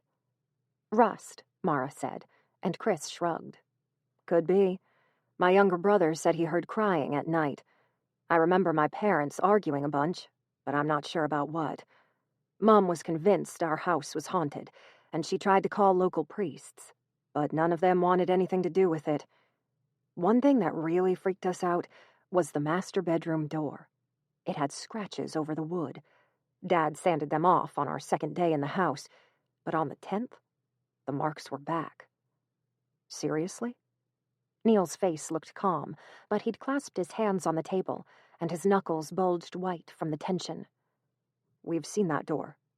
You're saying the marks reappeared. Are you sure we're talking about the same door? Because Pop destroyed it. When the marks came back on the 10th day, he pulled the door off its hinges, took it out to the backyard, and chopped it into little slivers. I remember being really scared. My pop was a meek, nerdy accountant. He never even yelled at me when I misbehaved. And there he was, down to his undershirt and pajama bottoms, dragging this huge axe towards the door with a look of such intense, what's the word? Hatred? Malice? My mom locked the door and didn't let him back in until he calmed down, which was hours later. Neil was chewing at his lip, so Mara wrapped her arm through his to calm him. Well, we've got a door in the master bedroom with scores across it. You don't know how they could have gotten there. Chris shook her head. Sorry. Might have been a vandal after you left. What else happened? Well, with everything going on, Mom wanted to move, but my pop had spent a lot on the place and insisted we could stick it out. Things just got worse, though. We were getting hardly any sleep and yelling at each other during the day. James, who was just a baby, cried incessantly. Then my other brother, Paul, started acting odd and saying things that didn't make sense. He told me children came to visit him in the middle of the night. He called them the Red Children. Bad dreams? Mara asked. Guess they might have been. Mom says I started sleepwalking, though of course I don't remember it. She also says things were moved around the house. There was a bunch of junk in the attic, which we mostly threw out, that turned up again after a few days, and no one's sure who brought it back in. Mara was engrossed. She leaned even closer to Chris, despite the tension in Neil's arm. What made you leave? There was a whole dinner spread over the table. Ha! Chris slapped the bench, startling Neil. Really? No one threw it out? Sorry about that. The last day was pretty crazy. Mom and Pop had been arguing a bunch, and James seemed even more unsettled than ever. So Mom cooked up this huge meal. I think she was trying to reunite us as a family or something. But we'd barely started eating when Paul excused himself. He said he needed to get something from his bedroom, but he didn't come back and didn't answer when Pop called him. Mom got really worried and went to look for him. She was barely out of the dining room when she started screaming her head off. For every inch Mara drew nearer, Neil seemed to shrivel back an equal distance. We all ran out, of course, and saw Paul at the top of the stairs. He was standing on the banister. Not beside, mind, but on. He was a plump 6-year-old. It's a miracle the wood didn't break. Anyway, he somehow found a length of rope and had one end tied to the banister and the other around his neck. Chris flicked a speck of dirt off the table. I've never seen Pop run so fast. He got to the top of the stairs in what seemed like less than a second and pulled Paul back just as he started to teeter forward. Good thing, too. The fall probably would have broken his neck. Mom was still screaming. The baby was crying. I saw Pop staring at Paul with this look of absolute despair. Paul's eyes were blank. It was like the person inside had been sucked out and left nothing but a human husk. He didn't seem to know where he was or what he was doing. Neil made a faint, anxious sound in his throat. Pop looked from Paul to us and back again, then said, "We're going." That was it. Mum took James, Paul, and me and bundled us into the car. Dad grabbed an armful of our clothes and our more important memorabilia. We stayed in a hotel room until we could rent an apartment. Then we sold Blackwood for a pittance and never went back, not even to collect our furniture. Wow, Mara breathed. Chris shrugged and pulled a cigarette pack out of her pocket. She offered the box to Mara and Neil, both of whom declined, then lit one and took a deep drag. My parents don't like talking about it if they can help it, but I've caught snatches over the years. My pop said the house made him incredibly, irrationally angry, like he was always half a moment away from snapping. Mum says she never felt safe there. Once we were away from the building, Paul seemed to lose most of his memories of it, and James finally started sleeping through the night again. Do you have any idea what could have caused that? Neil's voice was raspy, and Mara squeezed his arm in an effort to comfort him. I did some research afterwards, but I didn't come up with any convincing theories. I'm glad we got out, though, considering its history. You didn't know about the murders when you moved in? Mara asked. I didn't. I was just a kid, remember? And Mom and Pop had only been told about the first ones. That murderer, Robert Kant. Neil's mouth was in a firm line. What do you mean by first ones? Well, he was just the beginning, wasn't he? Chris glanced between her companions and swore. No one told you about the others? There've been a whole bunch of violent deaths in Blackwood. Some suicides, some murders. If deaths could stain a place, consider Blackwood saturated. The house is nearly 150 years old, Mara said, speaking carefully. It's a rural property that, for most of its history, would have been a long way from any hospitals. Of course, you can expect a certain number of deaths to occur in it. How many were there? Neil asked, and Mara shot him a glare. Chris shrugged. I didn't look into it very thoroughly. It was starting to weird me out. Plus, my research options were limited before the internet. But I was able to confirm 8 deaths in addition to Robert's murders. Jeez, Neil said. There's nothing wrong with the house. Mara was starting to feel attacked, as though the criticisms leveled at Blackwood applied to her personally. I'm sorry you didn't have a pleasant 2 weeks there, Chris, but everything you've told me is explainable. Of course you were all on edge after a fortnight of disturbed sleep and a crying baby. And Paul, you said he was only 6, right? Kids often do stupid, bizarre things. If you're trying to imply he was possessed or... I never said he was, Chris said. Neil leaned close. Mara, calm down. Okay. Mara inhaled deeply and tried to force her voice back to its previous subdued volume. Sorry, but I really do think your experiences were a combination of bad luck, a stressful situation, and group hysteria. No offense. None taken. Chris exhaled a plume of smoke and gave Mara a searching look. I get the impression you don't believe in ghosts. I'd put more stock in the tooth fairy being real. I never believed in them when I was a kid, Chris said, turning to gaze over the drop-off to the blue lake below. And truthfully, I have no clue what I believe now. But for those 2 weeks I was inside Blackwood, every shred of my being knew that ghosts were real. I wouldn't return there for all the money in the world. Chapter 22. Dusk. For those 2 weeks, I knew ghosts were real, Mara mimicked around a mouthful of the burger Neil had bought her before leaving the eatery. Could she even hear herself? Neil kept his eyes on the road. The hardness hadn't faded from around his mouth. Clearly, something weird was happening to them, but it wasn't supernatural. They were strung out and stressed, and went into it with preconceived notions of the house being tainted by previous deaths. I mean, how ridiculous is that? Neil glanced at her out of the corner of his eye. Did you know about them? The other deaths? No, and I don't want to. As Chris so elegantly showed us, becoming obsessed with a supposedly grisly history can only build up ideas about what your own experience should be like. Mara watched Neil's face. Her rants weren't producing the usual smiles and chuckles. She pulled the chip out of the bag and held it towards him. Here. He opened his mouth, and Mara slipped it inside. She was relieved to see his face soften as he chewed it. Don't let Chris worry you, okay? She took a chip for herself and turned her attention back to the road. It's been 20 years since she was in Blackwood. People naturally embellish stories over time. Plus, a lot of it came secondhand from her parents. What about the scratches on the door? And the rocking chair she says they threw out? A wicked grin spread over Mara's face. Well, I guess Blackwood could be home to ghosts who also happen to be interior decorators. No, darling, we simply must have a rocking chair by the fire.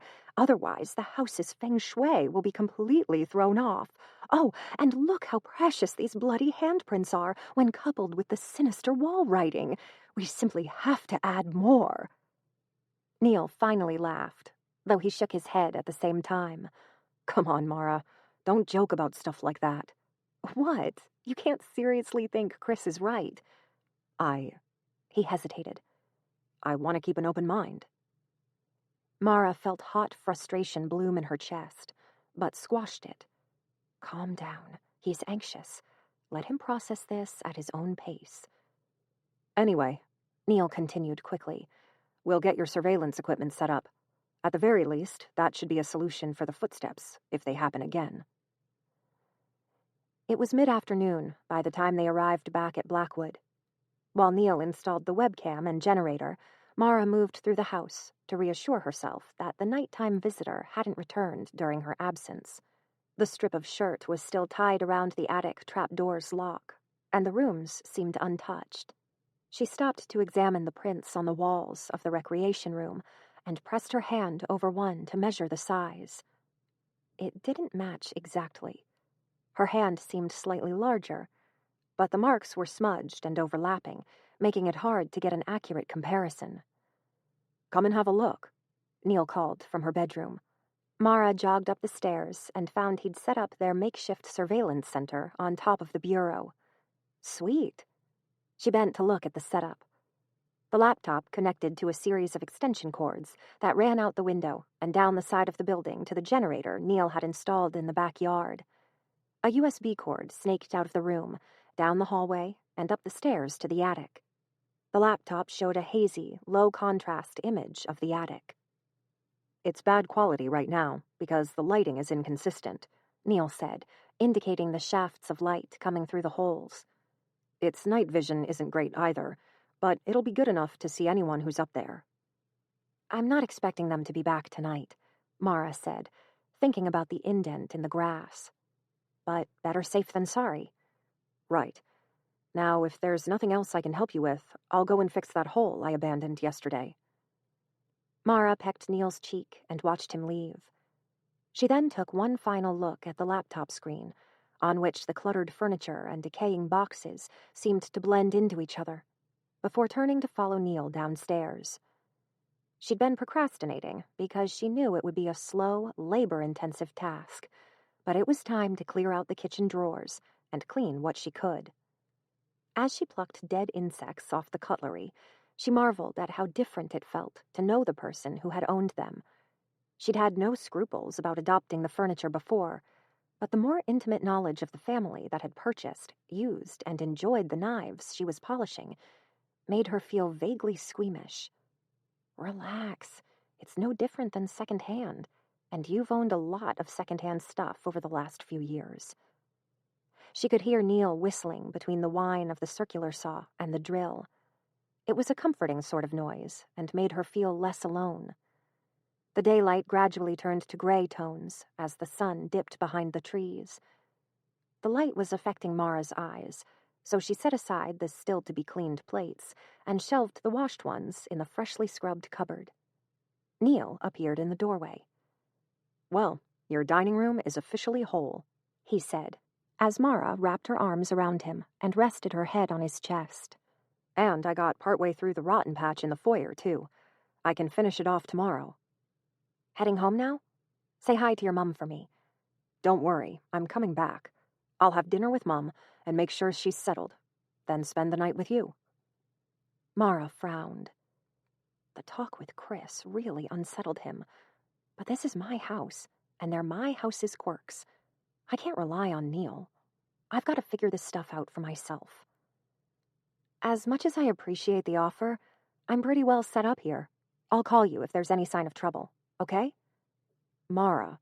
No, come on. I've got to draw a line somewhere. You already skipped work today because of me. I don't want to suck up any more of your time. Well, thank goodness I skipped work, or my girl would be doing an impression of a popsicle by now. It wasn't that bad, Mara grumbled, and I'm putting my foot down. My house, my rules. I'll see you tomorrow, after you're finished at work, okay? Neil sighed and dipped his head to rest it against Mara's. Is there anything I can say to change your mind? Anything at all? Nope? All right, fine. See you tomorrow, beautiful. He kissed her softly, his hand lingering on the back of her neck, then left to collect his equipment. The anxious prickles started to develop not long after Neil closed the door. Mara rubbed them off her arms as she moved to the dining room window to watch his car disappear around the bend. That was the right choice. You can't become too dependent on him, or let him become too dependent on you. It's your house, after all. My house, Mara repeated as she turned back to the building. My home. A door slammed. Mara glared at the ceiling, then snatched Neil's flashlight off the dining room table. Not tonight. She began circling through the building and checking its problem areas. Tonight's going to be peaceful and enjoyable. She wedged the rocking chair even more firmly into its corner and made sure that the basement door was shut. Then she jogged up the stairs to work her way through the second-floor rooms. As she stood on the landing, the master bedroom door drew open with a tenebrous moan, almost as though it were inviting her inside. Mara glowered at it, then slipped into the room. The twilight filtering through the window was strong enough to show the scratches without Mara's torch. She approached the door and ran her fingers down the markings. Probably made with a knife, by the same hooligan who thought it would be funny to graffiti my room. The door, nudged by a breeze Mara couldn't feel, ground forward. She knocked it back to the wall, pressed the footstool against it to hold it in place, then returned to the hallway. She checked that all the other doors were secure in their latches and retied the length of cloth around the attic's trap door. She made the knot tight so there'd be no way to undo it without snapping it, then returned to her bedroom. As twilight slipped into night, the webcam's image became grainier, and Mara had more difficulty discerning where one piece of furniture ended and another began. Maybe Neil was right. Maybe I should have splurged on a more expensive model. She pulled her alarm clock out of her box of possessions and checked the time. It was a little before 6. The last 2 days, the footsteps hadn't started until after 11. I had hardly any sleep last night. I should catch a few hours while I can. I'll get some dinner when I wake up. Mara set the alarm for 10:30, then slid into her sleeping bag and closed her eyes. She was drifting in the place between sleep and wakefulness when she thought she heard the faint, slow groan of the master bedroom door gliding closed. Chapter 23. Cold Comfort. The red-haired woman cradled her child tenderly as she rocked him. She was middle-aged and plump, with a sweet, matronly face. Mara imagined she would be the sort of woman who might spend the afternoon cooking treats for her family, then have friends around for tea and to go over the latest gossip in delighted whispers. The rocking chair's struts creaked as the woman bounced her feet against the floor. She was murmuring a lullaby to the child. Mara didn't recognize the tune, and she thought the words might be in a different language. The woman's hair was such a vivid red that it suggested she could have come from Ireland or a Nordic country. That wasn't the only red on her. Blood drenched the front of her dress. It was smeared over her hands and up to her elbows in the same way that Mara imagined flour might get all over her from an afternoon of baking. Drops had sprayed across one half of her face and dribbled down to her chin. Mara turned and saw the husband lying face down in front of the fire. The blue rug under him was turning purple from the blood that drained from his wounds. An axe sat embedded between his shoulder blades. "Hush, my darling, hush. It's all right now." The woman, cooing to her son, shifted him in her arms. The child's head lolled backwards. Mara saw its eyes, wide and empty in death, before his mother curled her hand through his hair and pressed him back against herself. "Hush, sweet one." The woman closed her eyes, tilted her head towards the ceiling, and kicked against the floor.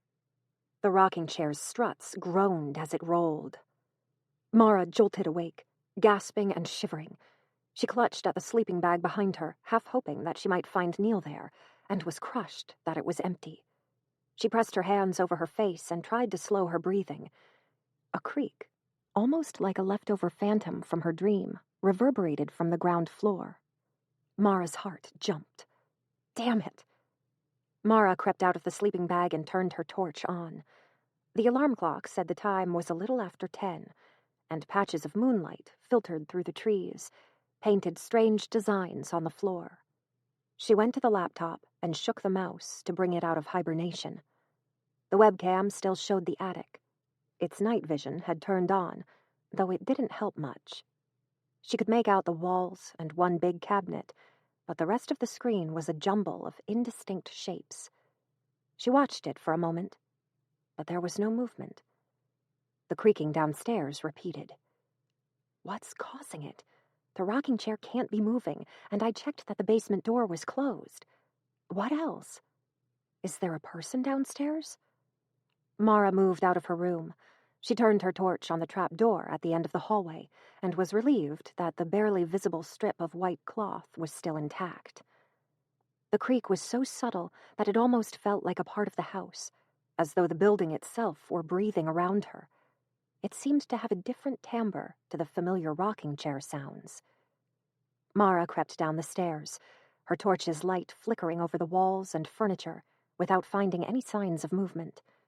She stopped when she reached the foyer, and waited for the noise to guide her on which direction to take. The house was quiet for a moment, then the creak repeated behind her. It felt close. Mara turned towards the dining room and edged inside. Her light shimmered on the polished wood table and Neil's spare tool chest, which he'd left propped neatly against one wall. I shouldn't have sent him away. I could really do with the company right now. No, don't be stupid. You're letting the darkness get to you again. There's nothing to be frightened of. It's just an old house making the sort of noises an old house makes. The sound could even be wood flexing in the cooling air. Again, the creak came from behind Mara. She twisted to face the foyer, and her light glanced over a dark shape hanging below the stairs. Mara's body moved against her will. She stumbled backwards, half choking in her attempt to draw breath and scream at the same time.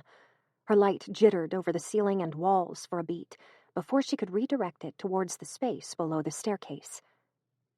It was empty. Mara crept forward, her heart a frantic, pounding tempo in her ears, to skim the light over the foyer. I imagined it. My torch must have caught a patch of shadow. There's no one here, and certainly no one hung from the stairs. A faint rumble made her turn towards the door. A vehicle was coming up the driveway. Mara pressed a shaking hand over her mouth to muffle her breathing. It's the intruder. He's come back. She turned off her torch, crossed to the front door, and opened it a crack. Moonlight made the white pebble path glow through the weeds. The rumble gradually grew closer until a car came around the bend. Mara recognized the silver people mover and slumped against the wall, breathing freely. Neil, thank goodness. There's something about night in this place that makes my imagination go wild. Neil's car ground to a halt and powered down. Mara watched him carefully as he got out of the car. His face was set in hard angles, and a frown was fixed over his eyes. It suddenly struck her as odd that he would come back so late in the evening. She turned her torch on and hurried out to meet him halfway. "Neil!" He moved to her with long, quick paces, reaching out for her as he did. "Thank mercy. Are you okay? Has anything happened?" The questions startled her. She took his hand and found his fingers were cold. "I'm fine. Is something wrong? Did anything—" An idea came to her, accompanied by a fresh wave of fear. "Oh my goodness. Pam, has something happened to your mother?" No, nothing like that." Neil pulled her closer and leaned his head against hers, kissing her hair tenderly. His voice was strained. "You need to get out of this house, Mara." She blinked. "What? Why?" "I spent this evening researching. I'm sorry, I know you didn't want to know about its history, but I couldn't—" He shook his head again, as though the memories were hurting him. "It's really bad, Mara. You can't stay here." Mara's worry was being swallowed by irritation. She took a step back from Neil. "What are you talking about? It's a good house. There's nothing wrong with it." He let her move away, but didn't drop her hand. "There's something horribly, fundamentally wrong with Blackwood. Please, come and stay with me. Or I'll buy you a place of your own if you want, but you have to get out of here, tonight."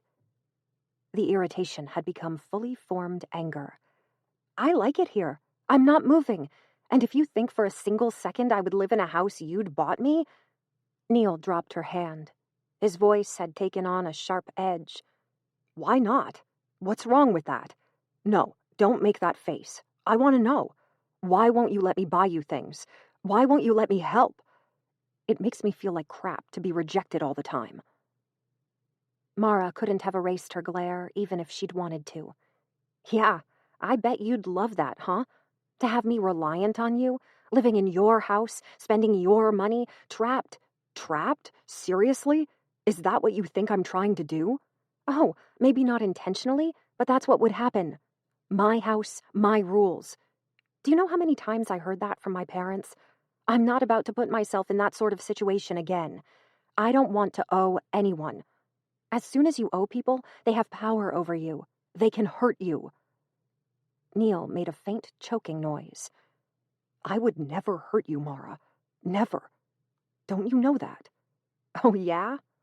She waved her arm towards the building behind her. "What's happening right now? You're trying to dictate my life. You want to take Blackwood away from me. My home.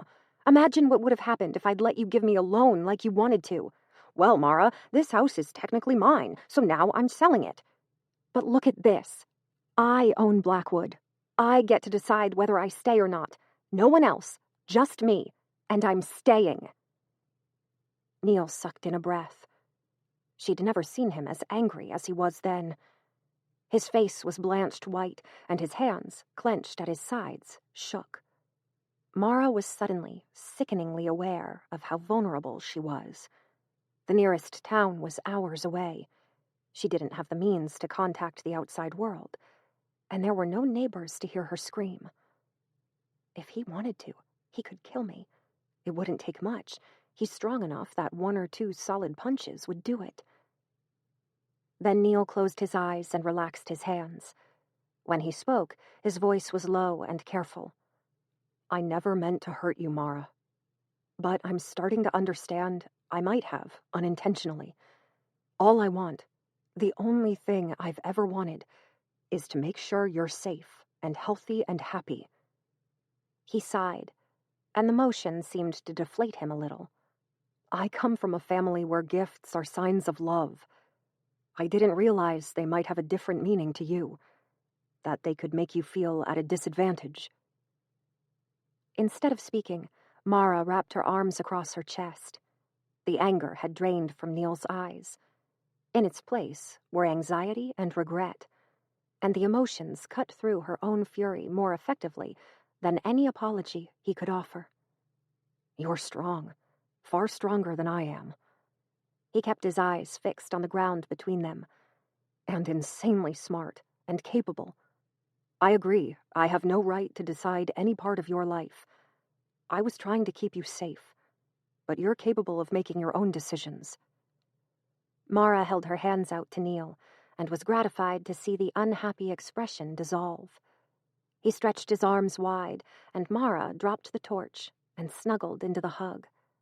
His arms enveloped her, and his breath was hot on the top of her head as he kissed her hair. He was shaking. "I'm sorry I yelled," she mumbled, "and sorry for saying those things about you. I know you didn't want to hurt me."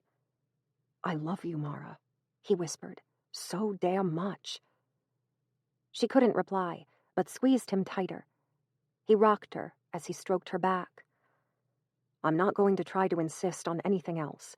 Of course, it's your choice whether you stay or not. But would you let me tell you about what I found?" "Ha! If it made you race down here in such a panic, it's bound to be interesting. Sure." "Want to look it over in my car? It's heated." "There's also a heater in my room." Neil hesitated. Mara could feel him raising his head to glance at Blackwood, and his hands held her a little tighter. Then he nodded. "Sure." Chapter 24. History. Neil went to his car and retrieved a stack of papers from the passenger seat before they returned to Blackwood. Mara couldn't stop herself from glancing at the space under the stairwell as they passed. But it was, of course, empty. Mara led Neil to the bedroom. He started the heater while she settled cross-legged on the sleeping bag and waited for him to join her. His face was still pale, and a haunted look lingered in his eyes. He smiled when he caught her watching him, then sat opposite her and unfolded his papers. "How do you want it?" he asked. "Piece by piece, or in one big lump?" "Give me the lump first." "Right." Neil clasped his hands under his chin. "With the exception of Chris's, every single family to live in Blackwood experienced some sort of violent death. In most cases, the entire family died." Mara raised her eyebrows, but Neil's face was serious. She cleared her throat. "Okay, I can see how that would make you worried. Want to tell me about them?" Neil began spreading pages out. Many were handwritten, but some were printed. "Chris's story this afternoon worried me, so I started researching as soon as I got home. What I found was really, really awful. I called Jenny to ask why she hadn't told us, because there are laws about disclosing things like these to prospective house buyers. But her excuse was that you'd signed a form saying you were okay with the house's history." Neil shook his head. "Of course, you only signed the form based on the Robert Kant business." To be fair, I did kind of scream at her that I didn't care about the building's past. "Even so, she should have told you. I think she was a little too eager to sell the house." Mara shuffled closer. "Okay, what did you dig up?" Jenny gave me a list of all of Blackwood's previous owners. There were 8 in all. Neil sorted through the papers and pulled out a handwritten list. "The first, of course, was your great-great-grandfather, Victor Barlow. He'd not long built the house when Robert Kant, traveling across country, murdered him. Yesterday, I told you Kant stabbed him, but it turns out he actually used an axe, his signature weapon."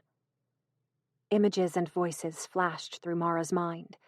The dream of the red-haired woman, cradling her dead child, while her husband lay with an axe embedded in his back.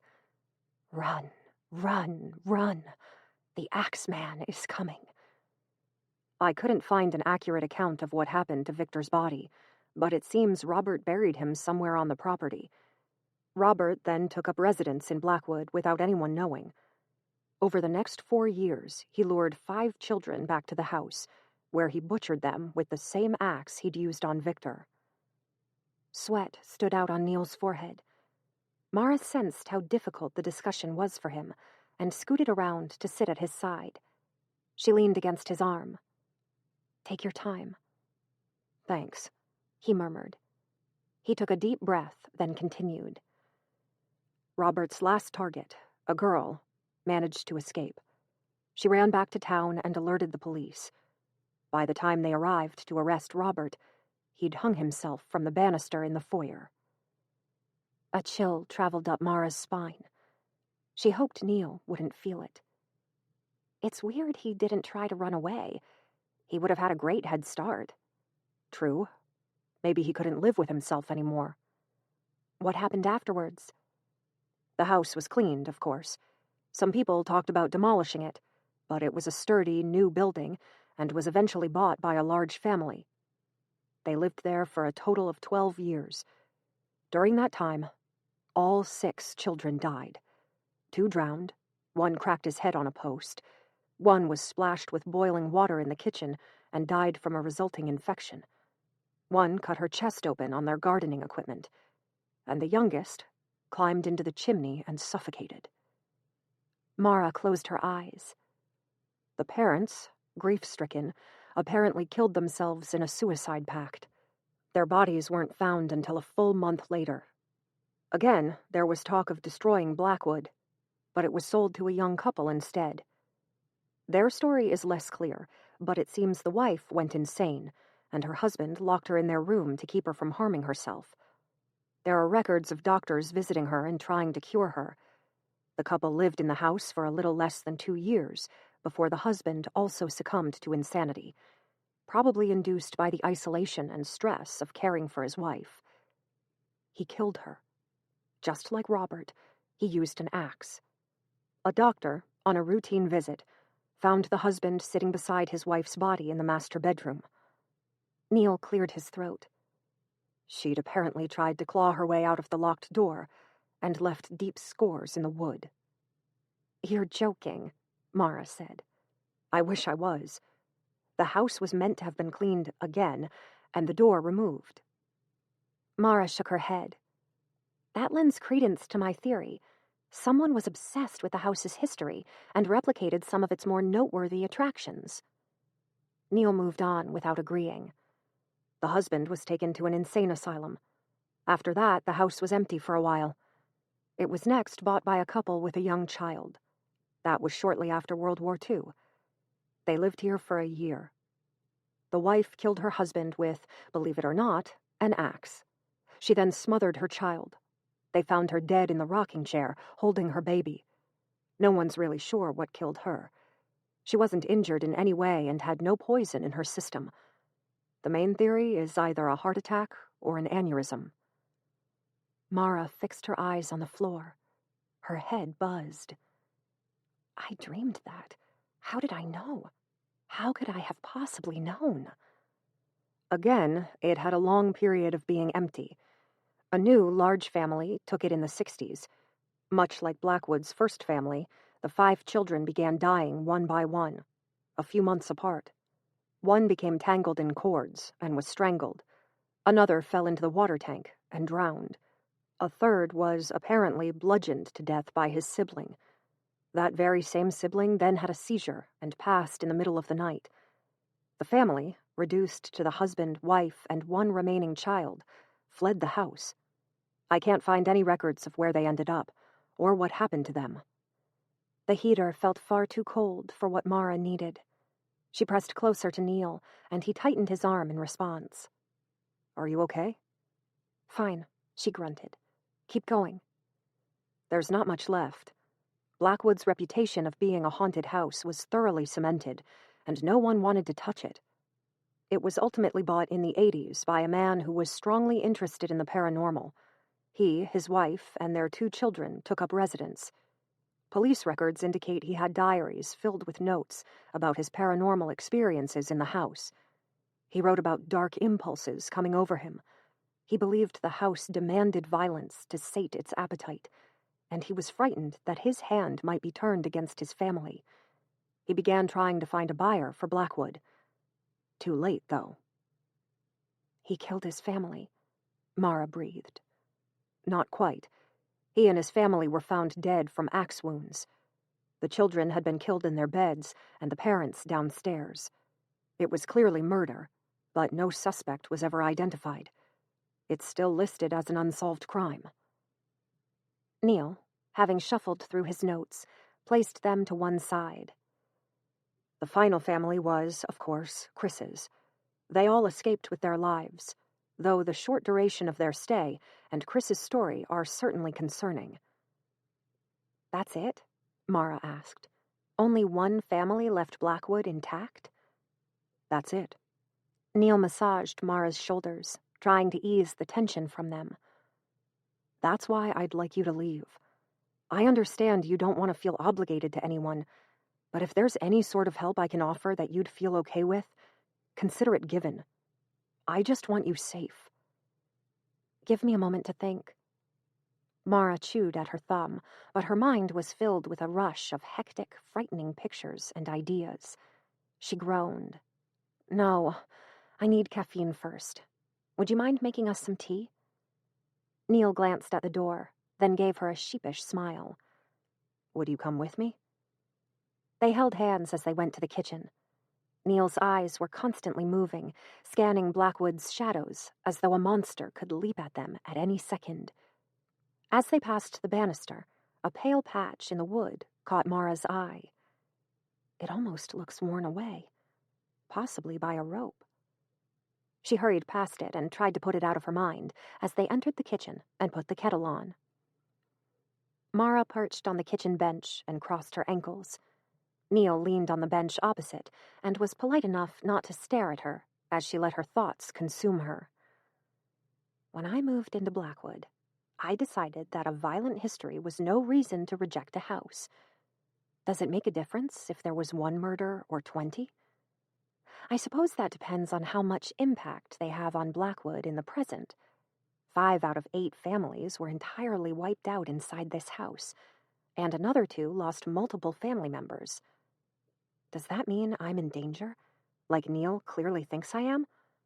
Or can I believe it's pure bad luck? Statistically, there are going to be houses with far more than an average number of deaths, in the same way that there will be 100-year-old buildings with no deaths. You can assume an average number of deaths occur in every old home, but there will be outliers in both directions. Is Blackwood nothing but a statistical anomaly? If so, I could almost argue that I'm safer here than at other houses. Each death beyond the average makes it increasingly unlikely that there will be further murders. But that's assuming the deaths are based on nothing but happenstance. Blackwood could be a statistical anomaly, but it would have to be a very, very uncommon one. I need to explore other options. I've checked EMFs and gas, but they're worth checking again. As well as doing a mold inspection and getting a botanist to see if there are any insanity-causing plants in the forest around here. It'd be expensive, but it's either that or moving. The kettle finished boiling. Neil crossed to it and opened his box of tea leaves. You said you wanted caffeine, but I also have chamomile, if you'd prefer it. Yeah, let's go with that. Neil wants me to move. I can see it in every fiber of his being. I don't know what he believes caused the deaths, but he's clearly frightened I'll suffer the same fate. Poor Neil. He's a fixer, and he can see a problem, but he's not allowed to solve it. That must be killing him. He handed Mara her mug with a smile that was a little too tight to appear genuine. She sidled closer to him. Come here, I want a hug. That earned her a genuine grin. They stood with their backs against the bench as Neil wrapped his arm around Mara's shoulder and pulled her close. If I did leave Blackwood, what would that mean for me? I don't want to stay in Neil's house. I can't afford a hotel.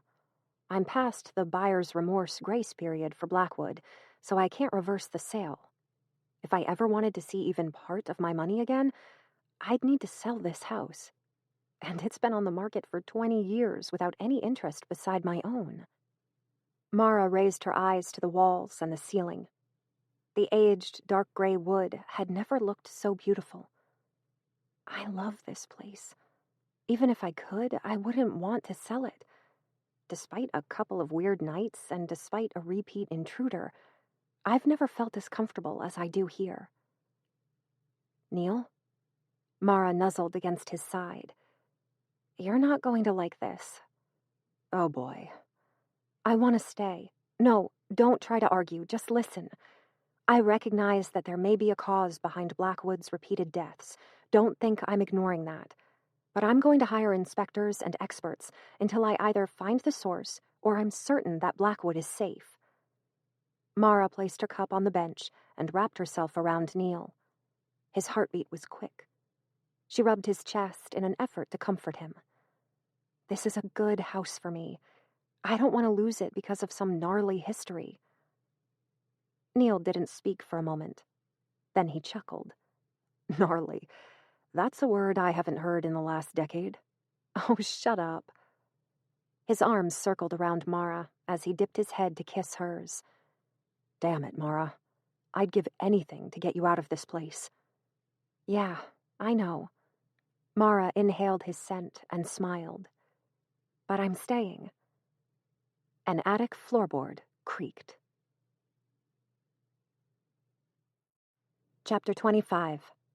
Tapes. Both of their heads turned upwards so quickly that Mara was amazed they didn't get whiplash. They held still, coiled in their embrace, as they listened to the house. It was quiet for a moment. Then the creak repeated, moving across the ceiling. Mara swore, and Neil's arms tightened around her. She squirmed out of his grip and darted towards the staircase. Slow down, Neil hissed as he followed. Shh. Mara raced up the stairs, keeping to their edges and fighting to make her footfalls as quiet as possible. Her heart raced, but it was an excited, exhilarated emotion, reminiscent of the bravado she'd felt on the first night. She had Neil with her. She had her surveillance camera. This time, the intruder was the disadvantaged party. She made it to the top of the stairs without much noise, but Neil had to follow at a slower, more careful pace. He was nearly twice her weight, and the steps complained under his feet. Mara waited on the landing with mingled impatience and fierce anticipation. The attic's creaks were following their familiar pattern. The stranger moved through the building with even, slow strides, passing over their heads, turning at the end of the house and retracing the path. The last 2 nights, they'd only paced for a handful of minutes. That'll be enough for us, though. Neil appeared at her side. Mara grabbed his hand and pulled him into their bedroom and towards the laptop. She glanced at the alarm clock as she passed it. 11:15. That's the same time as before, too. Mara nudged the mouse to wake the laptop up, and the pair of them huddled close to the screen. The familiar night vision tinted image was just as confusing as before. The shapes blended together into a twisted mosaic of light and shadow. Mara scanned the image for signs of movement and held her breath as she listened for the footfalls. A board, not too far above her head, creaked, and Neil prodded at the screen. There! What is that? Static bloomed over the lower half of the screen. Did you see them? I saw something. Neil shook his head. I don't know. The static flared further as something behind it moved, and Mara smacked the laptop. Piece of crap webcam. I should have bought one of the $1 million monsters like you wanted me to. It shouldn't be distorting like that. I don't understand why it's... Another creak. Another hint of motion quickly hidden behind a flare of digital noise. Mara swore. We can't see anything like this. One of us needs to go into the attic. Neil's expression made Mara feel like she'd suggested they hug a grizzly bear. Relax, I'll go, she said, patting his chest without taking her eyes off the laptop. You stay here and watch the screen. I'll be able to hear you through the floor. Call out instructions, okay? No, cripes, Mara, no. I'll let you live in the damn house, but I'm not letting you go into the attic alone. I'll do it. Geez, all right, take the fun job if you really must. Damn was about as close as Neil ever got to a legitimate swear word, so Mara guessed the situation had to be serious. Take a knife and your bug zapper. I'll watch the creep. Mara bent low over the screen. 2 pairs of footsteps competed for her attention. The intruders, which were cycling close to the place above her head, and Neil's, which moved down the hallway and towards the attic stairs. Stupid camera, Mara growled. All she wanted was to see her intruder's face. Is it a man or a woman, young or old? But static buzzed about the figure with every step, and never quite faded enough for Mara to make out any details before they moved again. There's something tied onto the trap door, Neil called. Like a white cloth? Yeah, that was me. Cut it. That's strange. How did they get into the attic without going through the house? I couldn't see anything that could be used to climb the walls when I was outside yesterday. Is it safe to open the door? Neil called. Mara's heart ached at the stress in his voice. If it had been up to him, they would both be 20 miles from Blackwood and still moving. She bent slightly closer to the screen as the static spread outwards to swallow the image. The distortion's gotten worse, but last I saw, they were about halfway through the room. I think they're by the hole in the wall. Hang on, the static's fading. Mara frowned. The distortion had disappeared. In its place was nothing but furniture and pooled white cloths. She studied the image, but she couldn't see any signs of movement. The attic was still for all of a second, before the trapdoor swung open and Neil's torso appeared in the screen. He turned towards the hole in the wall, then began creeping into the room. Where are they? Gone. Mara cleared her throat and called a little louder. They were standing by the hole, but then the static got really bad, and when it cleared, I couldn't see them anymore. Be careful. Neil slunk through the room. Mara could hear his footsteps above her head. They were slightly deeper and quieter than the mystery intruders. She kept her eyes roving over the screen, searching for any signs of motion so that she could warn him against a potential sneak attack. He cycled through the attic, hunting behind furniture, then faced the camera and shrugged. Can you see anything outside the hole? Mara called. She was starting to feel frustrated. The static had resolved itself a moment too late for her to see the uninvited guest. Now that Neil was in the attic, the picture was clear.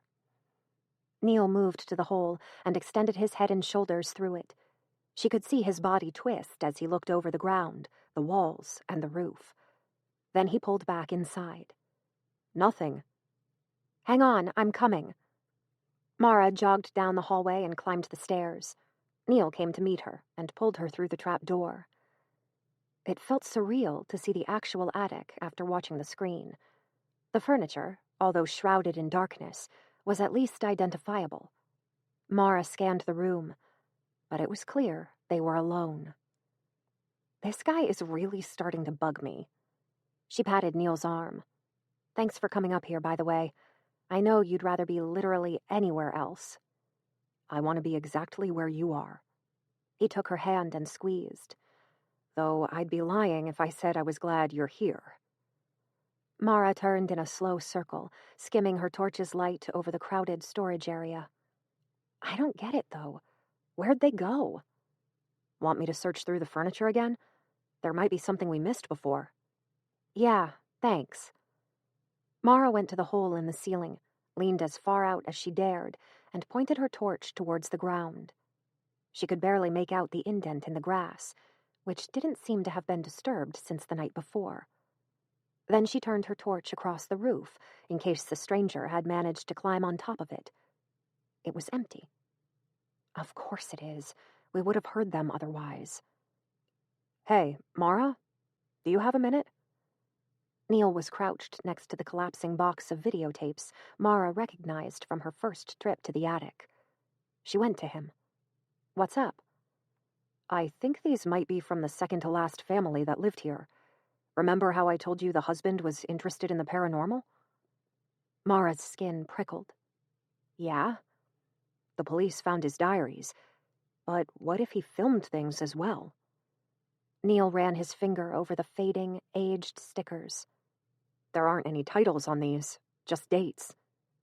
He was right. Each tape had 2 dates written on it, presumably to mark the start and the finish of the recording. Some covered spans of several days, but others had been completed in 1 day.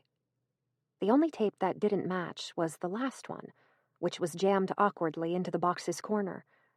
It had a start date, but where the end date should have been was a dark smear. Neil hissed as Mara plucked the tape out. I know that day. That was when the family was killed. Mara poked at the stain. Really? Huh. Maybe this isn't a juice spill after all. Put it back. Neil stood and dusted his hands on his jeans, as though trying to purge himself of the attic's taint. He looked uneasy. Mara tapped on the tape's side. It's been up here a while. I wonder if it still works. She squinted at Neil, who maintained a stony silence. There's a television downstairs. Do you think it has a VCR? Neil sighed and crossed his arms. Probably. Then let's get it hooked up to the generator and see what's on this thing. I don't like this. Mara sidled up to her partner and gave him a searching look. I know you. You're not going to be able to sleep tonight if you don't see what's on this tape, and neither will I. So let's stop being stupid and just watch the damn thing. It probably doesn't have anything on it anyway. Neil grimaced. My friends say you're a bad influence. I'm starting to think they're right. Psh, it'll be fine. Mara wove her way towards the trap door. Pretend it's a spooky Halloween movie or something. I think we even have some marshmallows left. Chapter 26. Keith. The television did have a VCR, but it was so dusty that Mara was worried it might not work. She followed Neil as he ran cables from the recreation room to the generator outside and helped him hook the system up to power. The VCR's lights blinked into life, and Mara turned the television on.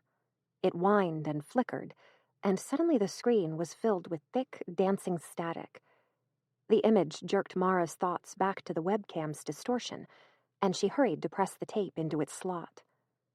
For a moment, it looked as if it might not work. Then the VCR ground into action and began whirring as the tape played. Score! Mara hissed and pressed a button on the TV to switch it to VCR mode. She and Neil sat on the floor in front of the television, wrapped in blankets they'd retrieved from their bedroom, and with the bag of marshmallows propped between them. Mara was hyper-aware of the red handprints marring the wall not far away, and wished she'd thought to wash them off while she'd still had daylight. The television showed nothing but black for a moment. Then a room came into focus. It took Mara a moment to recognize it as their dining area. The camera was set up in the back corner to cover most of the room, and the opening leading into the foyer. The video had the inherent graininess and muted colors of 80s camcorder recordings, but was surprisingly sharp for its time, making her think the equipment must have been expensive. It was night. 2 lamps sat at either end of the table, and a glow coming through the archway suggested there were other lamps spaced about the house. The image was so still that Mara began to worry it might have frozen. But then a man's voice said, "If there are any spirits here, I ask that you make yourselves known." Shudders ran through Mara, and she dropped her marshmallow back into the bag. The words transported her back to when she was 10 and hid in the corner as her parents held hands and spoke to their invisible guests. I should have expected this. He was a ghost hunter, after all. Neil pulled her closer and stroked her hair. Do you want to stop? No, it's fine. A sheen of sweat developed over her back as the silence stretched out. Then the voice repeated, I ask that you speak with me. A man paced into the camera's view. He was tall and wiry and had deep crevices across his face, as though he'd lost a lot of weight over a short amount of time. What do you want? Why are you here? Give me a sign if you can hear me. That must be Keith, the husband, Neil murmured to Mara. She didn't trust herself to speak, but she nodded. The man suddenly turned towards the kitchen, which was outside the camera's view. Mara stared at Keith's face, searching for any expression that might indicate whether he'd seen something. He took a step towards the kitchen, then stopped. Hello? Who's there? Motion in the back of the foyer made Neil grip Mara's arm so tightly that it was almost painful. Relax, she hissed. It's just a child. Look. A girl, no older than 8, and dressed in a nightgown, paced silently towards the dining room. Her hair was tied back in a loose plait, but strands had come free and fell over her pale, sullen face. Keith hadn't seen her, but took another step towards the kitchen. The girl watched her father for a moment, then turned towards the camera. She began sobbing. Penny. Keith's voice was wound tight. He pressed a hand to his heart as he stared at his daughter, then stumbled towards her. What are you doing up, honey? Did you have a bad dream? I want to leave, Penny continued to stare at the camera as fat tears rolled down her cheeks. "A bad man's coming." "No one's coming, sweetheart." Neil scooped his daughter up and began rocking her. "We're safe here. Don't be afraid." "Don't lie. People died here. Lots of people." Keith fell still. "Who told you? Did your mummy say that?" "Lots of people," Penny repeated. "Peter and Maria and Ethel and Anthony and Reese and Mara." "What?" Neil blurted. "Shh, shh," Keith said, rocking his daughter again. "It was just a dream, sweetheart. Come on. I'll put you back into bed and tell you a story. How about that?" "Did she say Mara?" Neil looked faintly nauseous. Mara shook her head.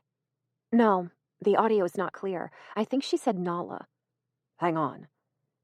Neil shed his blanket and crawled to the VCR player. He rewound the tape, then pressed play. "Lots of people. Peter and Maria and Ethel and Anthony and Reese and Mara." "She said Nala," Mara insisted. "The audio's murky, that's all."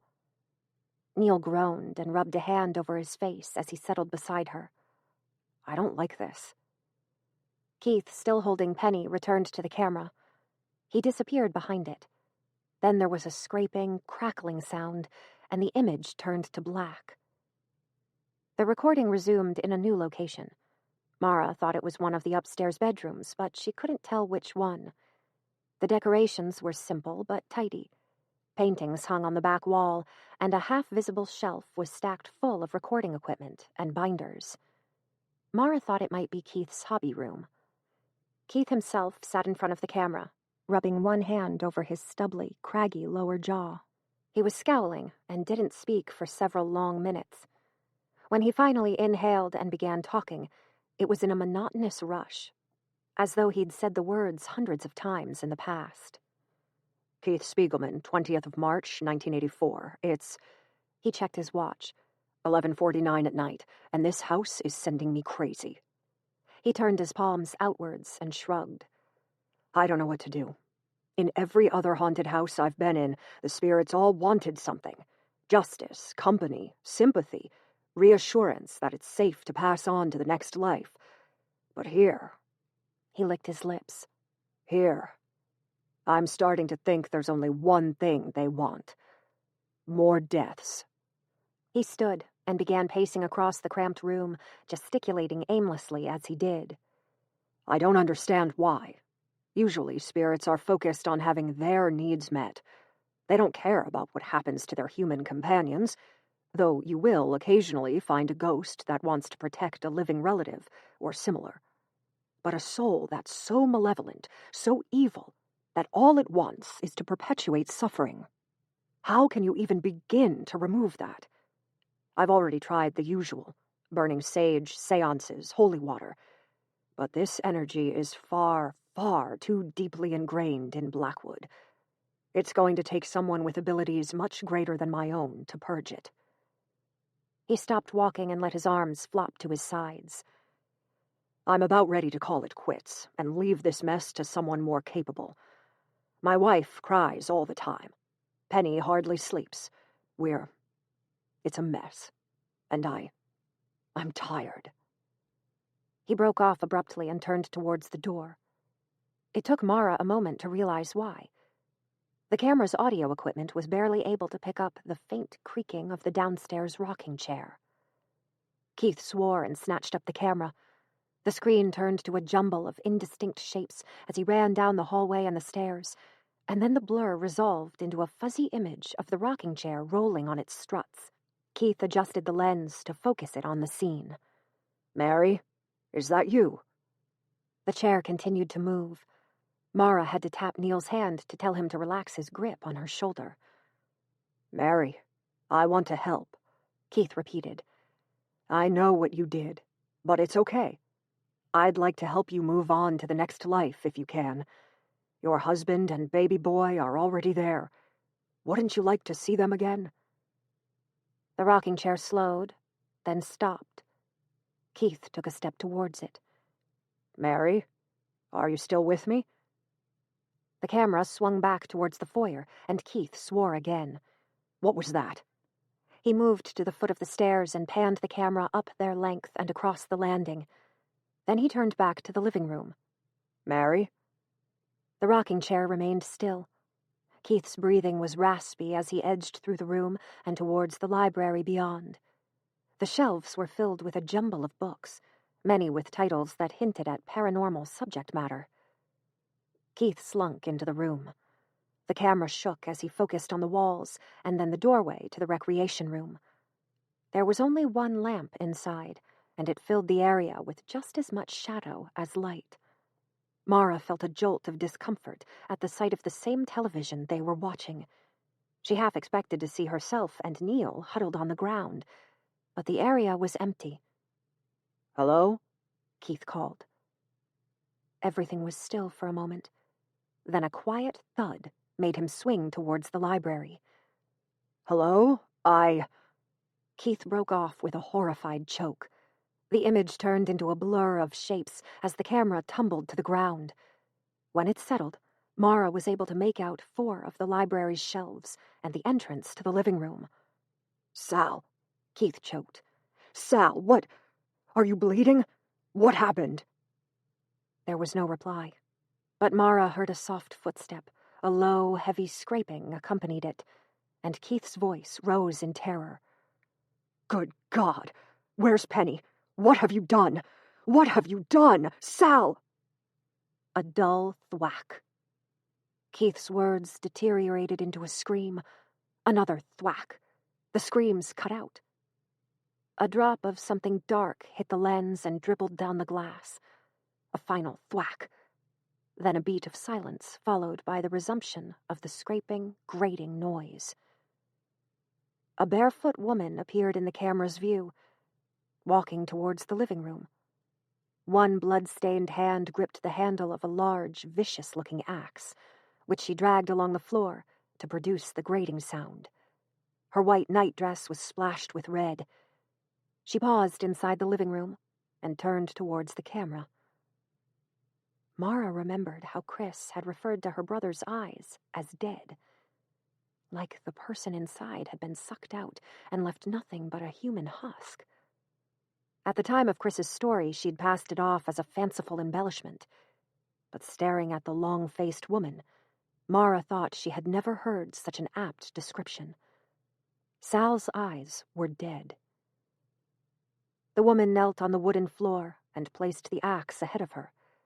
She seemed to be arranging it carefully, with the wooden handle pointing towards herself and the sharp blade aimed at the ceiling. Once she was satisfied, Sal rose to her feet and disappeared from view. When she returned, she was carrying a wicker chair, which she placed a few feet behind the axe. Sal then climbed onto the chair. She stood tall, head held high, and began to tilt forward. Mara realized what Sal had planned, but was incapable of looking away. The woman fell in a smooth arc towards the waiting axe's blade. A millisecond before impact, the screen cut to static. Chapter 27. Bargaining. Neil inhaled sharply and jerked away from the television. He looked sick. Mara's mind was blank. The television's crackling static felt like a parasite trying to eat into her head, so she crawled to the box and unplugged both the television and the VCR. Silence fell over the room. Mara found herself, against her will, turning towards the entryway to the library. She could picture the exact spot where the axe had been laid, and how carefully the chair had been arranged before it. I guess your friends are right. I am a bad influence. She'd hoped the joke would break the spell that seemed to hover in the air, but it occurred to her a second after it left her lips that it was in bad taste. Neil didn't speak.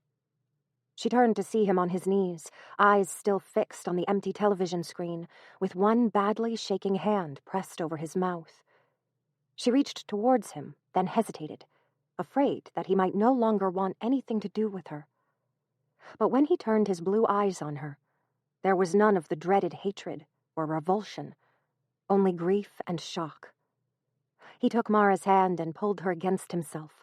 They clung to each other as they waited for the immediate shock to pass. "I'm so sorry," she whispered. "I had no idea." "No, of course not. That wasn't your fault." Neil held her so tightly that she felt almost crushed. But Mara liked it. She needed the safety he provided. She pressed her ear to the place over his heart and listened as his pulse gradually slowed. It wasn't a murder after all. His fingers still shook, but he had enough control to be gentle as he stroked her hair. Or I suppose it was, but not by a stranger like the police assumed. Who would have expected her to fall on her own axe? Neil was silent for several minutes, then said, in barely more than a whisper, "How'd that tape get from the recorder to the box in the attic?" Shudders clawed their way up Mara's back. He sighed and kissed her forehead. "I think our tea's well and truly cold, but I need it anyway." Mara nodded and slipped off his lap so that he could stand. They went back to the kitchen, where they'd left their mugs when the footsteps had begun. Neil put the kettle back on the stove, then gulped his cold tea. Mara picked her mug up, but couldn't bring herself to drink it. "Ready to leave this place?" He placed both hands on the bench and stared at the kettle. "We can go right now if you want." She closed her eyes. "Please, not now. I don't want to fight this battle again." "I still intend to stay in Blackwood." Neil dropped his head. He looked ghastly. "I was afraid you might." "That video was horrible, but it doesn't change anything." She didn't know why she felt compelled to explain herself, but she couldn't keep her mouth shut. "We already knew Keith and his family had been killed here, and my leaving won't bring them back." Neil exhaled. "I don't want to fight. I just wish I knew what was the right thing to do." Mara blinked, at the tears stinging her eyes. She moved to him and wrapped her hands around his forearm. It felt cold. She rubbed at the skin to bring some heat back into it. "What do you mean?" "Maybe you're right. Maybe you'll be fine here." The kettle had started whistling, and Neil moved it off the stove with a motion that looked more automatic than conscious. "But there's a chance that you're wrong." He turned to look at her, and Mara lost her breath at the intensity of the fear and fierceness in his blue eyes. "If I knew for certain you were in danger, I would drag you out of here by force." His voice was low and thick. "There is nothing I wouldn't do for you, Mara. I would even survive your hating me for it afterwards, as long as I could make sure you were safe." "Shh, calm down." She ran her fingers through his hair. He sighed and leaned into the touch. "Who says you need to look after me? I'm strong. And remember, starting tomorrow, I'm going to hire a bunch of people to test this place. By the time they're done, we'll know for certain that Blackwood is okay." EMF inspectors, mold inspectors, botanists, gas inspectors, and anyone else I think might help. Mara lowered her hand to brush it over the stubble developing on his chin. "I'll err on the side of caution. Don't worry." Neil gave her a quick, searching look and wet his lips. "Would you do something for me?" "Of course." "Would you hire a priest?" Mara felt as though someone had plunged her heart into a bucket of ice. She withdrew her hand. "Why would I do that?" "You want to be thorough." Neil was speaking carefully and didn't meet her gaze directly, but watched her out of the corner of his eye. "And I know you don't believe in ghosts, but just in case." "Just in case my house is haunted?" Mara hated herself for the patronizing tone she'd used. "Is that what you think?" Neil cleared his throat, poured the freshly boiled water into their cups, and opened his box to find tea bags. Mara took a deep breath and purposefully lowered her voice. "I'm going to be cautious, but I'm not going to be stupid. I don't need a priest." "Chamomile?" "No, give me the red one. I'm sick of chamomile." He dropped their tea bags into the mugs and watched as they tinted the water. "You have a logical answer for everything that happens, and I've tried to believe them. But there's still too much stuff I can't understand." The cold in Mara's chest was like a vicious vice. "Tell me." The mysterious footsteps in the attic that can come and go in a heartbeat. The static distortion from a brand new webcam and reliable laptop. And you said those handprints on the wall were yours, but they're too small. They belong to children, Mara. I was prepared to think maybe some kids had broken in while you were trapped in the basement, but... He shook his head. Chris said her family threw out most of the junk from the attic, but if you look through it, some of that stuff might have been there since Blackwood's earliest owners. Surely someone, at some point in this house's history, would have thrown it out. Mara shrugged. People are lazy. I would feel more comfortable if we could talk to a priest.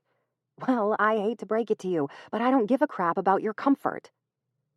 Neil flinched, and Mara could have slapped herself. I'm sorry. The ache in her chest had wound so tightly that she could barely breathe. She moved closer to him, hands outstretched, but she didn't dare touch him. Crap, Neil, that was a horrible thing to say. I'm so sorry. I didn't mean it. No, stop it. Don't you dare cry. Neil. It's okay. Shh, Mara, it's okay. His arms were around her, his lips pressed against her forehead and her wet cheeks. His arms moved over her back as she hiccuped. Shh, sweetheart, it's all right. We're going to be fine. Stop being so damn sweet, was all she could manage. Neil rocked her gently as she buried her face in his shirt. The sensation of safety enveloped her, and Mara gradually regained control and fought the tears back. I'm sorry, she repeated once she was certain her voice was steady. Sorry for saying those things, and sorry for making you deal with my crap. I love your crap. Neil cringed. The metaphorical stuff, I didn't mean literally. Mara laughed, and the giggles shook her whole body. Neil joined in, kissing the top of her head as he did. When they sobered, he said, Can I ask you something? Go ahead, and I'll try not to bite your head off this time. Don't take this as criticism, because it's not. But why are you so determined to stay in Blackwood? You just watched a video of a family being butchered 2 rooms away, and you won't even leave for the night. Mara frowned. I'm not completely sure. I think, She cleared her throat. Buying Blackwood is the first big thing I've done by myself, and I don't want to be wrong about it. Neil's hands continued to stroke her hair. The soft, tender motion was unlocking some of the ache inside Mara's chest, and she continued before she could lose her courage. And I'm so attached to Blackwood. I really, really love this place. When people tell me it's no good, it feels like they're saying that about me. Mara, I'm sorry. No, not your fault, she mumbled. Fresh tears pricked at her eyes, but she blinked them back. Anyway, most of all, I just don't want them to be right. Who's them? My parents. She shrugged awkwardly. Their friends? All those shams who filed through our house? If I leave Blackwood, or if I call a priest, they win. Neil kissed her neck, then picked her up as though she weighed nothing. He carried her into the foyer and up the stairs, into the bedroom, then placed her onto the sleeping bag. When he pulled back, she was surprised by the tight resolve carved into his face. We won't call a priest, and we won't leave Blackwood tonight. But can we compromise? If all of the other tests come back negative, and weird stuff is still happening, can we reconsider leaving? Mara wiped the tear tracks off her cheeks and smiled. Yeah, that's fair. He gave her chin a gentle knock. I'll be back soon. Neil was only gone for a few minutes. When he returned, he'd brought their cups of tea and a box of food. Mara, who had skipped her dinner, happily worked her way through a bag of dried apple slices. Neil sat close to her, and they talked aimlessly for more than an hour, discussing movies they wanted to see, the snobby waitress at Neil's favorite cafe, his mother, anything that wasn't connected to Blackwood. She felt herself relax in a way she hadn't over the previous 2 days, and she laughed freely.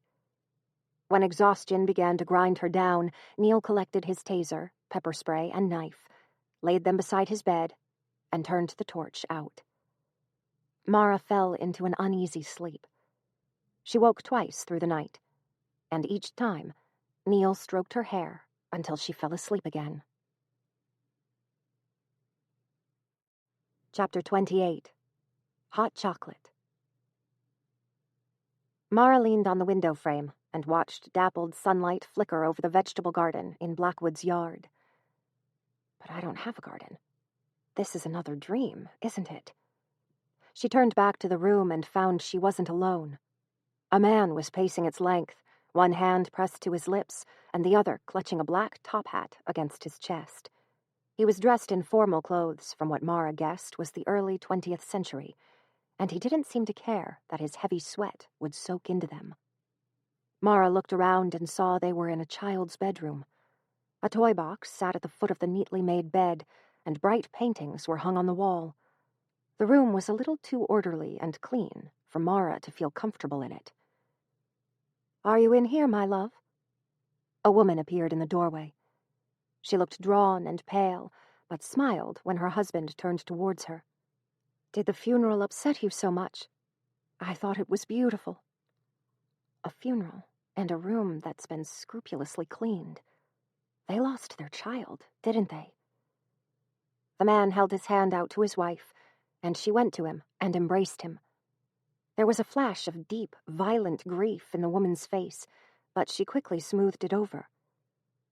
"We must be strong, my love," she murmured so quietly that Mara almost couldn't hear. "If not for ourselves, for the other children. They are struggling. They say they see spirits in the night." The man's voice was raw and frightened. "Anne believes the man who once lived here has not fully left. She says he killed Timothy, that he still believes he owns this house. He's angry that we're living in it." The woman cupped her husband's face and said slowly and firmly, "Put that out of your mind. He's long gone, and we paid good money for Blackwood. This is our house now." "This is our house now," he echoed. "That's it exactly, my love." The scene flickered before Mara's eyes. The peaceful spring sun was replaced by cold winter light. The man, still standing by the wall, looked at least a decade older, and his face was gaunt. And something was smeared over the walls. Mara's dream shifted back to the spring, just in time to hear the wife say a final time, "This is our house." Then it was back to winter, and the husband was running his fingers across the wall, smearing the red words onto the wood. "This is our house. This is our house. This is our house." He bent towards the shape at his feet, and Mara felt nausea pool in her stomach as she saw they weren't just cloths, as she had first assumed, but the wife, older, paler, her chest torn open, and dead eyes staring towards the heavens. The man dipped his fingers into the gore between her breasts, then rose to finish his message. The wall was almost entirely covered. He completed the final word, which filled in the last empty gap, and dropped his hand. Then, without so much as a glance at his dead wife, he turned and left the room. Mara stared at the woman's corpse while she listened to the husband's footsteps lead him not to the main staircase, as she'd expected, but towards the opposite end of the house, and up the creaking stairs to the attic. Mara started awake. It took her a moment to remember where she was, but when she rolled over, she saw Neil sitting by the window. He looked haggard, but happy. "Check it out. We didn't get murdered in the middle of the night after all." She snorted and clambered out of her sleeping bag. "Were you awake the whole night?" "Yeah." He stretched. "But it wasn't as dramatic as it sounds. We stayed up so late that you were only asleep for a few hours. Want some breakfast?" "Heck yes." Mara changed and brushed her teeth while Neil started cooking downstairs. By the time she joined him, he'd fried up plates of eggs, mushrooms, and tomatoes.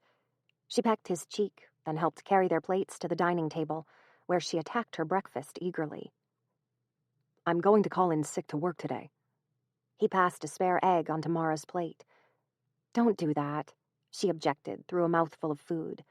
"Your business isn't going to run itself, and I don't need babysitting." Ha, no, it's not because of you. I'm being entirely selfish this morning. After last night, I'm dead tired, and I wanted to have a sleep at home. I was thinking, though, why don't you borrow my car? Yeah? Yeah. Drop me home and go out for a while. See a movie or something. You need a break from Blackwood. Then pick me up in the afternoon and we can come back here together. He doesn't want me staying in Blackwood alone. Mara felt her eyes wandering towards the corner where the camera had been during the first half of the tape they'd watched, and made herself look away. I probably should get out for a bit. I've been saturated in Blackwood for the last 4 days, and it would be good to clear my head. Plus, I could recharge my phone at a cafe. That sounds like a plan. Great. Neil grinned as he pushed a second egg onto her plate. They left quickly after washing up. Neil drove them to his family's property, a tidy 2-story house in one of the quieter suburbs.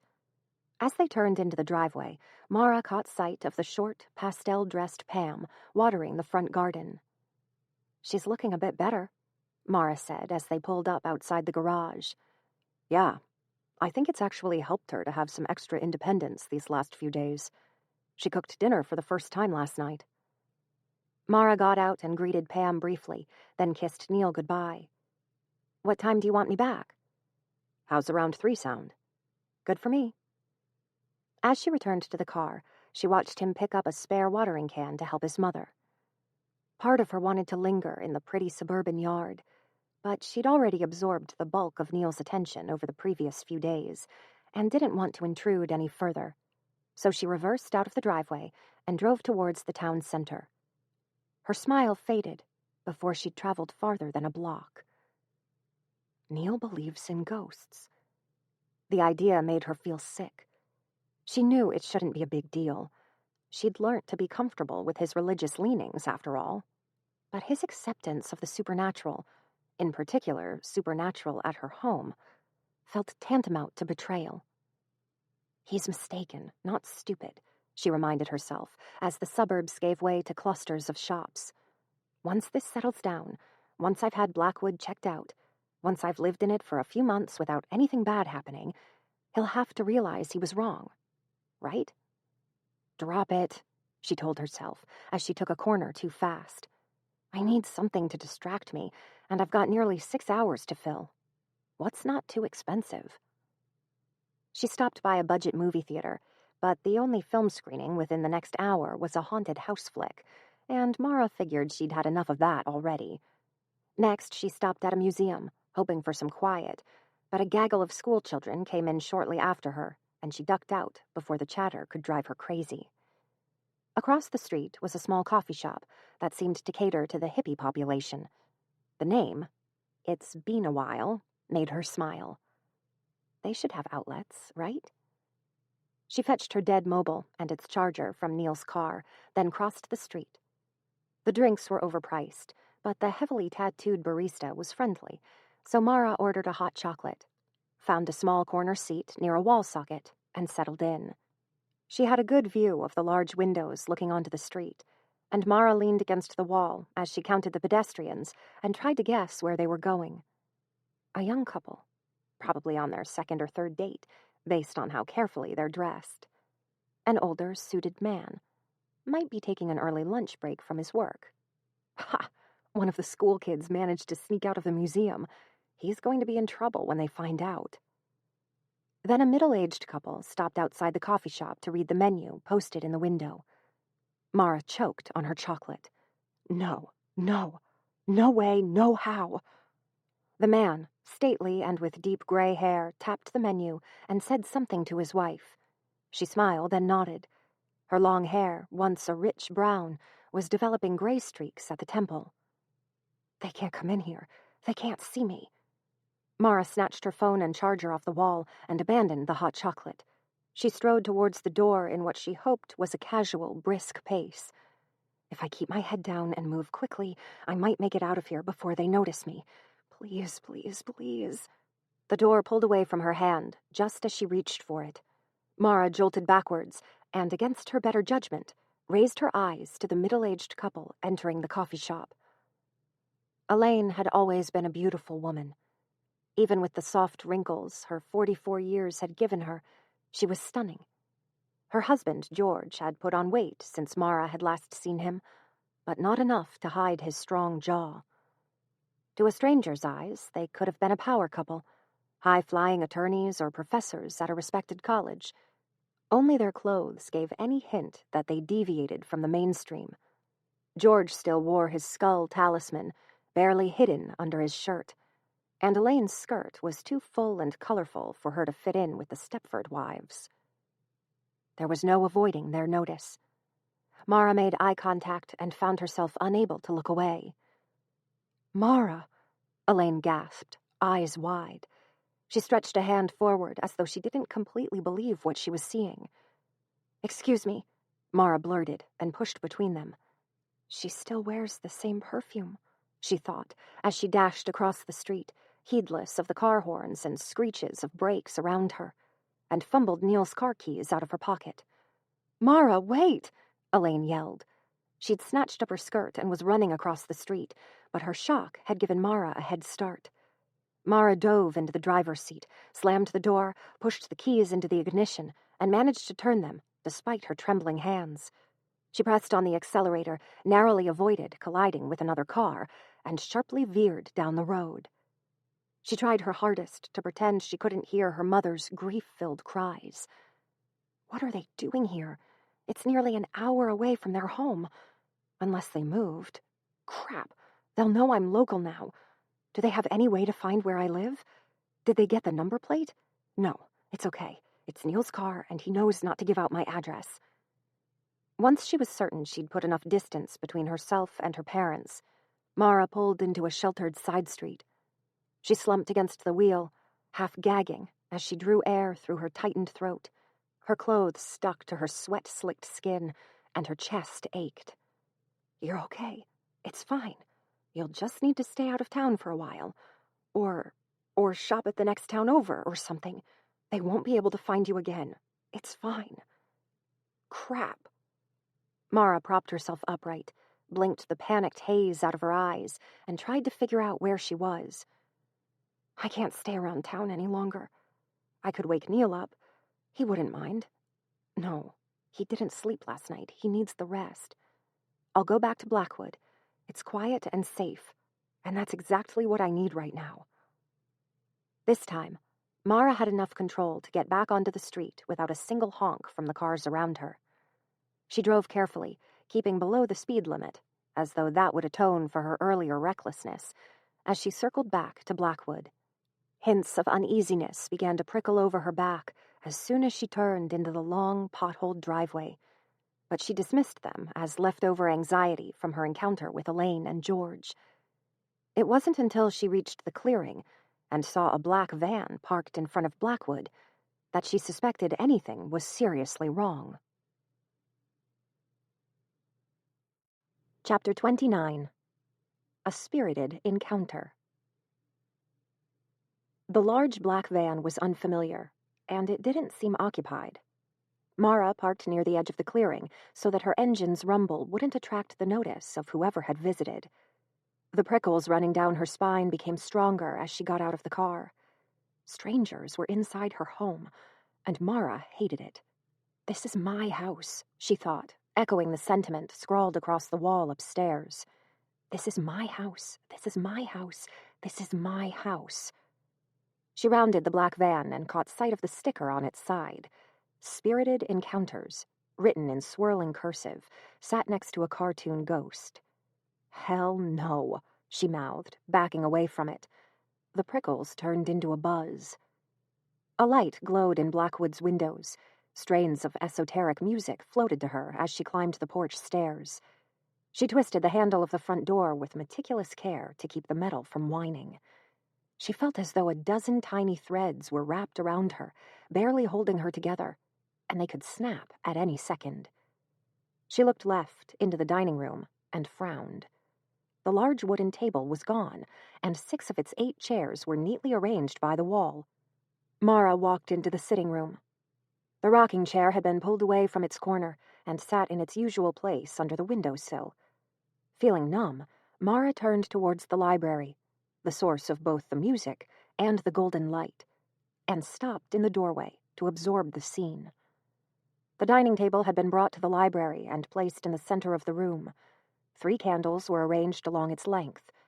Interspersed among them were various trinkets, jewels, animal and bird skulls, leather-bound books, and talismans. A man and a woman sat on either side of the table. They were both young, mid-20s at most, and elaborately dressed. The woman wore a high-necked Victorian-style blouse with frills cascading down its front and clustered at the cuffs. She'd wrapped her long, sandy hair on top of her head in a style she must have thought made her look more mature, and had multiple necklaces slung about her throat. The man had his dark hair slicked back. He was dressed entirely in black and wore a heavy coat. He was chanting words Mara didn't recognize, while his female companion hummed. They held hands, with the 3rd candle placed between them, and had their eyes closed. And leaning against the bookshelves at the back of the room, arms crossed, stood Neil. "What the hell is this?" Mara was shaking too badly to move further into the room. Her voice wavered, but didn't break. Neil jolted away from the wall. His eyes widened and his mouth opened a fraction, but no sound came out. The horrified guilt on his face removed any faint hope Mara had held that she'd misunderstood the scene. The couple at the table started at Mara's voice and broke their chants. They stared at her for a second. Then the woman, who was closer, stood and took a step forward. A hesitant smile lit up her face. "Are you the owner of this house?" Her voice was breathy, almost reverent. "My goodness, you're absolutely saturated in energy. No wonder the spirits are becoming frantic." "Get out of my house." The phrase escaped Mara as a whisper. The other woman didn't seem to hear. Her smile widened as she took another step closer. "Do you have training?" "No. This is natural ability, I think.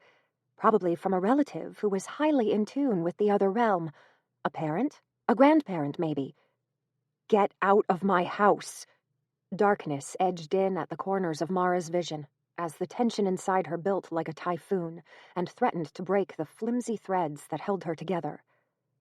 The woman's smile faltered. Neil stepped forward and reached towards Mara.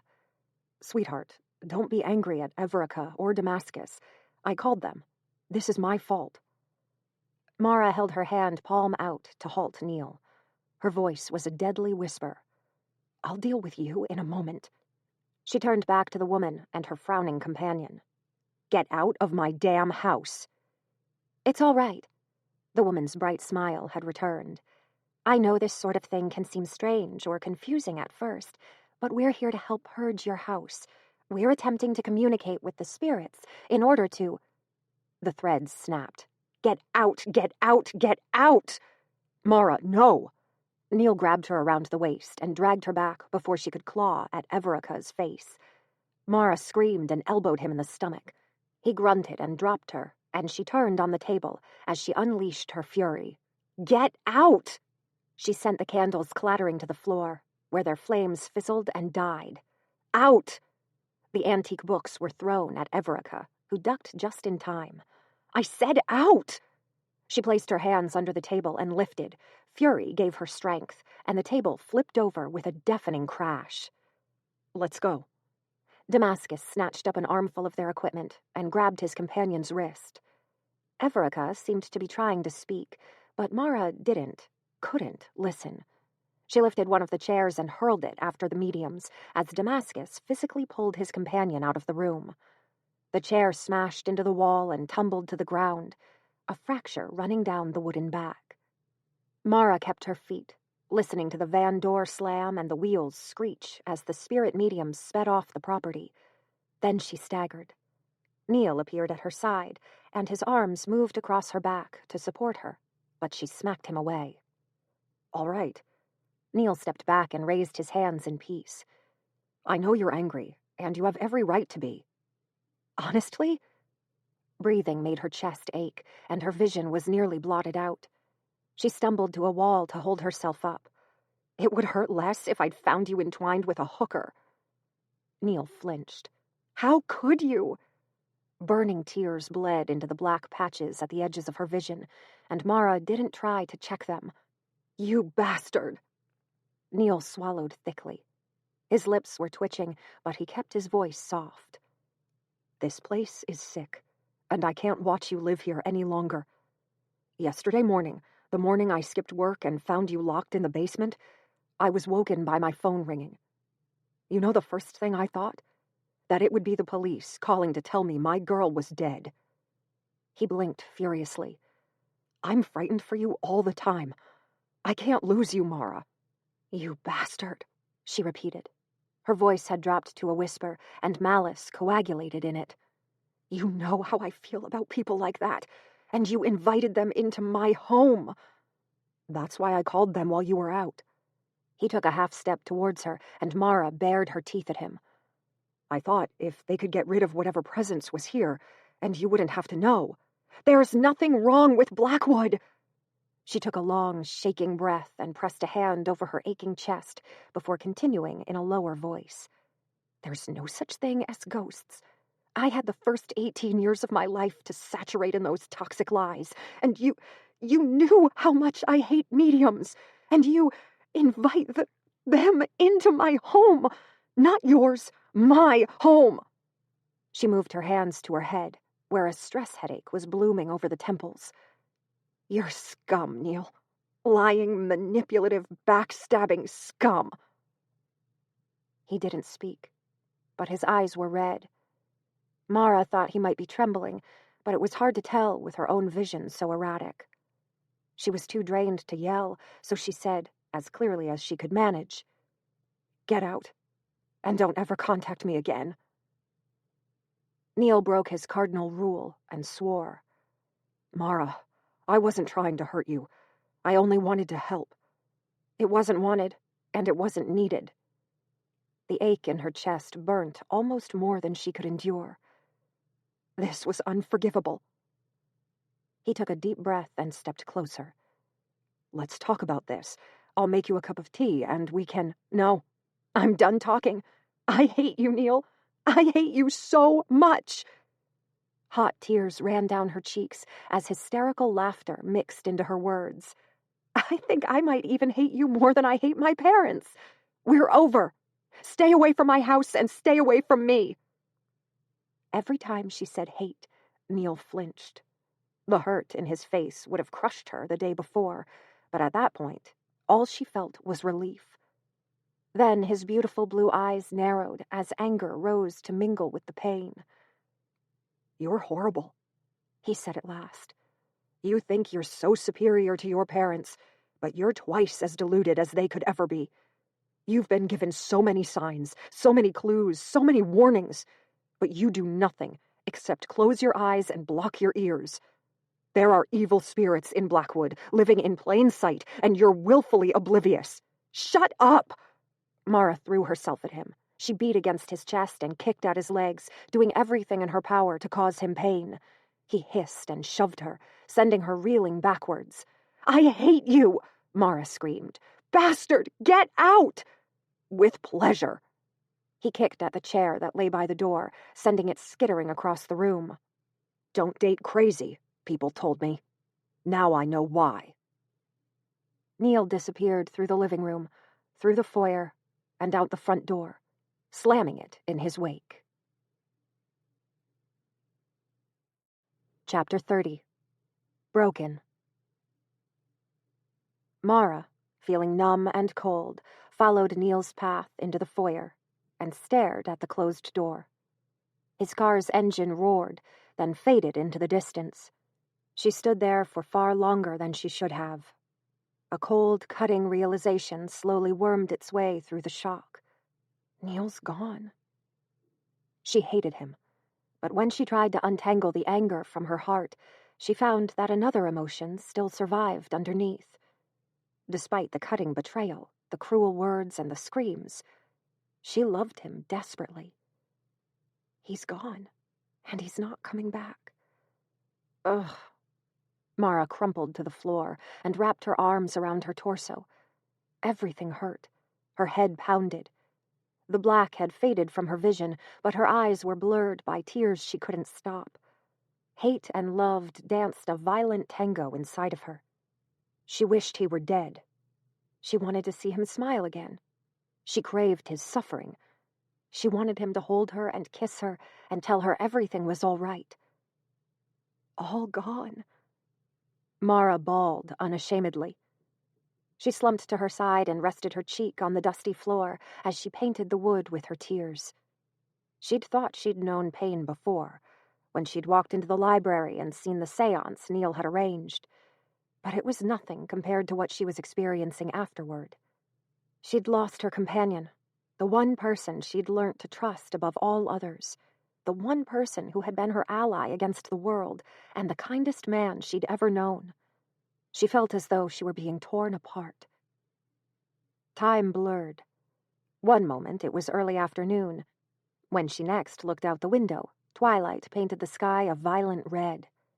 Mara rolled onto her back, gasping and groaning. Blackwood seemed to exhale around her as the aged wood relaxed in the cooling air. "It's just us now," she whispered to the building. Her throat was raw, and the throbbing in her skull told her she was dehydrated. She made it to her knees, then got to her feet. She was unsteady and dizzy, but navigated her way through the near-empty dining room and into the kitchen. "I don't hate you," she said, as though soothing the building could ease her own pain. "I think you're beautiful. Did you see how I defended you against them? There's nothing wrong with you. Anyone who says otherwise is a liar." She turned the tap. Red water poured out. Mara watched the crimson water gush into the sink, but felt too hollow inside to muster any reaction. She waited until it cleared, then filled her glass and drank. "You're a good house." She placed the empty glass back onto the bench. "We're really quite a lot alike." Goosebumps spread over the back of her neck as a deep, slow creak came from the living room. Mara licked her lips. "You've got some quirks, that's all." She turned, compelled more by habit than curiosity, and followed the pathway back to the foyer. "No one else understands you the way I do." She stopped in the living room's archway as a sickening cold dread bloomed over the ache in her chest. The rocking chair rolled on its struts. A red liquid dripped from the wooden back and onto the seat. "Did they do this to you?" Mara's voice was a tight whisper as she crept towards the chair. "Is this one of the medium's tricks?" She touched the red substance. It felt warm and tacky under her fingers. The chair continued to roll, despite Mara not feeling any sort of breeze. She began to back away from it, then startled as a child's cry came from the chimney. "Just the wind, that's all." The cry broke into a hiccup, then resumed. Mara turned to escape back to the foyer and saw the blood-encrusted cross-stitch on the wall. "Their hearts are in my home." Her palms were sweaty, and she rubbed them on her jeans. It was the mediums. They did this. Cruel jokes. A slow, painful noise came from the foyer. It sounded like straining rope. Mara turned, shivering, to look through the opening. Robert Kant hung below the stairs, his dead eyes staring blindly as he twisted on his noose. Mara felt as though she'd been fused to the ground. She couldn't control her shaking as the symphony of the dead, the rocking chair, the crying child, and the straining rope, filled her and suffocated her.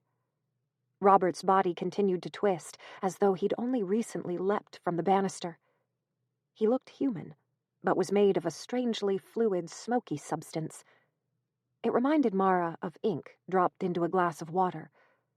The body kept its shape, even as it swirled. His eyes, a madman's eyes, sunk deep into the haggard face, flicked towards Mara.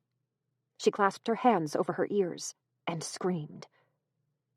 When her voice died out, the house had returned to silence. Mara carefully lowered her trembling hands and opened her eyes. The space under the stairs was empty. The rocking chair lay still. The chimney was silent. "It's not real." Her mouth formed the words, but she couldn't say them. "There's no such thing as ghosts."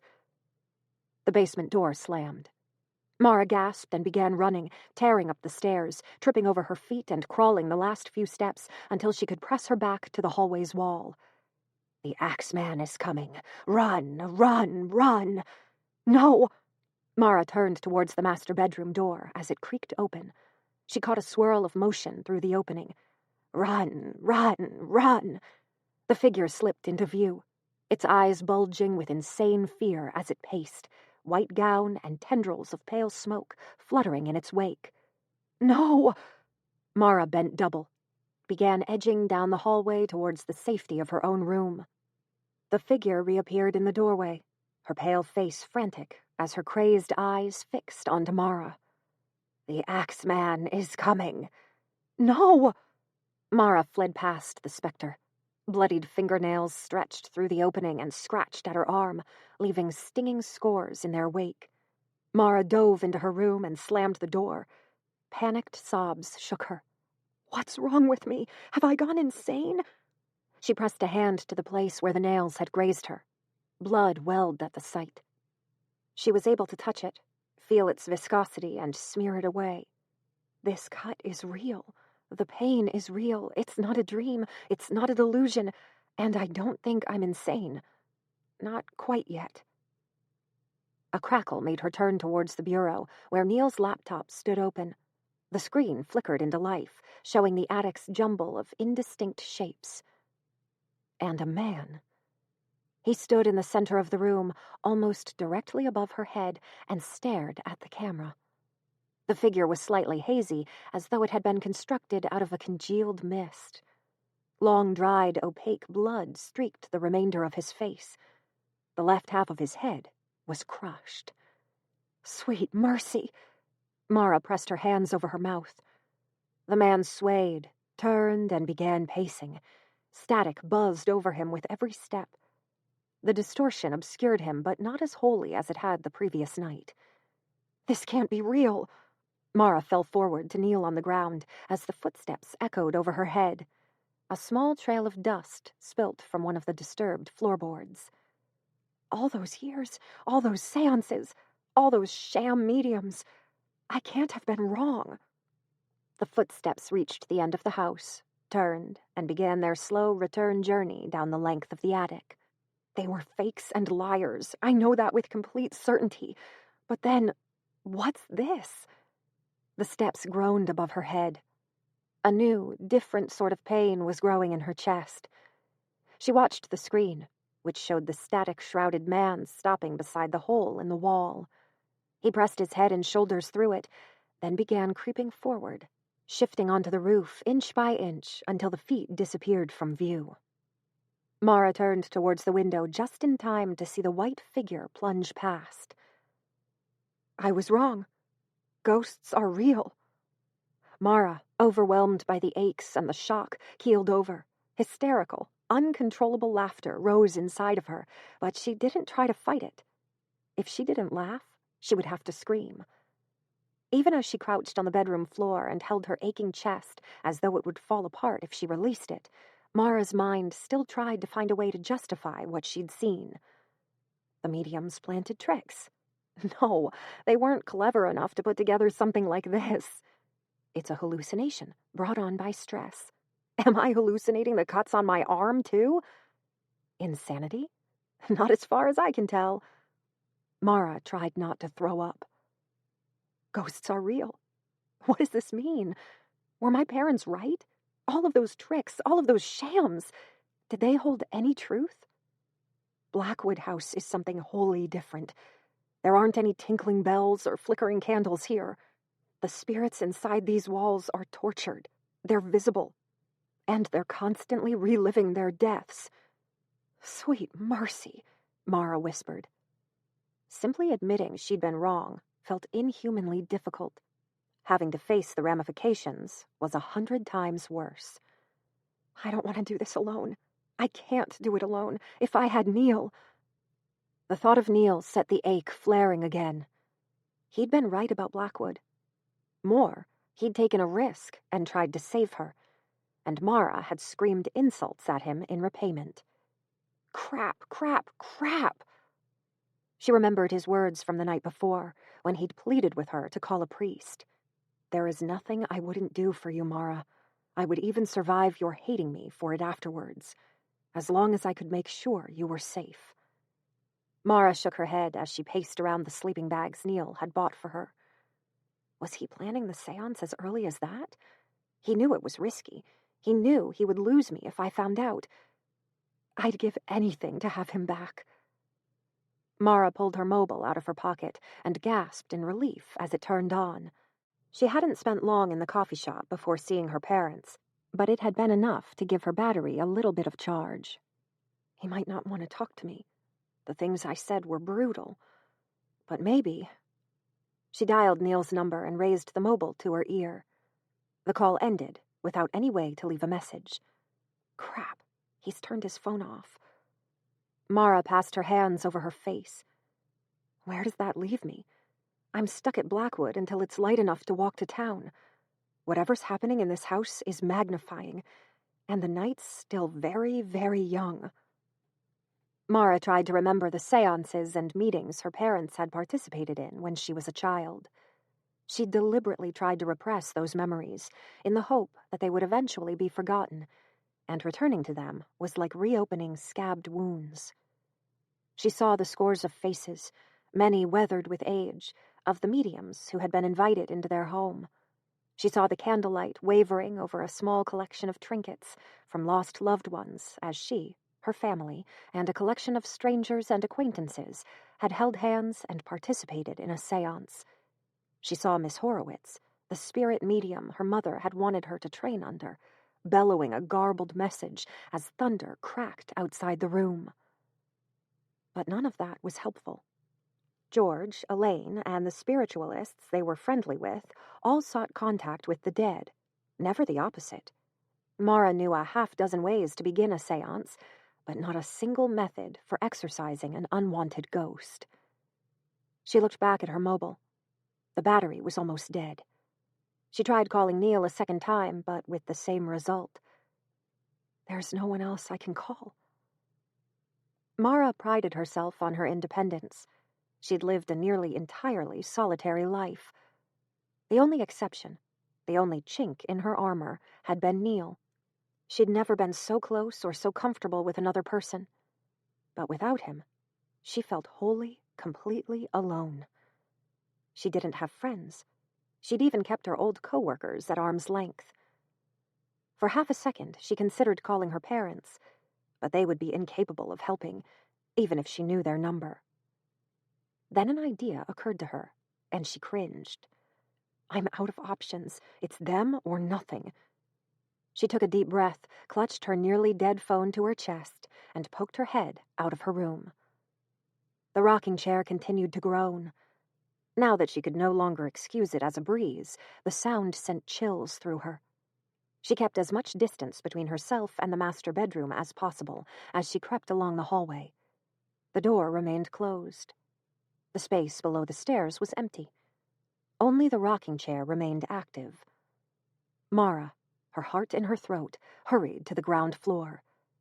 She didn't want to pass through the living room, so she took the longer route around the dining room and kitchen. Mara kept her eyes moving, scanning the walls and furniture and glancing behind herself frequently, but saw nothing to disturb her, until she reached the recreation room. The red handprints had spread across all 4 walls. They stained the wood and seemed to scrabble up the basement door. The hairs on Mara's arms rose as she moved through the room in the straightest line she could manage. She couldn't tell if the sensation of eyes on her back was her imagination or not. The library was a mess. She felt a rush of shame at the sight of the overturned table and broken chair. In a twisted way, though, my anger might just be my salvation. She knelt behind the table and began picking up the scattered talismans and herbs. Damascus, the medium, had grabbed his music player and the more expensive equipment, but he'd been so eager to escape Mara's wrath that he'd abandoned the smaller trinkets. Mara went through them carefully, turning them over and examining them, then gave a small cheer as she found what she'd been searching for. On the inside flap of a small, cheap Bible was the inscription, Spirited Encounters, Everica and Damascus, verified spirit mediums, followed by a phone number and post office box address. Verified by who? Mara snorted, then bowed her head. You're in no position to mock them. They're your last chance. Mara dialed the number. Her phone rang twice before it answered. Hello? She hadn't planned anything to say, and her mind went blank. This is Mara. You were at my house a little earlier. Hello? Hello? They hung up on me. Of course they would. Honestly, I'd hang up on me as well. Tears built, but she brushed them away. Then she looked at her phone and saw, to her horror, she hadn't been hung up on after all. Her battery had died. Chapter 31. Company. Mara sat on Blackwood's porch. Night had thoroughly descended, and she was left with nothing but a torch to light the trees surrounding her. Animal calls bounced through the night air. The wind was cooling, but Mara was reluctant to return to the house while the rocking chair continued to groan. Everything hurt. Her head throbbed from crying, her pride was shredded, and her heart felt as though it had been through a meat grinder. Every time she tried to come up with a plan, she ended up circling through the same unanswerable questions. Where will I live? What will happen to Blackwood? Is there any chance Neil will forgive me? A faint rumble floated through the cold air, and Mara started upright. She strained to hear more, and was rewarded as a vehicle's engine became clear. The headlights were the only discernible part of the van as it rounded the bend in the driveway. Mara grinned and shook her head as it slowed and eventually came to a halt near the other side of the clearing. They actually came back. These people are either really desperate for the money or way more idealistic than they have any right to be. Probably both. The woman bounded out of the van and approached Mara. Her companion followed at a slower, more cautious pace. Hey! Everica stopped a little outside Mara's reach. You, called? Mara couldn't fight the wonky smile that was forming. You have no idea how glad I am that you came back. And geez, I'm sorry about all of what happened this afternoon. I really messed up. But my house is haunted, and I don't want to be alone tonight. And if you could maybe get rid of the ghosts, that would be pretty cool too. Everica's grin scrunched her whole face up. She moved forward, arms extended, and pulled Mara into a fierce hug. I knew it. Of course we'll help. We're verified mediums, you know. Uh-huh. Yeah. Mara awkwardly patted the woman's back. That's what I need, I guess. Everica drew back and gave her a quick, searching look. We kinda got off to a rough start today, huh? How about we try again? I'm Everica. That's the stupidest name I've ever heard, Mara said cheerfully, shaking the woman's hand. I'm so glad you're here. It was hard to see in the dark, but she thought the other woman's face turned pink. Well, my name's actually Erica. Everica is my spirit medium name. It sounds more impressive. Mara let her breath out in a rush. No, it sounds like something you'd find in a Mary Sue fanfiction contest. Erica's way better. She turned towards the man and gave him the warmest smile she could manage. Do you have a sensible name too? Or am I going to have to call you Damascus? Damien. A slow, faintly impressed grin was curling his lips. Where's Neil? I chased him off because I'm a horrible person. Mara kept her voice bright, despite the pain that cut through her at the sound of Neil's name. But at least I didn't murder him, so, I'm doing better than the average. The joke had been a last-ditch effort to maintain her cheerful facade. As soon as the words left her mouth, the horror of her situation washed over her, and she doubled over. She pressed her palms into her eyes until stars shot across the backs of her eyelids. For a second, it was a toss-up between being sick and collapsing. But then Erica's arm threaded around her shoulders and pushed her towards Blackwood. Let's get you inside, yeah? We'll have a seance set up and your house cleared in no time. Nuh-uh. Mara tried to pull back. Shouldn't go back in. It's not safe. Nah, it'll be fine. You've got us with you now. The glee in Erica's voice was unmistakable. Mara dropped her hands from her stinging eyes to see the other woman staring up at Blackwood with unabashed delight. This place is incredible. It's like it's buzzing. Did you feel the attraction as soon as you saw it? Mara remembered her first day at Blackwood, when the supposedly locked door had opened without objection, and the vast building had enthralled her. It attracts people like you, Erica continued, oblivious to Mara's discomfort as she ushered her through the front door. People with the gift. Yours is really strong, so you probably feel the house's pull really strongly too. Now, where'll we go? The library again? It's got awesome atmosphere. Mara had no energy left to object. She let Erica lead her through the house, while Damien trailed behind. She shot a look at the rocking chair as they passed it, but the blood had disappeared, and it sat dormant. It's almost like having company dulls the haunting effect. As they entered the library, Mara grimaced at the sight of the scattered equipment.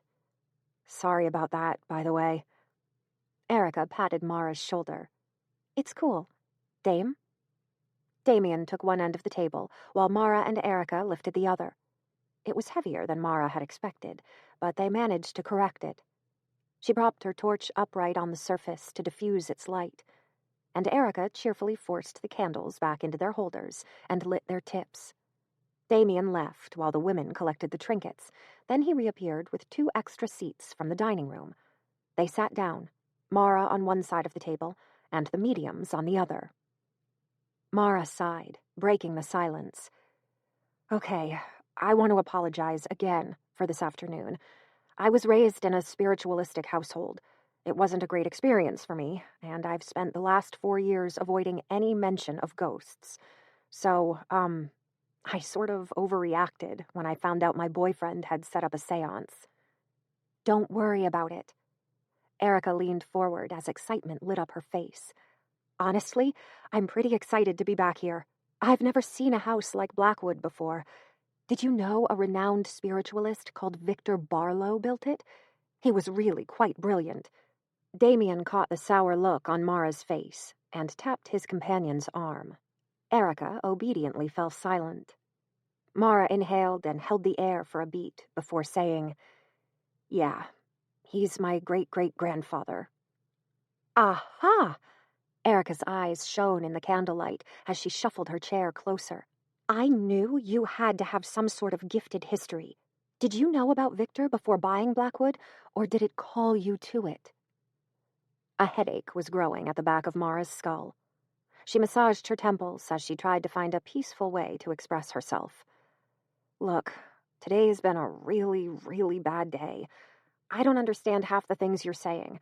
I'm having to confront the idea that I've been wrong about something pretty damn substantial for most of my life, and it feels somewhat like having surgery without an anesthetic. That's quite all right. Erica had been slowly leaning closer and was nearly out of her chair by that point. I'll be glad to guide you through this period of discovery. Stop. Mara held up a finger to halt Erica's progress.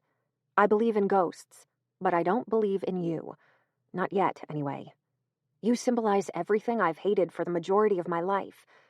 But I'm willing to give you a chance because, well, I'm sort of out of options right now. Can we make a deal? I'll do my best to trust you and follow your instructions. But in return, I want you to cut the BS. No tricks, no smoke and mirrors, no stupid fancy stage names, props, or attempts to look cool. You can impress me by dealing with Blackwood's ghosts. All right? The 2 mediums looked at each other, then nodded. That's a deal, Erica said. Great. Mara tilted her head towards the jumble of trinkets she'd collected off the ground. Do we need all of these? Erica hesitated, and Damien spoke in her place. No, they're almost all for show. Really? You don't even use the Bible? He shrugged. It's more for demonic spirits, which we don't deal with. Those things are nasty, Erica agreed. Neil mentioned he was Christian when he called us, so we bought the Bible on the way to pick him up. We figured it might get us in his good books. Mara sucked on her teeth as she nodded. Was the chanting also for show?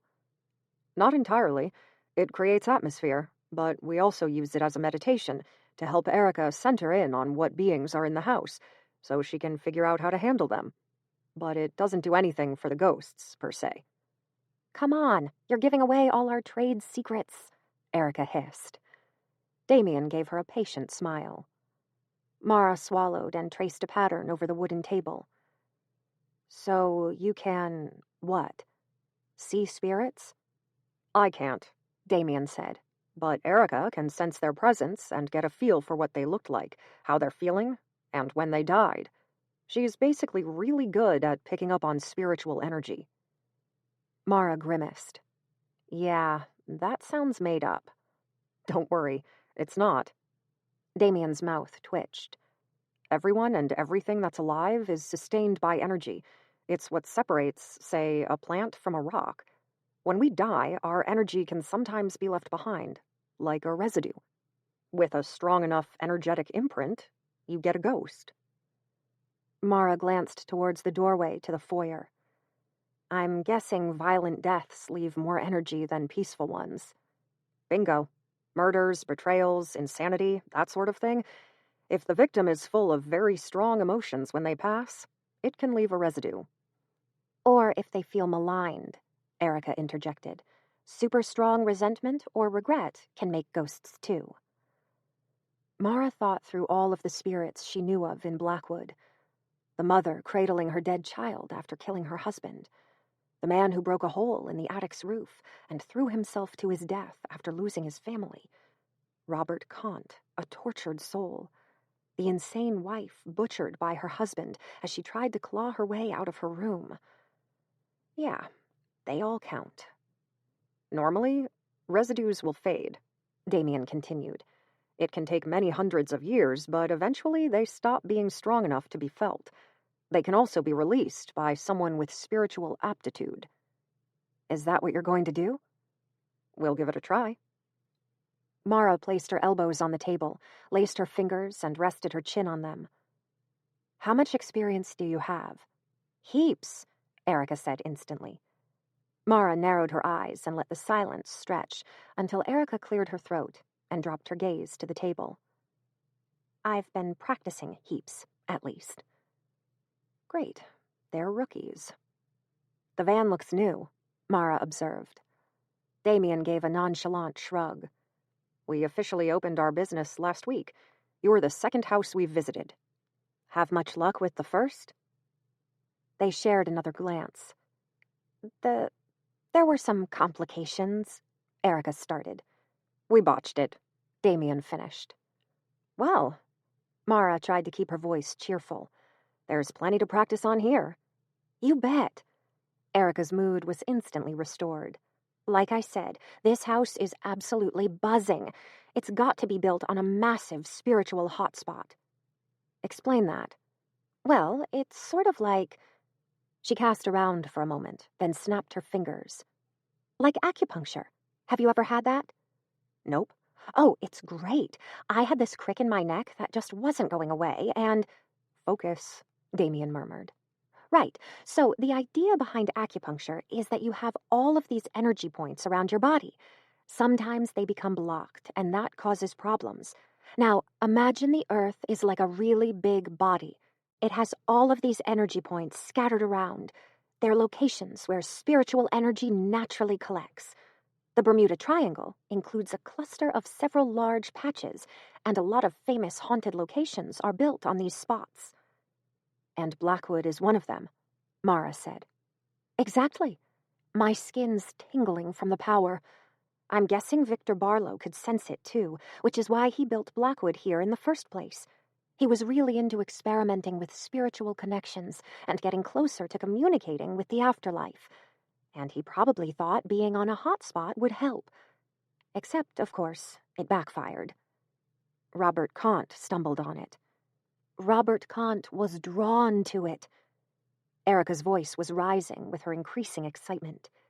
He would have had some basic spiritual aptitude, I'm sure of it. Everyone who's come to Blackwood has. It repels normal people. They either get a bad vibe from being here or find something about the house they don't like. But people like you and me, people who have the gift, are attracted to it. You love Blackwood, don't you?" Mara opened her mouth, but she couldn't disagree. She knew that, after everything that had happened, the building should repulse her. But there was something almost magnetic about it that made it hard to hate. It was like being in a relationship with an abusive partner. "Exactly." Erica looked far smugger than Mara thought she had any right to. "Blackwood called you, just like it called Victor Barlow, and just like it called Robert Kant, and just like it called every other poor soul who lost their life here. It craves people like you." Mara had a sudden flashback to her childhood. Miss Horowitz, caught in the throes of a seance, bellowing, "Beware the home that craves." She shook her head. "You're saying it wasn't a coincidence that I bought the house my great-great-grandfather built?" "Not at all. You inherited his gift and were naturally drawn to the same place that attracted him. How can I put this? You're like a battery that never runs out. You're constantly leaking a low amount of spiritual energy. When you're frightened or stressed, you produce more. When you're calm, less. The house and the spirits in it consume your energy to become stronger. That means the house's activity will become more severe with each day you spend in it." Mara frowned. Erica's theory was consistent with what she'd experienced. Why did Victor Barlow build his house on a hotspot if he knew it was dangerous? Well, it wouldn't have been dangerous at all when he found it. Spiritual hotspots aren't inherently bad. It's just what happens on them that dictates their state. If Victor had died a peaceful death, this would probably be a really pleasant place to live. You might have a few extra dreams or have an easier time communicating with the dead, but that's it. But because of Robert Kant, everything went to hell. Yeah. A murder on a spiritual hotspot is a sure way to taint it. I didn't get time to research this place. Neil kinda insisted on a rush job. But would you happen to know any of its history? Mara quickly filled her companions in on Robert's multiple victims, his suicide, and as much as she could remember of the subsequent families. Partway through her story, the rocking chair began to creak again. They all pretended not to notice. Damien's face darkened as he listened. When Mara had finished, he turned to Erica and whispered something in her ear. "Stop worrying, we'll be fine." Erica laughed. That's the sort of thing I'd say to Neil. Fresh pain cut through Mara. What's he doing right now? Would he be having dinner with his mother and trying to pretend like nothing happened? How much does he hate me? She shuffled forward and tried to bring her mind back to more immediate matters, even as her heart felt as if it were being crushed. What's the plan? Do we need to deal with the ghosts one at a time? Probably not, Erica said. To keep with the acupuncture analogy, the house's energy has been blocked by a violent death, probably either Victor's or Robert's, though it could be one of the children, too. Following that, every other death at Blackwood has increased the energy level. There's been a lot of bloodshed in this place. It's built up to the point where it's ready to explode. All it needs is an acupuncture needle to unblock the cause, and all the other spirits will dissipate with it. And the acupuncture needle is... me. Erica looked thrilled at the idea. I wish I could get some cameras in here. It's going to be pretty amazing. Mara thought of the camera that had captured Keith and Sal's last moments and shivered. Stick with a low-key approach. Do you need to do anything special to unblock the energy, or does it sort of just happen? The easiest way is to hold something that belonged to the spirit and concentrate really hard on releasing it. Before we do that, though, we've got to find out who the main ghost actually is. I'll need to do some meditating to work that out. Erica glanced at the trinkets, and a guilty smile flickered over her mouth. They're only for show, but do you mind if I... Go ahead. Mara found she cared far less than she would have expected as she watched Erica distribute her talismans across the table. Damien moved around to take Mara's seat, placed one of the candles in front of him, then took Erica's hands to begin the session. Chapter 32. Focus. "This might take a while," Damien said as his companion closed her eyes. "Make yourself a cup of tea or something. You look pale." Mara was feeling queasy, but didn't want to miss any of the meditation process. She leaned against the wall, imitating the pose she'd caught Neil in that afternoon, as she watched the mediums. Whereas the afternoon session had included chanting, this time the couple hummed. As far as she could see, they were keeping their promise of cutting out the theatrics. Time stretched on. Erica's face was completely blank at the session's start, but gradually darkened. Perspiration stood out on her forehead and began running down her cheeks. Damien remained calm, but occasionally opened his eyes to check on Erica. Mara shifted uneasily as the footsteps in the attic joined the rocking chair. Neither Damien nor Erica flinched when a door slammed. At the 10-minute mark, Mara began pacing. At 15 minutes, she sat on the ground and pulled her legs up under her chin. The wait seemed painfully, inordinately long, and despite having company barely 5 feet away, she was starting to feel isolated. Erica and Damien were wholly focused on each other. Mara doubted they would notice if she spontaneously combusted. She ached for a companion of her own. Neil. She was nearly at the point of getting the suggested cup of tea when Erica opened her eyes and sucked in a lungful of air. She was shaking, but a smile spread over her face. "Oh, wow! This place is intense." Damien rubbed Erica's hands as Mara quickly pulled up the third seat. "What did you see?" "There are a bunch of spirits here, mostly women and children. But the dominant one is a man. He's tall and thin and carries an axe. That axe is super important. It's almost like a part of himself." "Robert Kant," Mara supplied. "The axe was his signature weapon, so much so that the media called him the Chopper." "That'll be our ghost, then." Erica looked elated, but exhausted. "If we can get rid of Robert, the rest of the ghosts should flow out easily, just like unblocking a drain." "Most of the other murders in Blackwood were also committed with an axe," Mara said. "Is that normal?" "It means Robert was possessing or influencing the perpetrators," Damien said, "which isn't surprising. It would be extremely unusual to see so much violent death in one house if there wasn't a powerful spirit orchestrating it." "Why?" Mara asked. "What does he get out of this?" Erica shrugged. "He's probably just a sick puppy, deranged and violent in life, deranged and violent in death." The footsteps above them finally fell silent. Mara imagined the smoke-like man plunging to his death for what could have been the 1,000th time. "Now, we just need something connected to Robert," Erica said. "Preferably something he was emotionally close to and frequently carried. But I could probably make do with an object he'd held a few times if it came to it." Mara raised her eyebrows.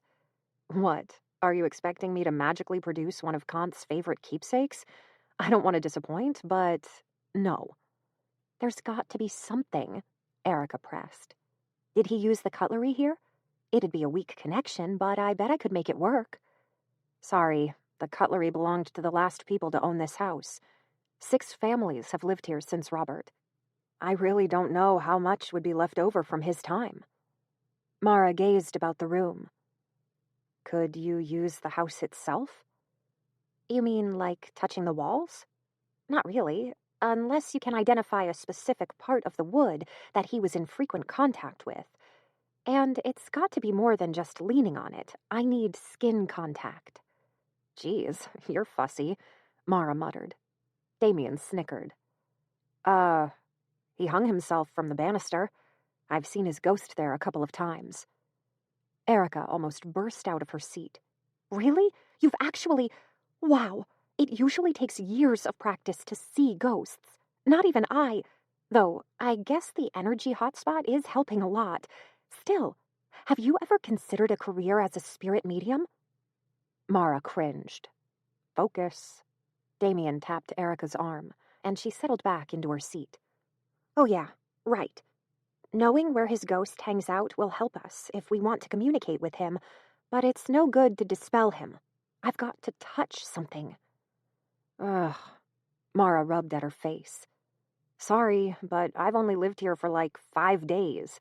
I have no idea if anything would have come from Robert's time, let alone which items he was fond of. We could ask one of the spirits, Damien suggested. Erica's face lit up. Yeah, great idea. Let's do that. What? It's really as simple as that? Mara glanced towards the now still rocking chair. We just say, "Hey there, Mrs. Ghost, got any gossip you want to spill?" Damien grinned again, but Erica crossed her arms and puffed her cheeks out. Of course it's not that simple. As the lead ghost, Robert will probably still be quite intelligent, but the others might be nothing except a bundle of impulses. The last emotions and motives they experienced as humans, replayed every night. Still, there's a chance they can lead us to something, or give us a hint, if they have much awareness about them. We'll have to go about it carefully, though. All right. Mara took a slow breath to calm herself. Which ghost would you like to try first? Got any suggestions? Not Robert. He probably doesn't want to be dispelled, and is just as likely to attack as help. Otherwise, the more active the better. And they'll be more likely to cooperate if they still had their wits at the point of death. The lady killed in the master bedroom was clinically insane for a year before she was killed. The woman in the rocking chair didn't have a diagnosis, but if my dream can be trusted, she was also unhinged. That leaves the spirit in the attic. He paces up and down its length before throwing himself through a gap in the roof. I can't guarantee he was sane. It was a grief-prompted suicide. Let's try him. Damien rose from his chair. Do you know anything that can summon him? Does he follow a pattern? He's already gone through his routine twice tonight, but the last few nights he appeared between 11 and 11:30. He only stays for a couple of minutes, though. Damien checked his watch. It's 10 to 11 now. Let's get up there. Mara led them to the attic. The familiar jumble of furniture, shed cloths, and clotted shadows greeted her. She scanned the area, but it was still and quiet. Mara waited for her companions to join her, then shifted her torch's light from the furniture to the hole. He usually completes a couple of laps before crawling through there. Have you seen him? Damien asked. Yeah, earlier tonight, actually, on a webcam we set up. Did he seem angry or aggressive? Mara strained to remember. She'd been almost hysterical at the time of the encounter, and the images were faint. No, I don't think so. He seemed sort of blank, like he'd been driven to the point of exhaustion. The police report said he took his own life after his last child died, and his wife killed herself. So my guess is he was probably in grief. That's okay, Damien said. Mara thought he'd relaxed slightly. Is it important? He shrugged. Normally, a spirit's emotional state isn't an issue, but in a house as charged as this, well, if a ghost is angry or resentful, it might lash out at any interference, even a human one. Mara frowned, and her hand rose to scratch the spot on her arm where the woman in the master bedroom had grasped at her. Ghosts can hurt us, can't they? They can if they have enough energy, and you've been feeding them your excess energy since you arrived. Damien dusted off a discarded cushion and offered it to Erica, who still looked tired after the meditation. That's why the supernatural events become stronger each night. The spirits gain power the longer you stay here. Damn, Mara muttered. Is there any way I can maybe not do that? You could learn to control your energy with some practice, but for tonight, I'd recommend you try to remain calm. The more frightened or anxious you become, the faster you'll radiate energy. That explains why my worst nights were when I was alone. I felt safe when Neil was around. Damien checked his watch. Shouldn't be long now. How are you doing, Erica?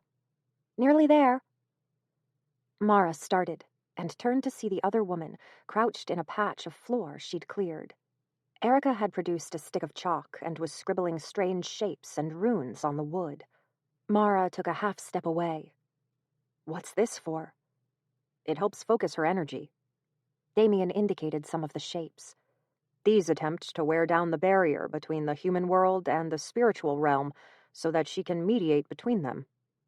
He pointed to another group. Those ones are supposed to act as protection.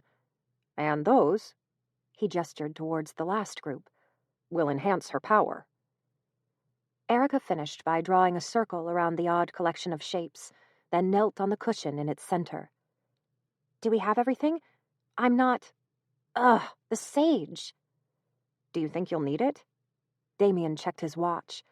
It's 2 minutes past 11. I could run down and get it. For the first time, Erica looked anxious. No, I want you here. We'll make do without it tonight.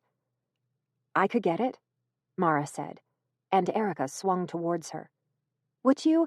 Thanks heaps. It should be on the table. Be back in a minute. Mara turned to the trap door. She slid down the stairs, ran along the length of the hallway, and took the steps to the ground floor 2 at a time. Her skin was prickling. Something big was coming, and it wouldn't wait for long. Chapter 33. Sage and Rope. Mara kept her footsteps light as she moved through the foyer and the living room and into the library. She didn't know how important sage was to the ritual Erica had cooked up, but if it could offer even a little protection, she wanted to grow a garden of it, or at least learn what it looked like. I never expected this to be one of the downsides to kitchen ignorance. I bet Neil would recognize sage. Damn it. Put him out of your head, Mara.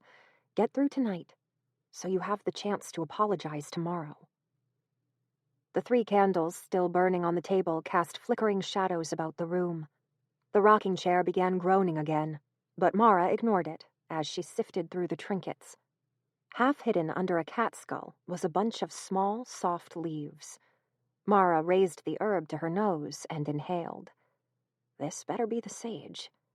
She pushed the bunch into her pocket and turned to run through the living room, but snapped back when she reached the doorway.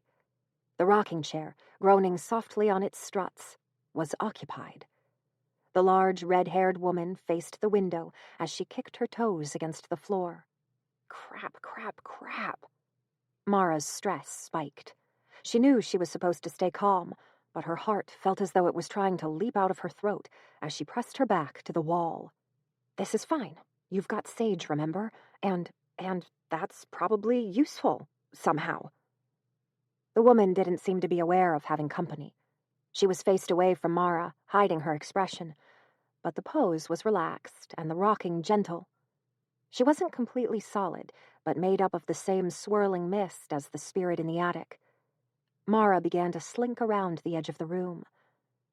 Faint snatches of the foreign lullaby floated through the air, but it seemed somehow wrong, as though the woman was no longer able to hit all of the notes. Mara was nearly at the foyer's doorway when she hit a creaky floorboard. She flinched, clenching her teeth as the wood groaned. The woman's feet fell still, stopping the rocking chair's motion.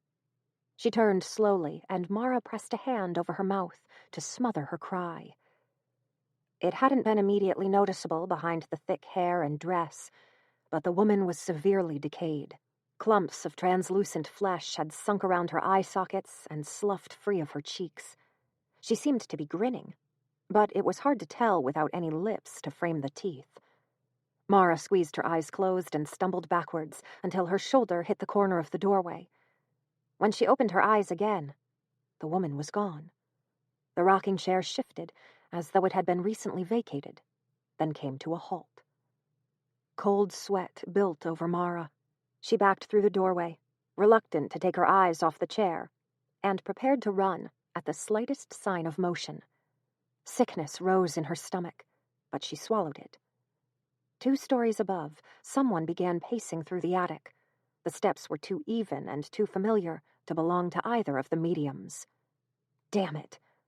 Mara turned to run for the stairs, but before she could take a step, something dropped in front of her eyes and snagged around her throat, tugging her back. She grunted and tried to shake the object off, but it was heavy and scratched her skin. Her blood chilled as a deep, cracked voice whispered into her ear. Surprise, sweetheart. The weight around her throat was suddenly much, much tighter as bony hands tugged against it. Mara struggled to pull free, clawing at what she now realized was a coarse rope, but it was already cinched. She opened her mouth to scream, but a sharp jolt pulled her towards the stairs, and her feet left the ground. No! Her throat was forced closed. She kicked, but her legs only touched air. Make noise! Call for help! She opened her mouth, but the only thing that escaped was a stifled gurgle. She couldn't breathe, let alone speak.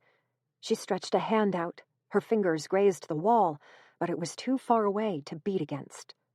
A heavy, slow footstep reverberated behind her as Robert Kant circled his prey. She couldn't see him, but she felt his icy hands brushing against her back as he toyed with her. "Why don't you scream, sweetheart?" he purred. Mara scrabbled at the rope, but it was too tight to get her fingers under it to reduce the pressure. Her lungs burnt. A high-pitched ringing echoed through her head, and darkness bled into the edges of her vision. Do something. Think of something.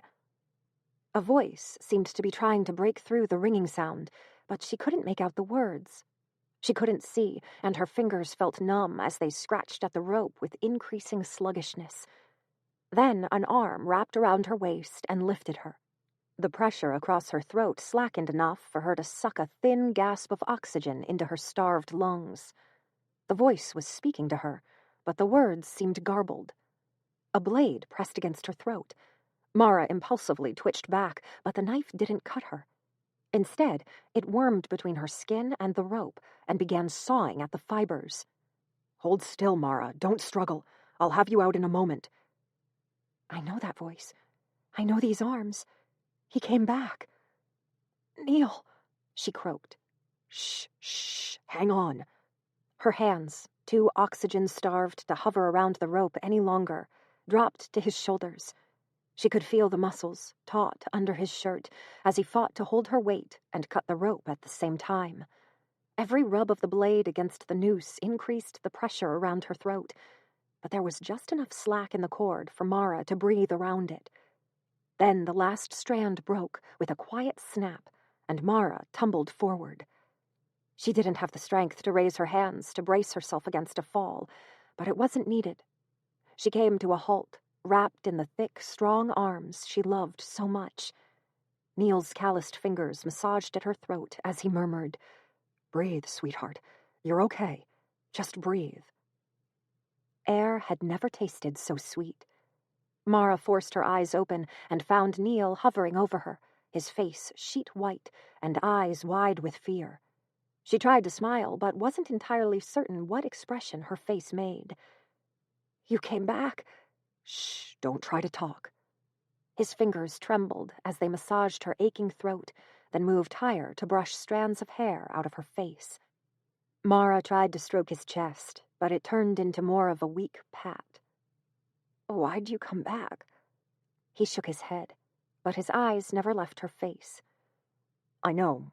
You don't want me here. You can yell at me as much as you want later, I promise. Just relax. Don't you dare leave me ever again." Mara's face cracked into a wonky grin. The relief and gratitude and fear boiled together, and before she realized what was happening, she was crying. She couldn't stop it. The tears came hot and fast, and all she could do was clutch Neil and hope he didn't think she was completely deranged. The arm behind her head and shoulders raised her a little and pulled her close. His other hand alternated between rubbing her back and wiping tears off her cheeks when he could reach them. "It's okay," he whispered into her hair. "You're safe now. I won't let anyone hurt you." "We can hire that priest you wanted," Mara managed between gulps and hiccups. "We can hire the whole Vatican, install the Pope in the spare bedroom." Neil's body shook as he laughed. His hands were all over her, in her hair, stroking her cheeks and caressing her arms. "Mara, Mara, Mara," was all he seemed able to manage. "I'm so sorry." "Don't be." Mara wiped the wetness off her cheeks. "I'm 1,000,000,000 times more sorry than you could ever hope to be, so don't even try to compete. I was horrible to you." I went behind your back. I broke your trust. You had every right to be angry. Yeah, but you were right. Her lungs still ached, but the dizziness had faded, and her energy was coming back. Neil didn't seem to want to let her go, though, and Mara was more than happy to stay pressed close to him. Oh my gosh, I was such an idiot. Neil tilted his head to see her expression. He looked cautious. Mara cursed herself for making him feel the need to be wary around her. Yes, don't worry. I'm not being stupid anymore. I called the mediums back. They're up in the attic right now. Neil's face darkened as he glanced away. They shouldn't have left you down here alone. Mara followed his gaze towards the sawn rope still hanging from the banister. She shuddered, then ran her fingers over Neil's cheek to bring his attention back to herself. Hey, don't be angry with them. I went to get some stupid herb they needed. It wasn't like they threw me to the house or anything. Regardless, Neil's arms tightened around her. I almost lost you. Geez, Mara, if I hadn't come back. He kissed her. It was a painfully sweet expression of so many emotions: fear, desire, remorse, relief, love. It sent thrills racing down Mara's back. She wrapped her arms around him and tugged him closer, despite her growing dizziness. Sorry, he said, pulling back. You need to breathe. Here. I'm fine, Mara objected, as Neil pushed her into a sitting position. She rubbed at her aching eyes, relieved that the tears had stopped. Thanks, by the way, for coming back, saving me, not being a jerk about it, all of that. Neil chuckled. He shifted so that he could sit next to her with his arm at her back to keep her steady. Are we okay? I want us to be okay. Me too. Mara leaned her head against his shoulder and rejoiced in his warmth and solidness. She knew they couldn't stay there for long. The footsteps in the attic had ceased, which meant the ghost must have completed its fated march. Any moment, Damien and Erica would be coming downstairs to see why she hadn't returned with the sage. Neil? Why'd you come back? He kissed the top of her head. You're not the only one in this relationship who can be obnoxiously stubborn, you know. Me? Stubborn? Perish the thought. She sought out his hand and squeezed it. Truthfully, though, why? It was a couple of reasons. Partly because I hated the things I'd said to you. I didn't mean them, and they're not true. About me being delusional and crazy, I think they were at least somewhat true at the time. Another kiss. No, they weren't. And that was the other reason I came back. I'd been incredibly angry, and I mean much, much angrier than I should have been, even for an argument. I don't know.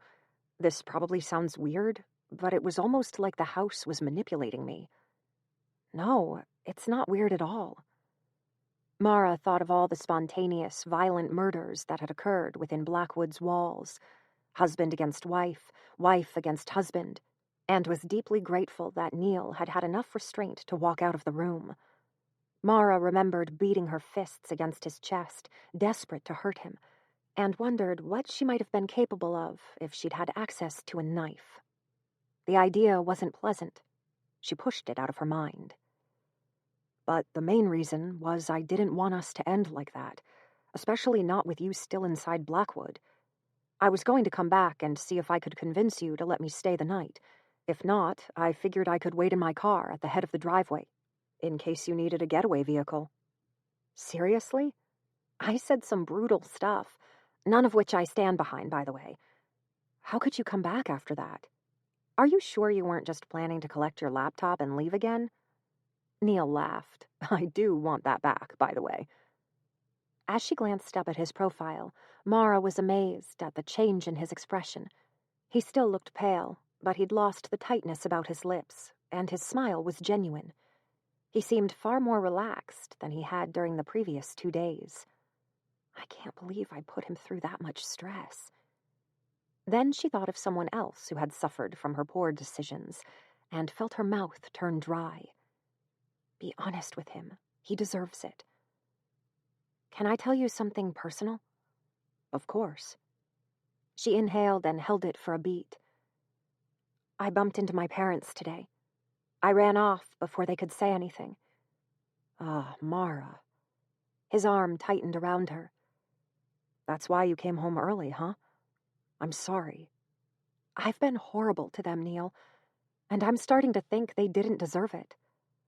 I never told you, but I looked them up online a few months ago. I don't even know why. I think I was hoping they'd been arrested or something. Well, they used to be prominent members in a bunch of spiritualism forums and on the council of a local association. But I discovered they'd resigned from all of them. I can't find any trace of them communicating with other spiritualists since 4 months after I left home. Do you think you prompted that? I have no idea. Mara's voice cracked, and she cleared her throat. Maybe they grew some sense. Or maybe they thought I'd come back if they weren't affiliated with those groups. Whatever the cause, it wasn't enough to make me forgive them for believing what they did while I was growing up. But now? Mara waved a hand towards the house, then let it flop back into her lap. Were they very wrong? Neil's cheek was warm on her forehead. He was silent for a moment, then said, Does it negate what they did to you? Don't cry. Mara swallowed the emotion as well as she could, but she was ashamed to feel it creep into her voice. They weren't bad parents. They did some stuff that hurt me, but not deliberately. Like the rabbit they killed. Do you remember me telling you about that? Neil nodded. It was sick, anyway. Dad asked for spiritual guidance and said he was told it was suffering. We couldn't afford a vet, so he drowned it. I loved that rabbit. At the time, I felt like he was a murderer. But he wasn't trying to be cruel. He never was. They kept you from having friends. Neil's voice was gentle, but there was a hint of bite at the back of it. Does he actually resent my parents for that?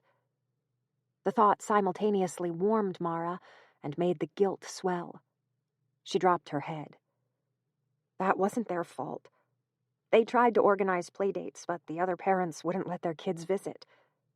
Don't cry. Don't you dare. Mom threw me a birthday party once. She invited every kid in the suburb. Not a single one came. But she still tried to make it fun. Just Mom, Dad, and me. We played all the games and balloons everywhere and had cake. Mara pressed her palms to her eyelids. The effort of holding her tears in was constricting her throat. You should have heard the way Mum cried when I left home.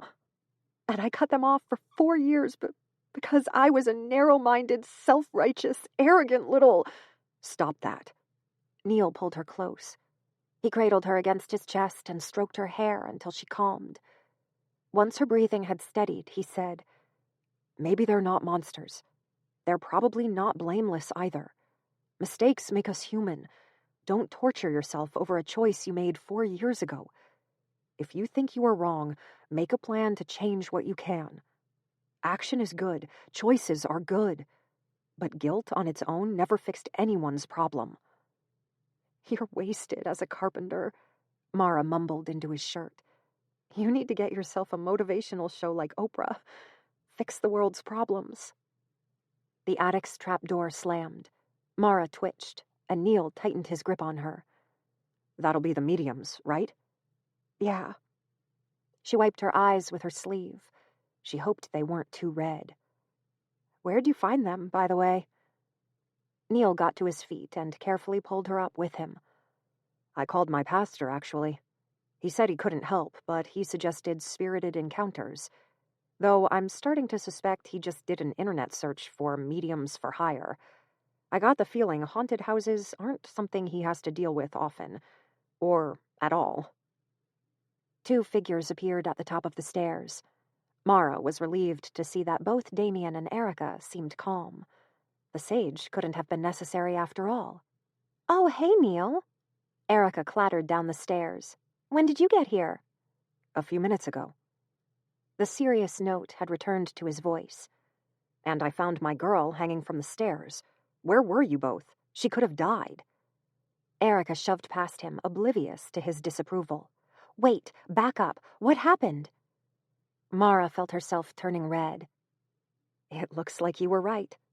Robert Kant doesn't want to be dispelled. He, tried to hang me. Damien moved closer to Neil. He spoke too quietly for Mara to hear. Before she could join the conversation, Erica clasped her shoulders, eyes wide and voice breathless. That's so cool. Did he say anything? What did he look like? Erica, have some tact, Damien said, before turning back to Neil. Sorry. Erica didn't sound like she meant it. Did he give you any clues? The ghost in the attic was a bust. He just said, surprise, sweetheart, then told me to scream, which I couldn't. Mara rubbed her neck, which she suspected would be bruised the following morning. I didn't see him. What do you mean about the attic ghost? I heard his footsteps. Didn't he know anything? I couldn't even talk to him. Erica deflated like a balloon. I could hear the footsteps, even see the boards move and little puffs of dust come up, but I couldn't see anyone. I asked questions, but he either didn't hear or didn't answer. We waited for ages after the footsteps stopped, but he didn't come back. So, we're back to square one. Mara glanced at the rope, which still hung from the banister. What are the chances that's the same rope Robert hung himself with? Neil cut it easily, which means it's probably old. I bet that would have amazing spiritual energy.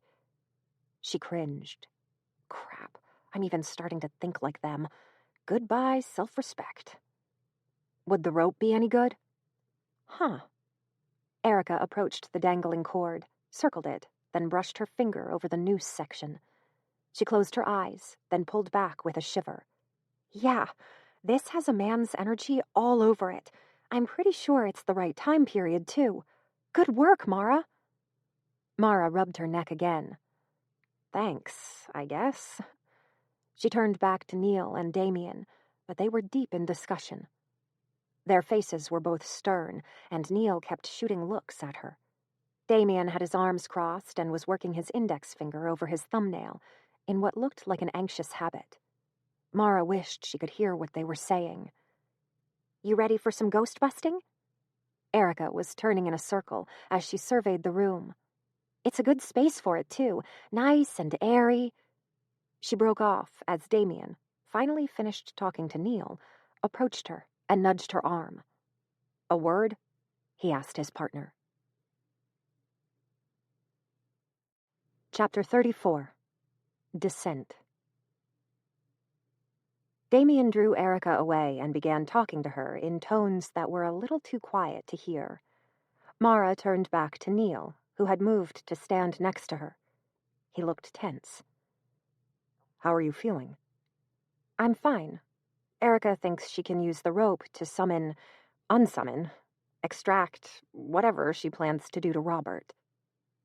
Neil tugged on her hand to draw her away from the others so they could speak in privacy. I was just talking to Damascus. His real name's Damien. Neil gave her a tight smile. Trust you to get the truth out of them. Well, I was talking to Damien. He wants to call it off. From across the room, Erica half gasped, half yelled. What? No! Damien said something quickly, and Erica lowered her voice. They began a hushed but heated debate. Mara turned back to Neil. How come?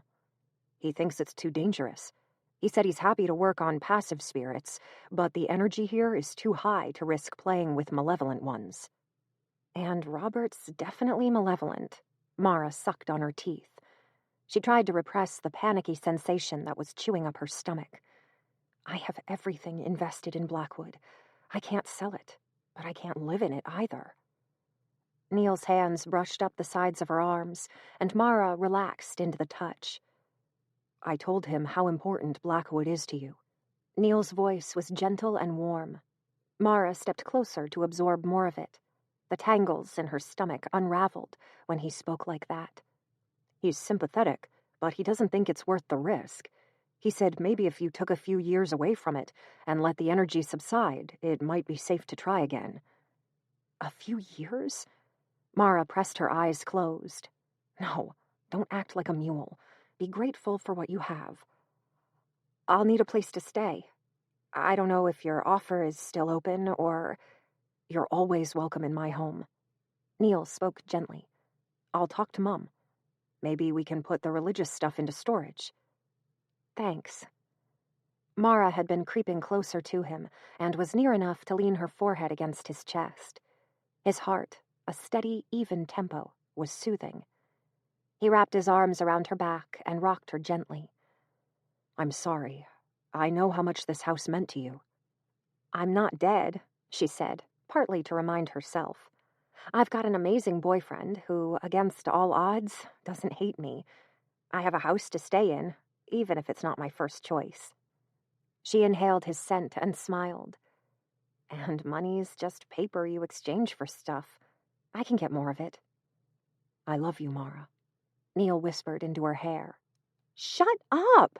Erica shrieked from across the room. Mara turned towards the commotion. Evidently, the medium's discussion hadn't gone as smoothly as hers. You are such a jerk, Dame. This is a once-in-a-lifetime chance. Damien bent low to murmur something, then drew back with a hiss as Erica stomped on his foot. Years? I'm not waiting years! Mara! Mara impulsively leaned away from the fuming woman. Hi? Erica stormed forward, grabbed Mara's wrist, and attempted to drag her away from Neil. Looks like it's just you and me tonight. Ready to do this thing? Slow down. Neil attempted to pry Erica's hand off Mara's. You'll hurt her. Erica. Damien, coat whipping behind him, rushed in to block his companion's path. You can't do this alone. I'm not alone, she spat. I have my best friend, Mara, who incidentally is way cooler than you. Best friend? Mara blinked and shook her head. Lady, I wouldn't even call you an acquaintance. Shut up, I'm trying to do you a solid here. Erica glowered at Damien. This is private property, and I've been hired to do a seance, so you can either stick around and help or buzz off. Damien's eyebrows rose, but he didn't speak. The grip on Mara's wrist was hard enough to hurt. She tried to worm her hand free. Calm down, Erica. If it's dangerous... Nothing important was ever achieved by playing safe, Erica said. Mara opened her mouth to question that logic, but found herself fixated by Erica's gaze. The woman's eyes were wide. Come on, I need Blackwood. Its energy is so high that I'm sure I'd have no trouble dispelling Kant. She turned back to Damien. You said I needed real-world practice. This is the best I'm going to get. And after the last place, I don't want to be 0 for 2. Please. He sighed and dropped his head. When he spoke, the tone was low and cautious. Mara, how important is this building to you? Mara turned her eyes towards the ceiling. She felt such a complicated mix of emotions that she couldn't easily untangle them. There was a sting of betrayal.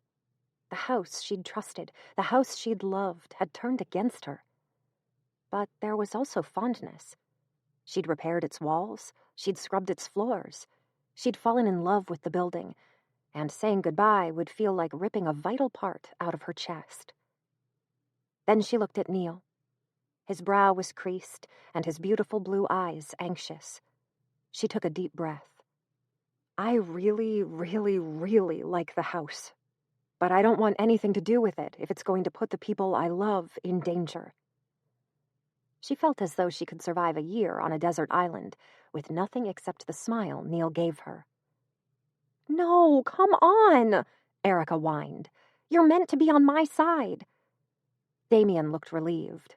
She's the boss. Come on, let's pack up. Hang on. To Mara's surprise, Neil stepped forward, a hand held up. Damien, how dangerous would an attempt be? Damien glanced at Mara before returning his gaze to Neil. Mara's the biggest wild card. If she becomes panicked, the burst of energy could push a malevolent spirit into doing some truly horrific things. Could she leave the house? Ironically, it would help to have her present. A gentle, sustained radiation of her energy would fuel Erica's work. Okay. Neil crossed his arms and looked the room over. If she stayed calm, could we try it? Damien let his breath out in a rush, but didn't answer. I'll pay extra, Neil added, but the other man shook his head. Don't worry about the money. If she can stay calm, and if we take precautions, and if you understand there are no guarantees. Neil took Mara's hand. Do you think you could stay calm? If I was with you the whole time? Yes. Mara had never known safety like being close to Neil. Yes? Erica, who had been following the exchange as though she were a starving woman and their words were food, edged closer to Damien. Yes? He sighed. All right, let's do it, but... He held up a hand to quieten Erica's cheer. But we're not taking any risks. If things start to fall apart, or if I judge the situation is becoming too risky, we bail immediately. Deal? Deal. Erica raced towards the living room. I'll get my stuff. Hey, don't split up, Damien barked as he ran after her. Mara watched them go, then turned back to Neil. Do you really want to do this? I want you to be happy.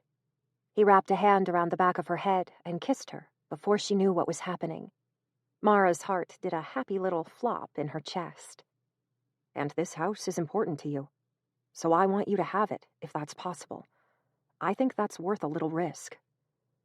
Mara stretched up on her toes to reach Neil's lips again. He was so tall that he still needed to duck to meet her halfway.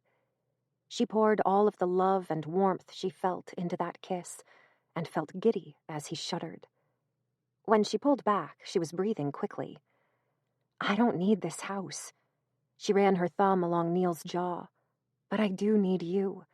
We don't have to go through with this if... Gangway! Erica yelled as she barreled between them, arms full of equipment. Be calm, Mara told herself as Neil chuckled. She squeezed her eyes closed, took a deep breath, then stretched and turned towards Erica with renewed enthusiasm. All right, what are we doing here? Is it a seance or...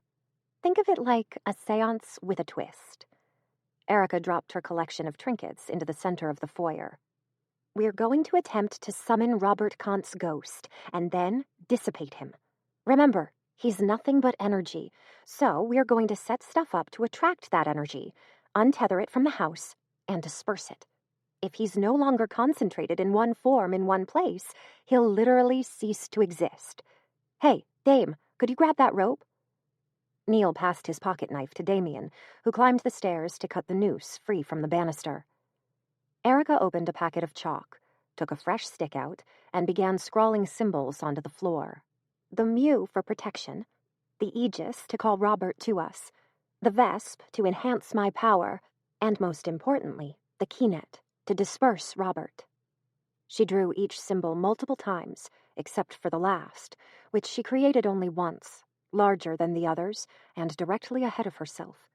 She then drew a circle around the marks. The Mew and Vesp will be active constantly, she said, in answer to Mara's silent question. We'll activate the Aegis by concentrating on Robert's rope. The Keynet, our ace, will only be used once we have him close and contained. How important is it that the shapes are correct? Mara asked, glancing between two Mews, one of which was slightly distorted. Not really at all. Erica turned pink. Technically, I should be able to do all of this with just my mind, but I'm, still getting used to real-world application, and the symbols give me something to focus on. Still getting used to real-world application. That's a pretty way of saying you need practice. Mara bit back the comment, as Damien laid the rope on top of the Keynet symbol. Got the sage? Erica asked, and he held up a bunch of the herb and a lighter. Mara could still feel her own bundle of leaves in her jeans pocket. What's it for? Burning sage is traditionally used to dispel spirits. It's not going to be enough to completely purge one as strong as Robert, but it should weaken him if things start getting hairy. Erica began laying new items around the border of the circle. A locket, the cat's skull, a black and white photograph, an aged folded letter, and a cracked teacup. Mara, sit just outside the circle. Damien directed her to a space beside Erica. Neil, stay close to her. Mara settled into her indicated place, being careful not to touch the chalk outline. Neil knelt beside her, and she leaned against him. An anxious, jittery sensation was growing in her stomach, and it was proving hard to dampen. "Do you ever do these sorts of rituals yourself?" she asked Damien. He grinned and shook his head. "No, I'm about as spiritually talented as a rock. I keep an eye on Erica, make sure she's not in danger, and read all of the books she refuses to because they're, and I quote, dead boring." Mara nodded. "Do I need to do anything?" "Not at all. Sit there, stay calm, and Erica will use your energy as she needs it. Remember," he looked at Erica pointedly, "this is the equivalent of trying to fight fire by pouring a barrel of fuel on it. It could go wrong very quickly. If I give the word, we're all bolting for the door. I don't need any heroic, I-can-handle-it moments tonight. Agreed?" "Agreed," they all chimed. Damien nodded. "All right. When you're ready, Erica. Take it slow." Chapter 35. Presences. Erica closed her eyes and picked the rope up. She turned it over in her hands several times, squeezing the fibers, and began swaying. Damien leaned against the nearest wall, arms folded and eyes darting about the room. The door above them slammed. "Come on." Erica spoke so quietly that Mara almost couldn't hear her. "Come on." Damien shifted forward. "What's wrong?" Ugh. Sweat beaded over Erica's forehead. "It's really weird. He's harder to find than I would have expected. Almost like he's hiding." "He won't want to go. Be careful." Erica bent lower over the rope, and her knuckles bulged white as she strained. Motion drew Mara's attention to the wall under the stairs. A shadow flickered over the wood. She caught the impression of twitching feet, suspended above the floor. Then it was gone again. She shifted backwards, and Neil slid his arm around her shoulders. "Don't be afraid," he whispered into her ear, and Mara nodded as she tried to swallow the fear. It felt different from the previous days, when her armor of certainty that the spiritual realm didn't exist had protected her. Without that security, she felt vulnerable. The only thing keeping her grounded was Neil's arm. She focused on his warmth and on his steady heartbeat. "Got him," Erica hissed. She had her fingers pinched in the air and drew them closer to herself, almost as though she were pulling an invisible thread. Anxiety prickled over Mara's arms and scalp. Behind them, the rocking chair began groaning.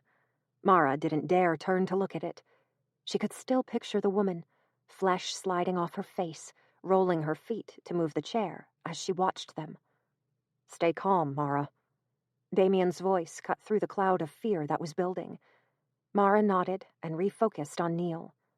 She carefully relaxed each tight muscle and forced her breathing to become slow and even. Only her heart, which fluttered like a frightened bird, wouldn't obey her. Erica began humming as she swayed.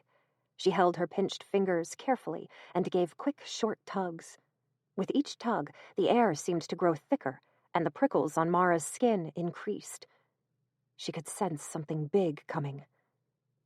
"Can you feel that?" Mara whispered to Neil. "Feel what?" She shook her head. Then a man exhaled.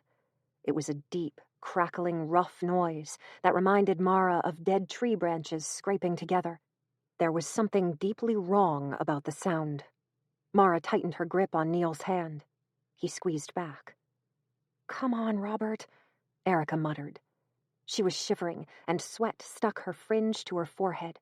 She kept twitching the pinched fingers towards herself, then relaxing them. Mara found herself intensely curious about what the other woman was seeing and feeling. She stared at the fingers, trying to imagine what they might be touching, and an image flashed through her mind. She didn't see it so much as see an impression of it, as though her mind created the picture and laid it on top of reality in the same way that an animator paints onto a transparent sheet of paper, then places it on top of the background to create a complete image. They were separate, but created a whole. A dozen black threads ran between Erica's pinched fingers. The threads were airy and thin like spiderwebs. They were attached to the rope, coiled in front of Erica, and stretched across the room before disappearing into the wall under the stairwell. When the medium twitched her hand, the threads were pulled taut. When she relaxed, they slackened and floated freely. Mara looked away and felt panic swell as she realized the room was full of threads. They drifted about her, weaving through walls and floors, bunching in some areas, while loose ends drifted fluidly in others. Several of them slid against Neil's face. Mara raised her hand to brush them away from him, but couldn't feel anything except his warm skin. "What is it?" Neil's voice was low and careful. He looked worried for her. "Sweetheart, why are you shaking?" Mara blinked, and the image was gone. Her lungs burnt, and she realized she'd been holding her breath. "I'm okay," she whispered back. "Just thought I saw something." She didn't dare look at him, but she could feel Damien's dark eyes watching her. Erica's breathing was ragged, but a hint of a smile flickered around her mouth. "Come on, come on." Mara turned back to the wall below the stairs, where she'd seen the threads disappear. A wisp of something dark and smoky leaked through the wood. It was the same viscous, unreal substance the woman in the chair had been made of. As Mara watched, Erica twitched her hand again, and more inky smoke billowed through the wall. It was beginning to form a familiar figure. "He's here," Erica breathed. Her eyes were closed, but triumph bloomed in her sweaty face. She pressed her left hand to the mew, the symbol that was supposed to protect them, and tugged on the threads again. Robert stepped into the room, passing through the wall as though it didn't exist. His eyes were wide and furious, and he half-crouched like a predator. He was clearer than the previous ghosts, but his outline was still smudged and smoky. The noose, made of the same swirling clouds, hung about his neck. His eyes passed over Mara, then fixed on Erica. He began pacing forward, no longer fighting the thread's pulls, as he stretched his knobbly, hooked fingers towards the woman who had called him. Mara shrank back as Robert moved closer. Neil's arm tightened around her. "Stay calm, Mara. You're safe." She heard his words, but couldn't absorb their meaning. Cold terror washed through her. She wanted to run, but her body felt like lead. The chair in the living room was swinging frantically, its harsh tempo like a saw on her nerves. Footsteps paced the attic floor. The child in the chimney began to wail. "Get her calm," Damien barked. "She's waking them up." "Don't yell at her," Neil hissed. He ran his hand along Mara's cheek, turning her face away from Robert and towards himself. "You're going to be fine, Mara. Don't be frightened. I'm right here." He smiled, and Mara let herself fall into his beautiful blue eyes. His arms encircled her, the muscles pressing against her back, and calloused hands stroking her arm. He radiated strength and warmth and safety, and she let herself soak it in.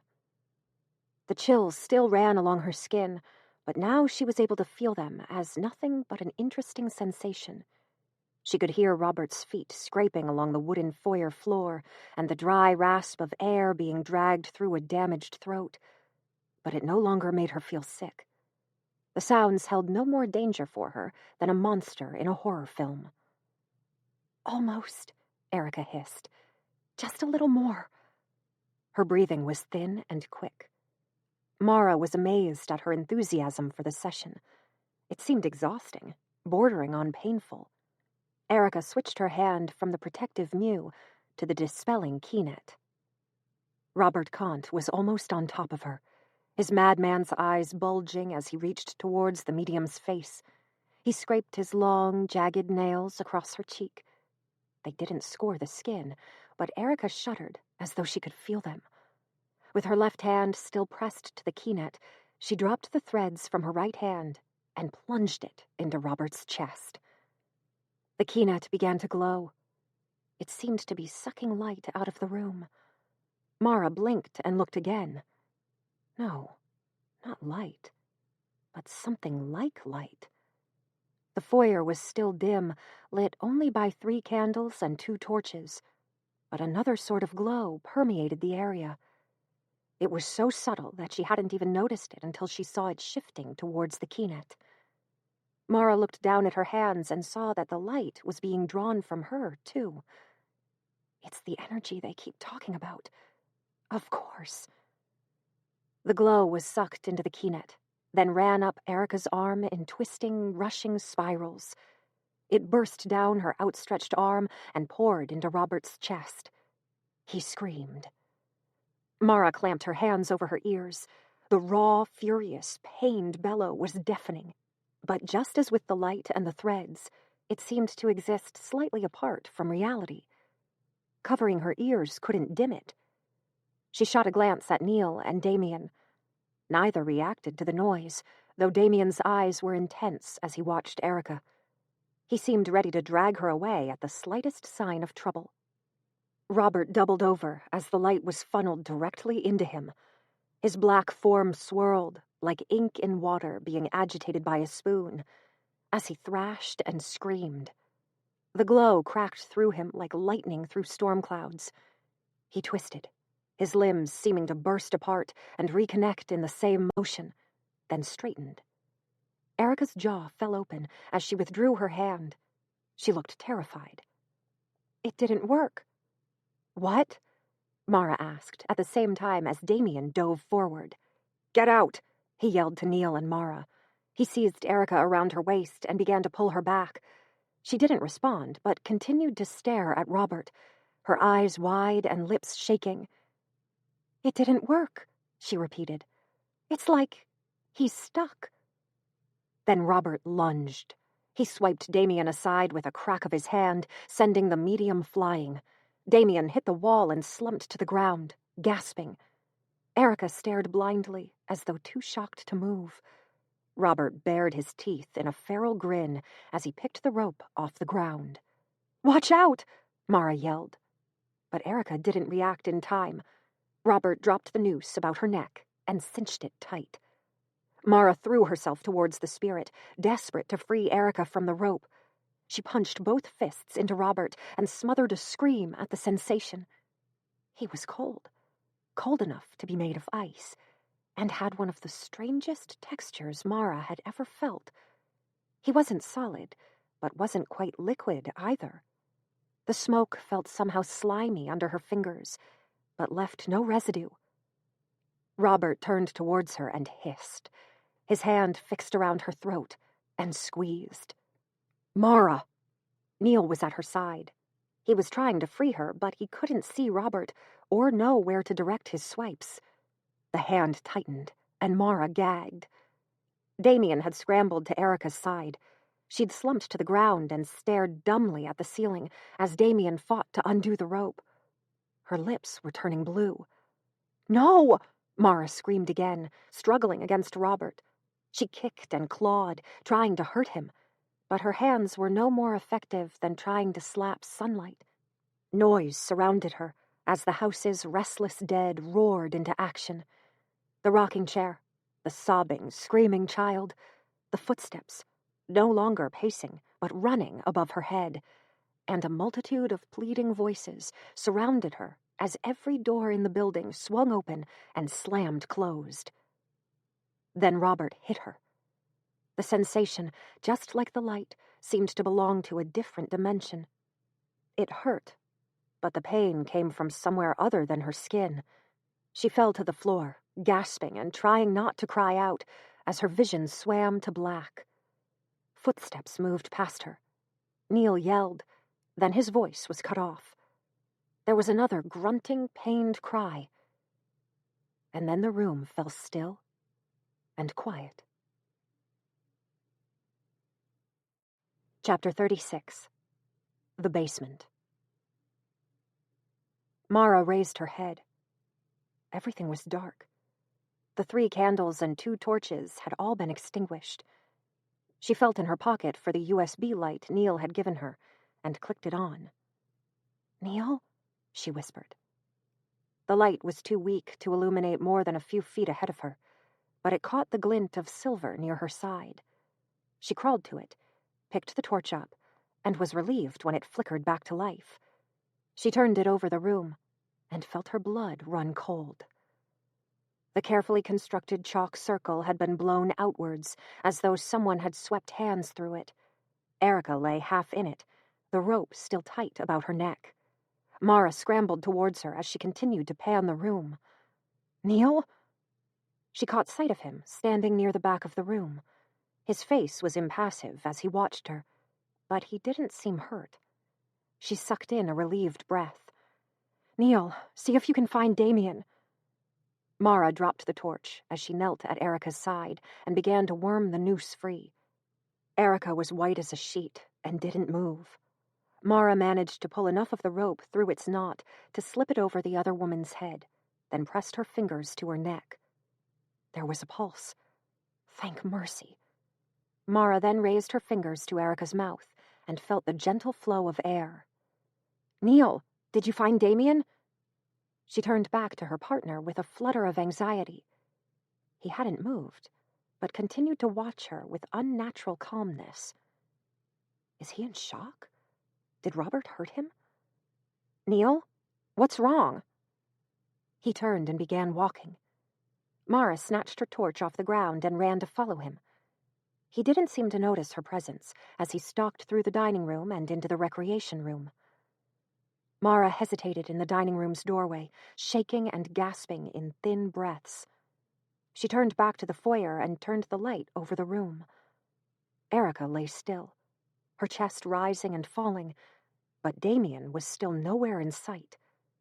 Crap, crap, crap. A door creaked open. The basement. Mara turned back to the recreation room where Neil had disappeared, and shuddered. "Neil?" A deep thud of footsteps on stone told her that Neil was taking the staircase to the house's lowest level. "You need to get out of here," the logical part of her mind insisted. "There's something very wrong with Neil, and you don't want to mess with that. Grab Erica and run." "No," her human side replied. "I can't leave him at the house's mercy. He came back when I needed him. Now he needs me." A loud cracking came from somewhere below Mara's feet. She couldn't hesitate any longer. Her mind threw up 100 horrific ideas about what might be happening to Neil, and completely shut down the part that was campaigning for self-preservation. She ran through the dining room and into the recreation room. The door to the basement stood wide open. Mara held her torch high and angled it to shine down the stairs, but it wasn't able to illuminate more than a dozen steps. She took a deep, aching breath and began the descent. The difference in temperature was immediately noticeable. Her parents had often talked about cold spots when she was a child. They were supposed to indicate places where spirits resided, though Mara had eventually pegged them all as drafty parts of their house. If the whole basement is cold, what sort of ghost lives there? Or is it multiple ghosts? How many spirits can this house hold? The chill tickled Mara's nose. She pressed her spare arm over it to muffle the sound of her breathing. There was no way to keep her footfalls quiet, though. They echoed around her, bouncing off the stone walls and ringing in her ears. The stairs opened into the basement, and Mara hurried to put her back to a wall as she turned her torch over the area. She couldn't see Neil, but a dark patch at the back of the room caught her attention. There was a hole in the opposite wall. Someone had broken through the stones, leaving them littered across the floor in clumps and dusty fragments. Mara's nerves were wound tight, keeping her ready to jump back at the first sign of motion as she crept closer. The gap wasn't wide, but was tall enough for a person to step through without trouble. Mara crouched and tried to see through the clouds of disturbed dust as she drew closer. The area beyond the wall was much larger than the basement she'd known. The stone walls stretched away for at least 20 meters. Hundreds of sheaths of parchment, colored with ink and crumbling from age, were stuck to them. Tables and shelves collected along one wall, their contents all desiccated. And near the back of the room stood Neil, facing the wall, hands clasped behind his back as though he were admiring a painting in a gallery. "Neil?" The echo made Mara's voice sound far louder than she'd intended. Neil didn't turn, but inclined his head a little to indicate he'd heard. "Come and have a look at this, Mara." Oh, hell no. I don't care what he's found. We're not going into the creepy room. No way. Neil, come back. Erica's hurt. We've got to go. He showed no sign of hearing her. The prickling warnings crept over Mara's arms, and she switched the torch to her left hand so she could wipe her sweaty palm on her jeans. She tried to keep her voice steady as she called, "I'm serious. Get out, or I swear I'll ditch your sad ass down here." Still no answer. Despite her bravado, there was no way on earth she was leaving Blackwood without Neil. Panicked tears pricked at her eyes as she struggled to breathe deeply enough to keep her limbs supplied with oxygen. "Don't go in," her logical side pleaded. She knew she should listen to it. Nothing good could come from stepping through the hole in the wall. But Neil wasn't moving, and she knew he wouldn't move unless she went to him. And every minute they spent in the basement felt like it increased the risk exponentially.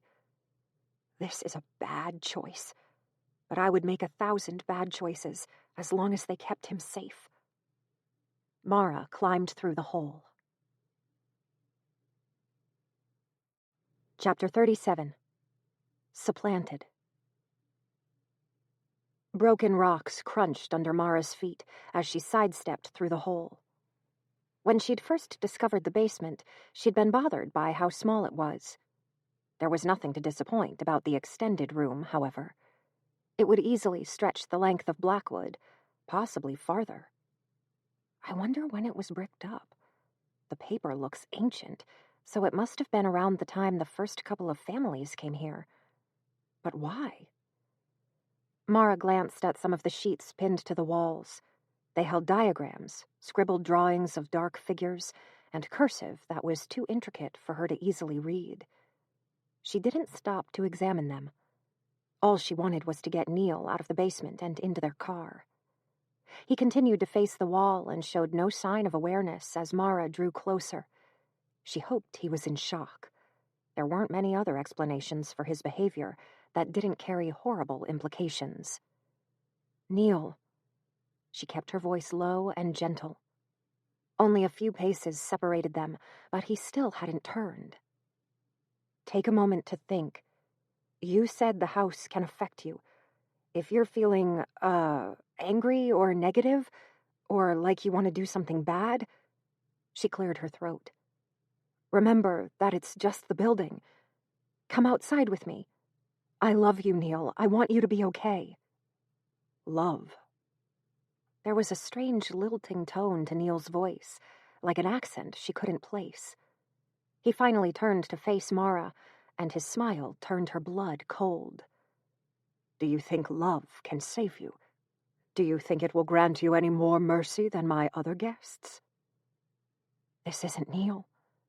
It was the same angular, handsome face she adored, the same sky-blue eyes, the lips she'd loved to taste, the strong nose she'd run her finger down, the eyebrows that held more good humor than mood. But the expression wasn't Neil's, and it arranged his beautiful, good face into something horrible, arrogant, self-satisfied, and malicious. He picked an object off the ground, and Mara's anxious prickles turned into a buzz as she began backing away. When she tried to speak, the words came out as a hoarse whimper. She swallowed and tried again. "Why are you doing this, Robert? What's keeping you from moving on?" "Ha!" There was no humor in the laugh. Neil, or the creature that had taken over Neil's body, began to pace towards her, eating up the distance she'd put between them. "You're entirely unaware of your own ignorance, child. Don't struggle. I'll make this quick." Neil raised the axe. It was a huge, aged, wicked-looking implement. The handle was dark wood and the silver blade was sharp. It wasn't a small implement, but Neil's muscles carried it easily. He swung it towards her in an easy, practiced motion. Mara leapt backwards. A gust of air brushed her arms as the blade barely missed her. It made a deep whistling noise as it moved. Neil stopped the swing and brought it back around far more quickly than Mara had expected. She ducked and felt it snag her hair. I can't fight him. I've got to get away. Put some distance between us. Get back to Erica and hope she's woken up and knows what to do. Because there has to be a way to reverse what's happened to Neil. There has to be. Mara turned and scrambled towards the hole in the wall. A second's rumble was the only warning she had before a huge slab of rock tumbled away from the wall and collapsed in front of the gap, blocking it. The impact of the slab hitting the floor shook Mara so badly that she lost her feet and collapsed to the floor. Dust clouds exploded around her, and she choked on the taste. She flipped over and shone her torch through the smog-like particles. She made out Neil's silhouette, pacing closer, axe held at the ready. Neil would be strong enough to move the stone slab, but Mara had no hope of budging it herself. There wasn't another exit. The two of them were trapped in a deadly dance, and she couldn't envision an end that didn't result in death. Neil came within swinging distance, and Mara staggered to one side. Her shaking torch's beam highlighted a sheen of sweat on his face. The sight of the perspiration gave Mara pause. The axe is heavy, but 2 swings shouldn't be enough to tire him. No way. Neil? Mara fought to keep her voice even as she circled away from the slowly pacing man. Are you still in there? Can you hear me? I need you to fight, baby. Remember how much I love you. Neil flinched. A drip of sweat ran down his cheek, but he didn't stop moving. The human reaction gave Mara a flash of hope, but it came with a heavy dread. If Robert wins, if he kills me, it will destroy Neil. I can't do that to him. She bumped against a wall and felt something press into her thigh through her pocket. Mara drew a sharp breath. It was a small hope, a stupid, desperate endeavor, but she seized it. Mara dug the bunch of sage out of her pocket. Her moment of inattention was the opening Neil had been waiting for.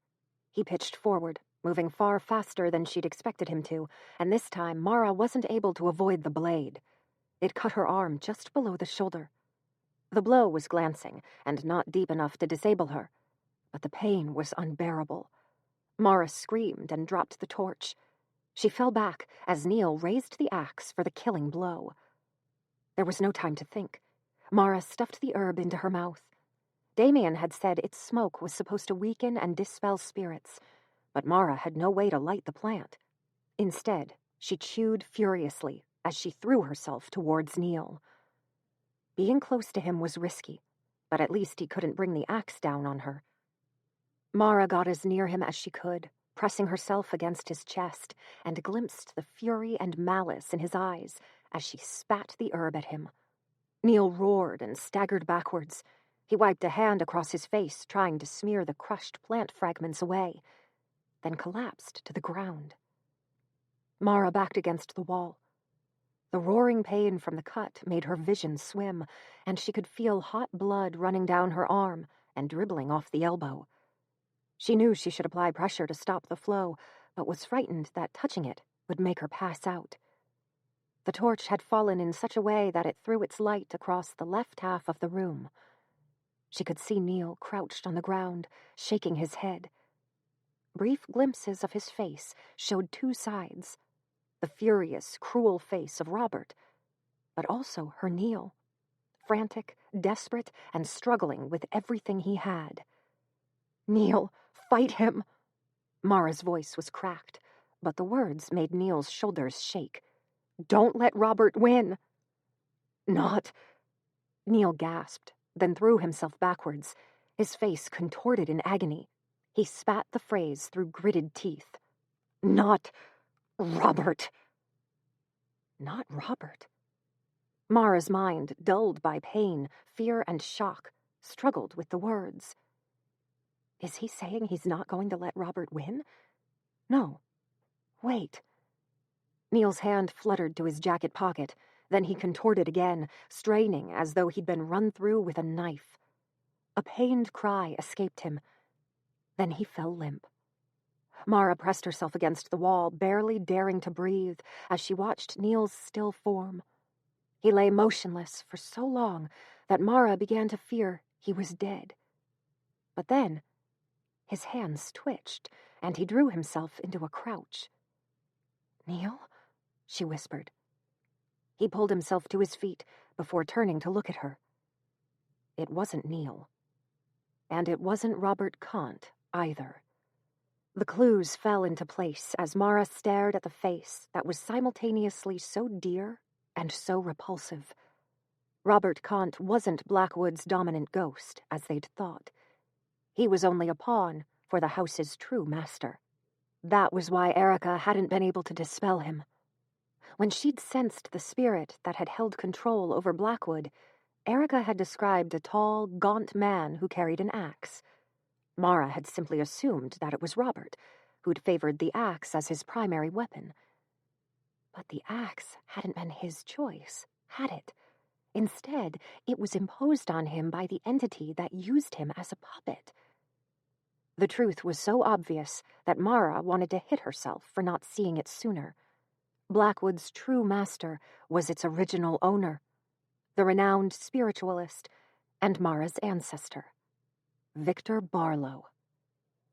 Victor had been obsessed with bridging the gap between the mortal world and the spiritual. Judging by the vast swaths of paper and tools in the basement, he had done significant work towards that goal.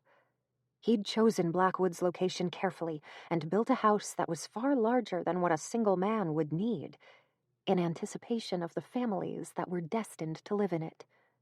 Once he was ready, he'd taken the most drastic and dangerous step in his plan. He'd drawn Robert Kant to his house and allowed his own murder.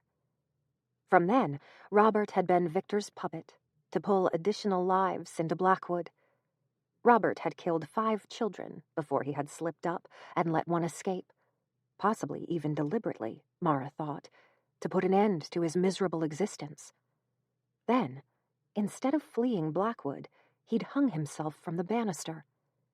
He'd served Victor in life and would continue to serve him in death. Every other family to live in Blackwood had fallen to Robert's will. He'd influenced them to use the axe, a tool he was deeply familiar with, thanks to a lifetime working as a woodcutter. Each death had increased Blackwood's energy. To what end, Mara wasn't sure, though she knew it couldn't be an altruistic goal. Victor gained energy with every murder, and Mara, charged with years of bottled-up spiritual energy, would be an ideal victim. She felt sick. The blood loss was taking its toll, and the adrenaline, having carried her through most of the evening, was failing. And as long as he inhabited Neil's body, Victor was both stronger and faster than Mara could hope to be. But knowing the spirit's identity gave her a desperate plan. Neil no longer held his axe and was off balance, but Mara knew he wouldn't take long to collect himself. She ran at the man, praying that she'd guessed correctly. Chapter 38. Improvised. Neil had fumbled for his jacket pocket when he'd broken through Victor's hold to speak to Mara. She also had a faint memory of Neil promising to remove Victor Barlow's photo after it had fallen out of the hacked-up bed. Please let me be right. Victor hadn't expected her to lunge, and she caught him unprepared. He staggered 2 steps backward when she slammed into him, but he didn't fall. Damn it, Neil, why do you have to be so solid? Mara forced her hand into his pocket. She touched something papery and latched onto it as Neil's hand gripped her neck and squeezed, sending a flare of pain through her already bruised throat. "Neil!" she squeaked around the pressure. There was a tiny flash of familiarity in the cold eyes, and the hand loosened a fraction. That was the opening Mara needed. She raised her foot and kicked him in the stomach, using the impact to throw them apart. Mara hit the ground and screamed as the stones scraped her cut shoulder. Victor hissed his fury as he straightened Neil's back. "Hurry, hurry, hurry!" Mara slapped the picture onto the tiles. She had no chalk, But Erica had said the symbols didn't need to be exact. Mara hoped that meant the art materials were open to interpretation too, and scraped blood from her arm. She used the crimson liquid to draw as much of the keynet as she could remember. A scraping noise warned Mara that Victor had retrieved his axe. She knew she only had seconds until he reached her. Mara had almost no idea what she was doing. All she had to go on was the knowledge that she was charged full of energy, and the memory of what Erica had done in the foyer. She placed both hands on Victor's picture and focused as hard as she could, searching for the black threads she'd seen floating through the upstairs room. For a second, nothing happened. Victor took a heavy step closer and raised the axe. Then, something clicked for Mara, and she saw the threads, dozens of them, thin and floating gracefully, rising from the picture. She pinched a bundle of them between her fingers and tugged. It was a bizarre sensation. Half of her knew she was touching nothing but air. The other half could feel the threads.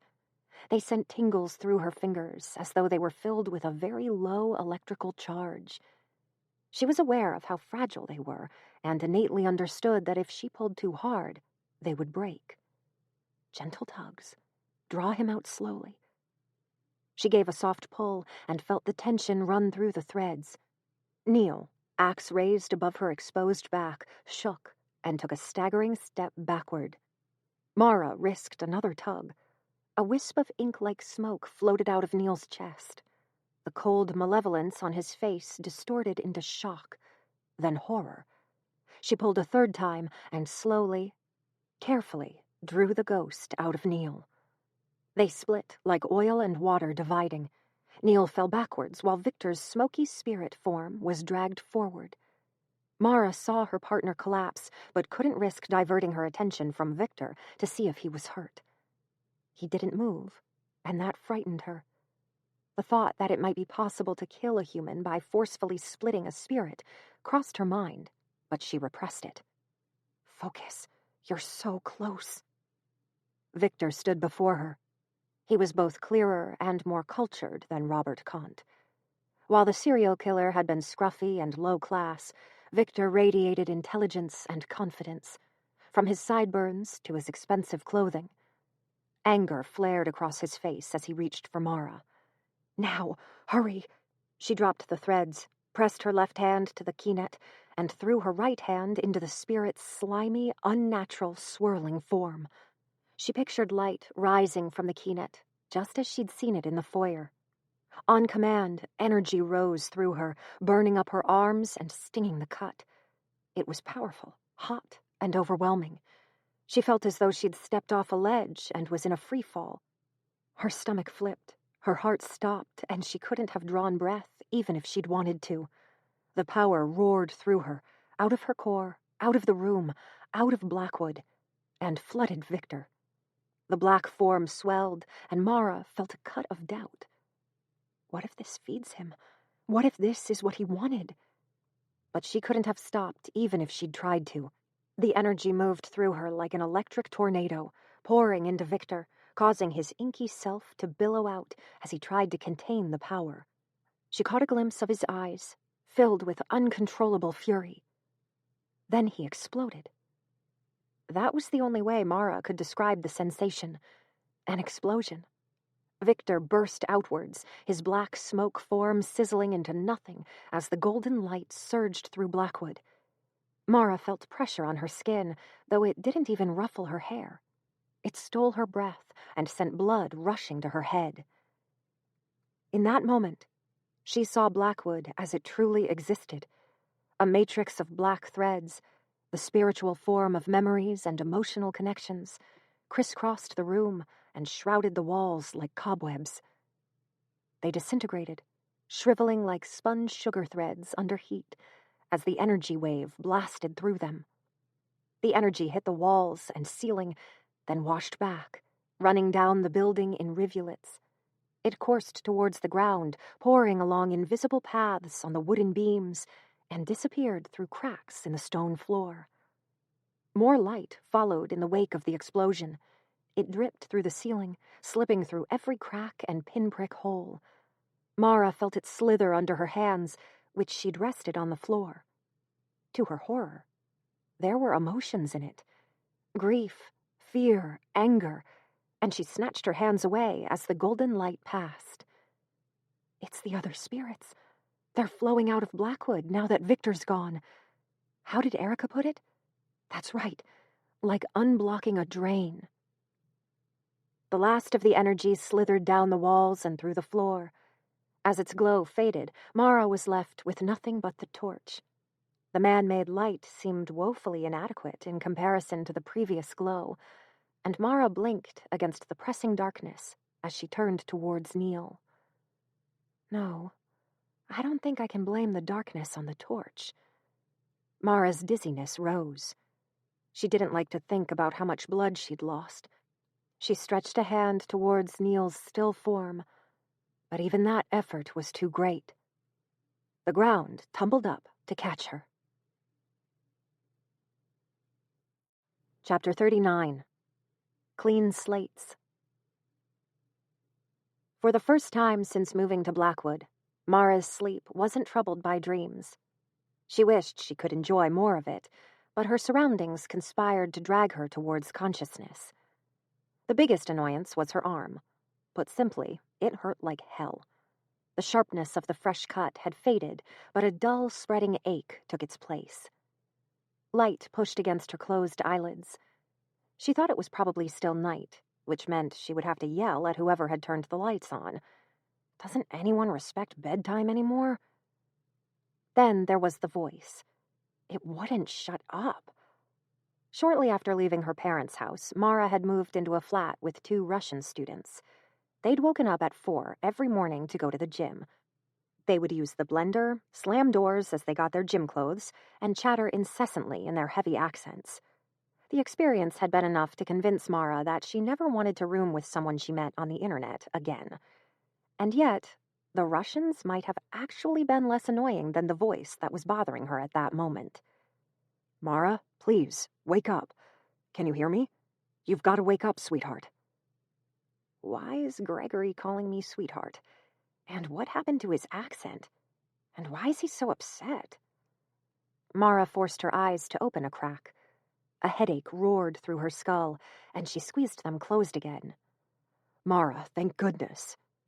A rough hand ran over her cheek, and memories began to flit back into her mind. The seance, the basement, Victor, Neil. Neil! She tried to call the word, but it came out as a croak. The hand ran over her hair, smoothing it back from her forehead. "It's all right, sweetheart. You're safe. You're going to be fine." Mara blinked her eyes open again. Neil's face swam into view. His skin was white, and a blot of dirt was smeared over his cheek, but she was relieved to see his eyes were bright and alert as they scanned her face. They were back in the foyer, based on the corner of the banister, visible over Neil's shoulder. She was being cradled like a child, and a blanket had been wrapped around her. Only her upper arm had been left exposed, where the blood had congealed in its cut. "You okay?" Mara mumbled. "Yeah, I'm fine." A shaky smile rose over Neil's face, then dissolved. "I'm sorry, Mara. I couldn't stop him. I'm so sorry." Neil's safety assured, Mara let herself sink back into the exhausted daze. "It's cool. Get me some of those biscuits your mum makes, and we'll call it even." Neil shook as he half chuckled, half sobbed. Then he pressed a kiss to Mara's forehead. "How's she doing?" The voice was familiar, but it took Mara a minute to recognize it. Damien. Wow, did I really invite 2 mediums into my home? Just how crazy did I get over the last 24 hours? "She's awake," Neil said. "Were you able to call an ambulance?" "No, I can't get any reception. Did you hear that, Mara? Your house sucks." Mara grimaced and opened her eyes. "You suck. Call yourself a spirit medium? You totally botched this whole thing. Don't think I'm going to pay you." Damien crouched beside Neil. A red-tinted bruise rose over his cheek and forehead, and his eye was swelling closed. but he still grinned at her. "Sounds like you're going to be just fine. I'll clean out that cut, then we'll let you rest until we can get you an ambulance and blood transfusion." Mara pressed her head closer to Neil's shoulder as Damien poured a bottle of water onto a cloth. "Is Erica okay?" "She'll be fine. I put her on your couch to sleep it off. She's mad that you got rid of the spirit when she couldn't, though." "Not her fault," Mara mumbled. "It wasn't Robert. It was Victor." "Really?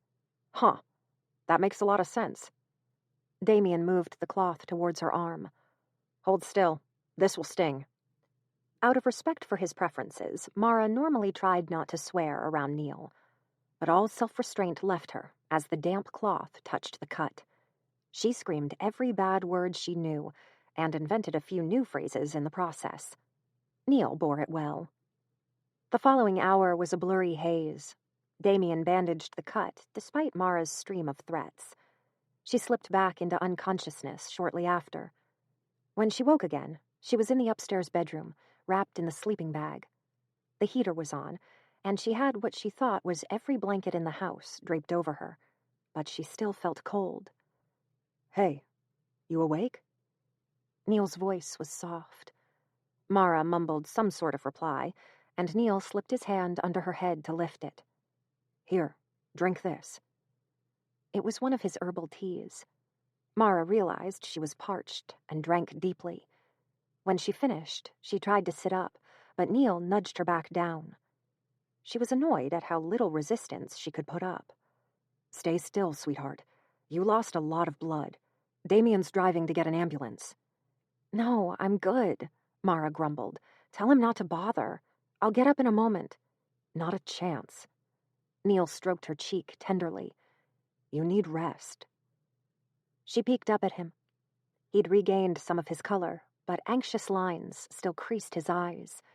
She raised her uninjured hand to tug at his sleeve. "Come here. I want a hug." Neil obediently lay down beside her. He shuffled close and wrapped an arm around her waist. Mara nuzzled her head into the space below his chin and inhaled his scent. "Are you okay?" "Yes. I got out of it without a scratch."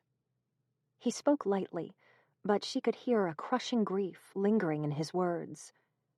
She slipped her hand up to his neck and ran her fingers over his skin. He felt warm and soft and good.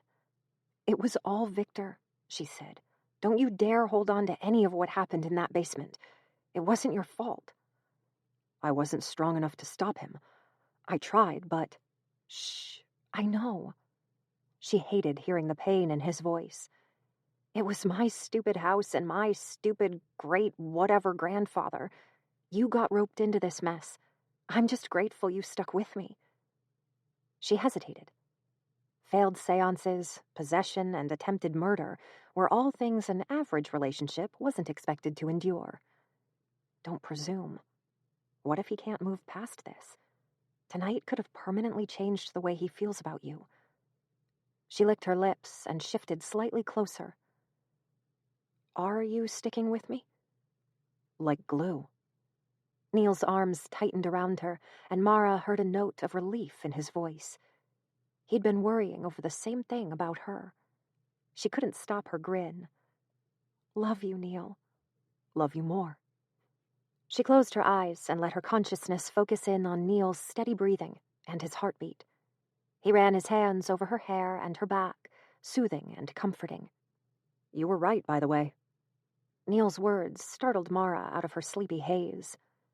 "When you first found Victor's photo, you said he was twisted, and he really, really was." Mara frowned. "Did you see stuff when he was, in control?" "Sort of. I could hear his thoughts, his plans, and see snapshots of what had happened." Jeez. Mara wished there was something more she could say. If Neil had experienced Victor's memories of the murders committed at Blackwood, she wondered if he would ever sleep again. "Ha, don't worry. It was all sort of hazy. I suppose even a ghost's memories fade over time." "What did you see? Do you know what his goal was?" Mara felt Neil smile into her hair. "Yes, but you'll laugh." Well, now you've got to tell me. She poked his chest as emphasis, and Neil's smile cracked into a chuckle. He had a theory that if a spirit could absorb enough energy, it could create a physical, tangible form for itself, one that was no longer limited by human conditions, such as hunger, pain, or death. Mara raised her eyebrows. Are you seriously telling me he was trying to become immortal? Bingo. Oh my gosh. She buried her face in Neil's chest and cackled. That's like something out of a cheesy sci-fi novel. Stop it. Neil wasn't quite able to keep his voice stern. Don't demean his supervillain goal, okay? He was actually really close to having enough energy. A floorboard creaked below them, and Mara started upright. Dizziness crashed over her, and Neil had to catch her before she collapsed. What? She started, then cleared her throat. What was that? Shh. Neil carefully lowered her back into the bed. It's just Erica. Don't worry. Damien says the ghosts are gone. Ugh. Are we sure we trust him? Mara grimaced as her head swam. He says he's certain. You cleared Blackwood, sweetheart. It's safe to live in now. Mara opened her eyes. Neil was right. It was such a subtle change that she hadn't noticed it before, but the ponderous, heavy atmosphere had cleared. Blackwood felt like any other house. She peeked at Neil. Does that mean you're okay with me staying here? He grinned and shifted forward to kiss the tip of her nose. It's your house. You can do whatever you like with it. And this time, I won't complain. Come here. Mara snagged his collar before he could retreat and brought his lips to hers. Chapter 40. Changed plans. 3 months later. Even with a Wi-Fi amplifier, Blackwood's reception remained terrible. Mara turned her mobile over in her hands as she sat at the dining room table. Morning was shifting into afternoon, and thick sunlight poured bright rectangles over the floor. The rocking chair groaned in the living room, and far above her, footsteps paced through the attic. In the days following Mara's slapdash spirit clearing, there had been a tangible lack of energy in Blackwood. Even Mara, who had the most primitive understanding of spiritual energy, found it unnatural. But the energy spot under the house hadn't let it stay dormant for long. Blackwood was gradually building its charge back. If she concentrated, Mara could feel it thrumming around her, and sometimes even see the floating black threads. It was far more moderate than during Victor's reign, though.